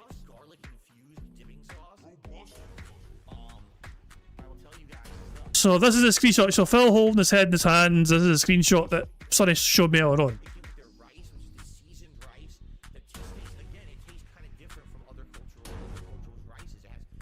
Do you see why I'm so turned off from doing DSP Tries It?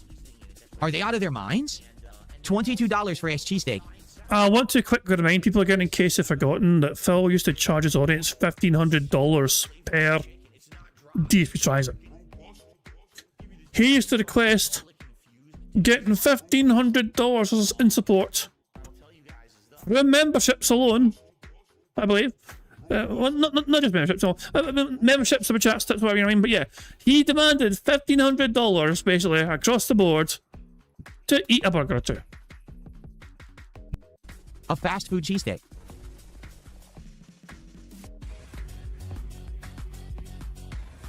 Someone tipped $2 as LTG had an unhinged meltdown because another content creator said he isn't attractive. It went on for 45 minutes and he keeps going on about it days later. It doesn't seem like a very masculine reaction to someone criticizing your looks. You're right. If you're a normal guy, you don't care about your looks. Phil, you're not a normal guy. Mind you, normal's boring. I like to think nobody should be happy to be normal. It is nice to fucking be abnormal because that's what makes it so special and unique. But Phil fucking pretending he's the only normal person in the world is so hilarious. Let's see if Phil reacts to this. Doesn't seem like a very masculine reaction to someone criticizing your looks. You're right. If you're a normal guy, you don't care about your looks. Like right now, I know I'm an ugly, melty-faced, middle-aged dude, right? I'm losing my hair. My hairline is receding. My facial hair doesn't look great. I'm ugly. Why do I care? I'm good. I'm happy. You probably should care in some capacity about your appearance if there's aspects about it that you can control, if that makes sense. You know what I mean? You got to bear in mind, Phil, other people have to look at you as well. And I say that from understanding. I was like, yeah, I know myself. If I'm going out, I'll make sure that I don't want to go out if you know, fucking without. Well, these days anyway, I'm trying. I used to be very bad for going out without even brushing my hair sometimes, which is just fucking untidy as all hell. You know what I mean? But yeah, these days also, if I'm going out, also make sure I'm looking a bit more presentable these days. You know what I mean? Just to fucking make sure I'm not just fucking looking disgraceful and all bedhead or whatever, you know. Successful. Why do I give a shit about the fact that I'm ugly? It doesn't affect me. I can be ugly as shit. I'm still good, right?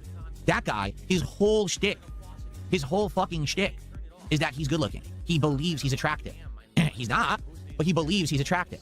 I mean, isn't beauty in the eye of the beholder, that kind of thing?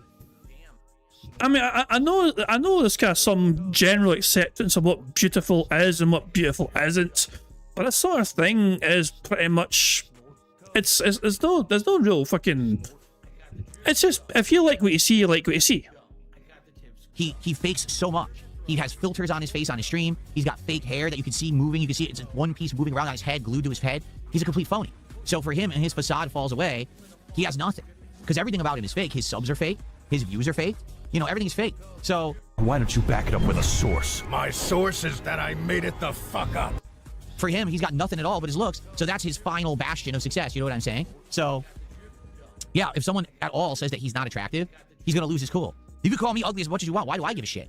You know, I'm good. I'm happy. I got a million. You're banning people today for just posting emojis. He's going to lose his cool. You can call me ugly as much as you want. Why do I give a shit? You know, I'm good. I'm happy. I got a million positive things going on in my life. Being ugly is not a detriment to my existence, you know? But for him, if he has no looks, he's got nothing. So, oh well. Thanks for the $2. How, where are we at? I didn't even take a look. We're at 85 bucks to support, guys. We're only 15 away from hitting that first dang milestone. Let's go. Let's hit that first milestone right now, shall we? Let's go. Let's hit that milestone. Let's lock in and say we got our first pack of cards to open today on DSP Pack Rigs. And then we only have another 50 to go during the gameplay, and we can do the show at the end of the stream. Let's do it.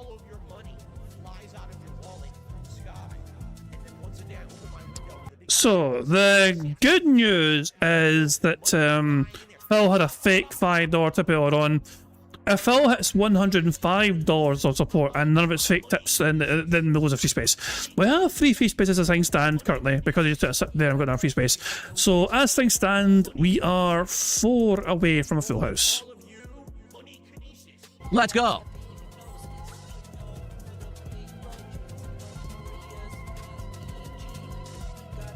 Someone sent me a list of stuff. Look at this. McDonald's has honey brown butter bacon egg and cheese biscuit. I'm not getting breakfast at McDonald's for DSP tries it. Taco Bell pineapple freeze and pepper jack steak nacho fries. No. Stop talking about food. No. Wendy's apple crumble frosty fusion and pretzel bacon pub cheeseburger. Again, we already did the burger, and you know the frosty isn't enough to go there. Shake Shack West Coast loaded fries. Just fries is not enough to do it. Del Taco All American Burger Taco. We don't have Del Taco here. Jack in the Box potato wedges. We just did Jack in the Box for the record. Jimmy John's. We don't actually have a Jimmy John's here anymore. Sonic 99-cent corn dogs only on Thursday. That's not a DSP tries it. Arby's buffalo chicken sandwich. So Arby's, all it is they're doing a slider with buffalo sauce. I would go there for the cheesesteak over that. So I would say Arby's is a consideration. Dairy Queen's caramel apple cheesecake blizzard. I'm not going to review a ice cream blizzard like that. It's not a meal. Starbucks orange cream beverages. Again, I don't just do drink reviews like that. Carl's Jr. spicy chicken max and triple berry beverages. Carl's Jr. We tried it once, went out of business. We did one Carl's Jr. review and I liked it. I said, oh man, let's order again. When I went to order, they're out of business. I'm serious. I can't order from Carl's Jr. anymore. We can only do it once. Sucks because I would have ordered again because I actually liked the food. Nothing. The closest Carl's Jr. is 20 miles away. 20 miles away. Holy crap. Damn. Okay, I do have an idea, actually. I'll tell you the idea in a minute. Pizza Hut triple cheese mac and s'more sticks. No.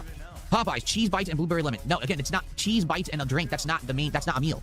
You see, I'm trying to review meal foods. That's just sides and stuff. Habit Burger, Jet Tila's Korean street menu. I legitimately wish I could order from Habit Burger. I did twice, and both times I ordered, the food was terrible. It was legitimately awful. One time the food was wrong, and the other time the food was bad. So what that tells me is my local Habit Burger doesn't care about to-go orders. I have eaten in person at Habit Burger, and it was actually quite good. But sadly, delivery has been atrociously bad. So I would never waste money on there again. Twice burned, I know that they're not going to be good. And then Applebee's, late night half price app. We looked at Applebee's before, the menu looked atrociously bad. So it's a maybe eventually we would try Applebee's. Shut up, bad man. We have 50 likes on this bingo stream, which is 2 more free spaces. Thank you very much, guys, for liking the stream. It means that we are 2 more squares getting ticked off from us getting a full house on the bingo. But to reward ourselves for you, and to thank you guys for getting 50 likes on the bingo stream, we reward ourselves with an animation. And I reckon it's time for the Bubbles animation made by supremely talented Pixar Animations to celebrate getting 50 likes on his bingo stream. But remember, keep an eye on the bottom right for Jasper Kitty to do this thing. Fuck him up, Jasper! Good cat. I love that fucking pussy. Good stuff indeed. Thank you guys for liking the stream. 50 likes means we've got 2 free spaces and brings us to 5 overall. We are 2 more away. If Phil says that does 2 more of these things, we have a full house. And we're... It's clear, I can't remember the last time we got 3 full houses in a row, but we're very close to it. But I have an idea. Something here that we've never done, that I haven't had in many, many, many years, and I have no clue if this would be any good. Boom. Oh, shit, and... Bomb. My biggest fans are idiots. Sonny is not one to even risk fucking winning that organically. He just said, fuck it, I'm just going to win it now with the 10 get the members. There's our 2 more free spaces right there. Thank you, Sonny, for getting 10 members. Those memberships have gone to the Camping Dutchman, Mega Master Blaze, GL Gopher, Tim the Ripper, SF Vinny, Zenpa, Kajun Kaiju, Named Placeholder, and Blame Your ISP. Make sure that you thank Sonny if you haven't yet. Thanks, Sonny, and thank you very much, Sonny, for helping us win bingo here and supporting the stream. Very kind of you indeed. So, yeah, we've won bingo 3 in a row. Fuck me. Burger. There we go. Burger. Full house. Oh boy, how exciting. Anyway. Now, there's not going to be a 4th card because Phil's going to end the podcast in like 10 minutes' time. So we're free from the bad man. So, since we're done with the bad man, how about we just skip to live DSP and see how he's doing, shall we? Let's rewind a few seconds. $104. Wow, he's not actually not been given a lot of money since in an hour practically. Holy shit! Yeah, support has really slowed down in the last hour. That's tragic. Oh well. But we're done with the bad man, and yeah, we've got one more marble race to go and enjoy, and then we shall call it quits for today.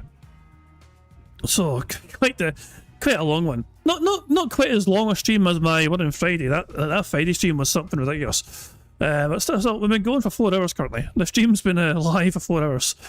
So we'll have a marble race and we'll celebrate this marble race winner, and then we shall call it quits for this Sunday session. So here we go. Go community and random. Here we go.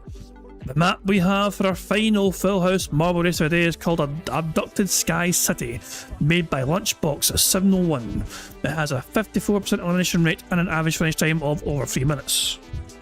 Let's have a wee little look at this map, and then we shall call it quits. So first things first.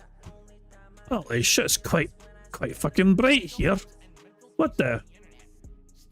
Oh, we go, okay. I wasn't sure what we're doing here, you know what I mean, with an environment we're in here.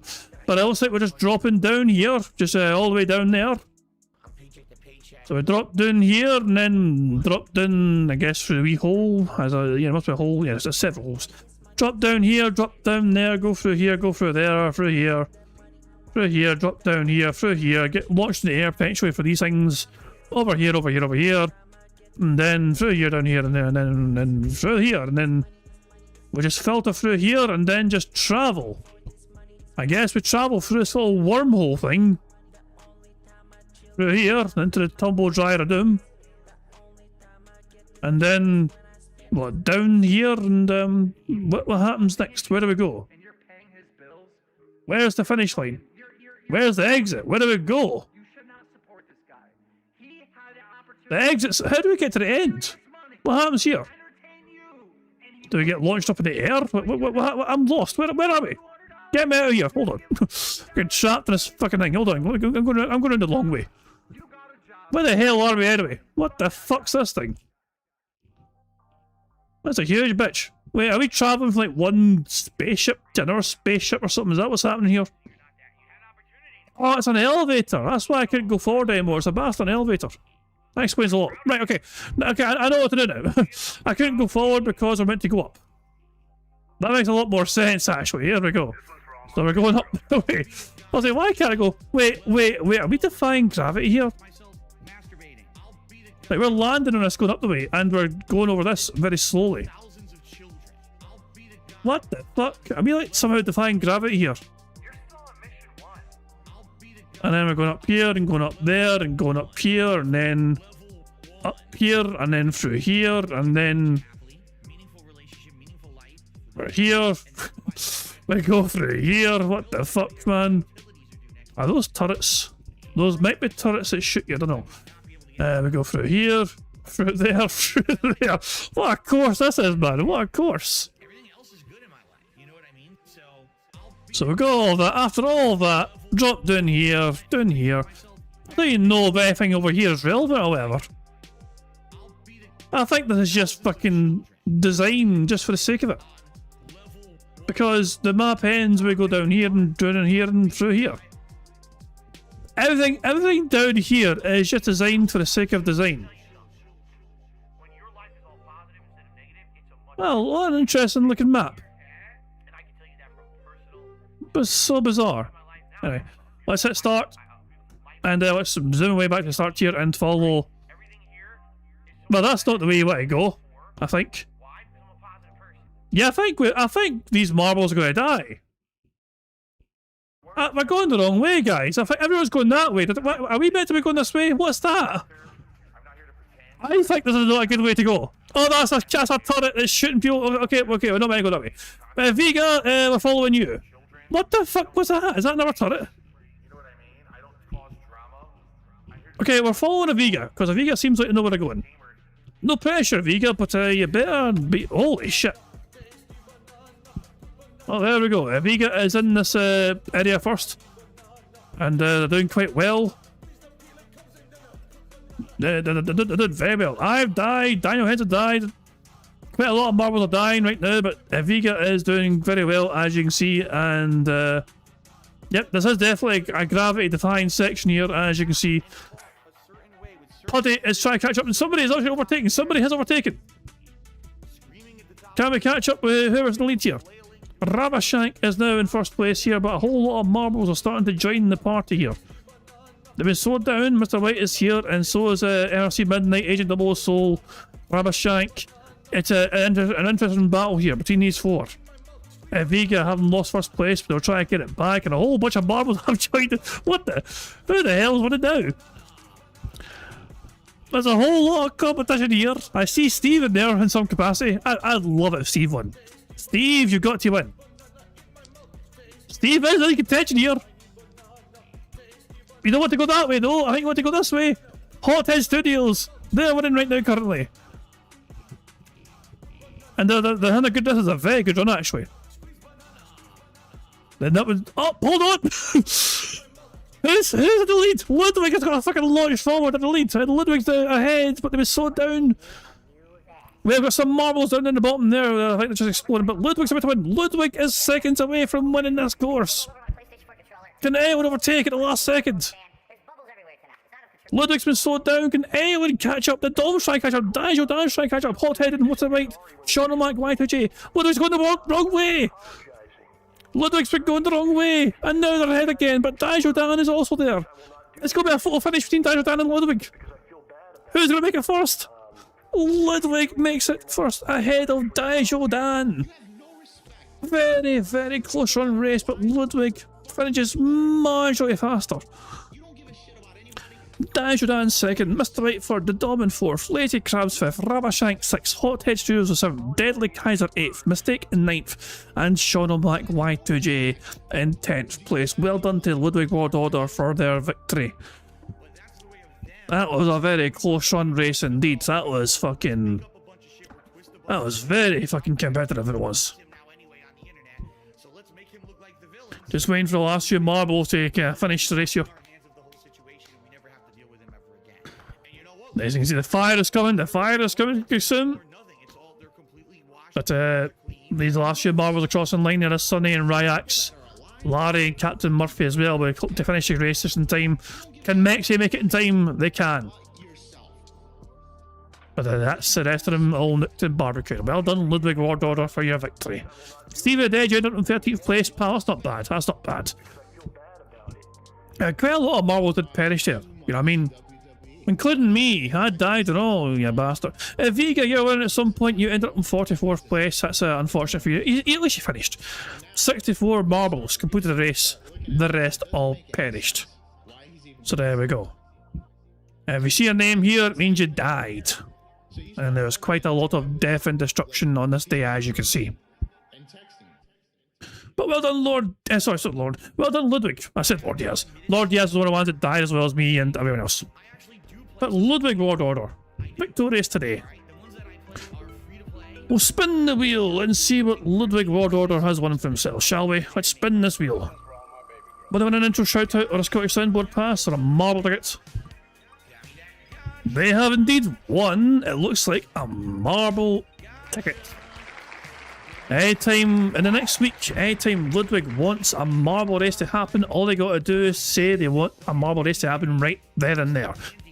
If they do that, I will immediately pause the stream and we'll have a marble race to enjoy. And they can use that up until and including the 17th of August. So well done to Ludwig for their prize. Good stuff indeed. Right, guys, I think that is going to be the end of that. So, yeah, I don't usually do Sunday bingos, but because Phil's schedule's all strange, I didn't want to give you guys like 3 days with no bingo whatsoever. Well, we had 2 days by default because, you know, Phil was off. But yeah, I would have felt bad being off for free. So there we go. Another post-marble derail. Phil sliding into another woman's DMs. What the? Grace Thorpe, DSP collab incoming. What is this and who's that?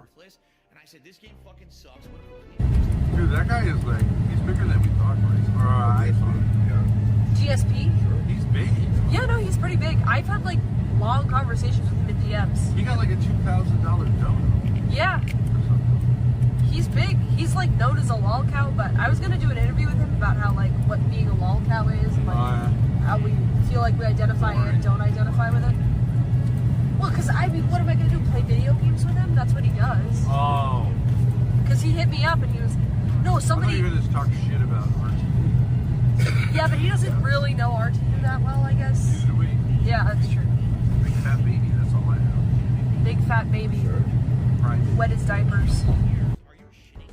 Oh, for the love of God. Well, there we go. DSP just can't help but fucking slide into DMs of our own. I'm sure Cat's very happy with that.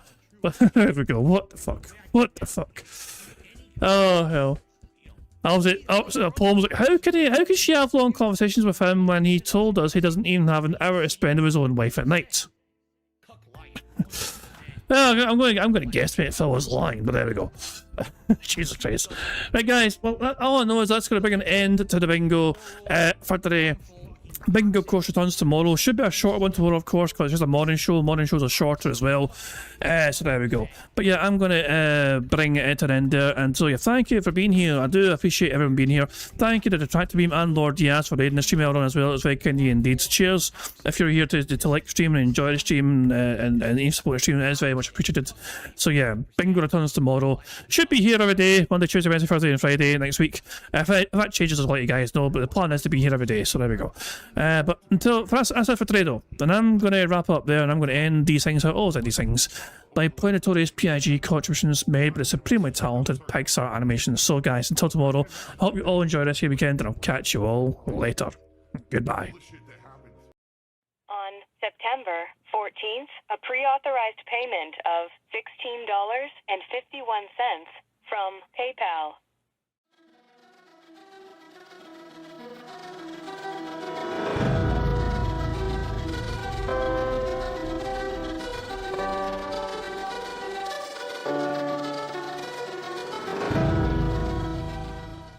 All right, Luna Mills has tipped me $1.30.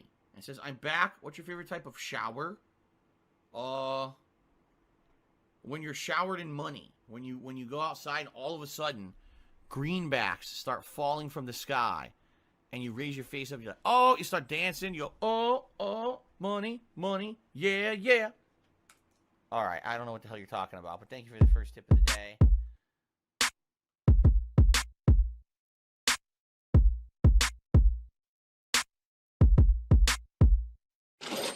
Money, money, yeah, yeah. Money, money, oh, money, money, yeah, yeah. Money, money, money, money, yeah, yeah. Money, money, oh, money, money, yeah, yeah. These contributions are mandatory. Money, money, yeah, yeah. Money, money, oh, money, money, yeah, yeah. Money, money, money, money, yeah, yeah. Money, money, oh, money, money, yeah, yeah. These contributions are mandatory.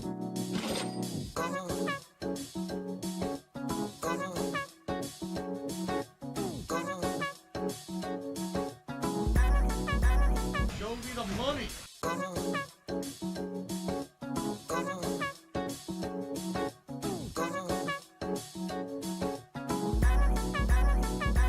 Free. Money, money, yeah, yeah. Money, money, oh, money, money, yeah, yeah. Money,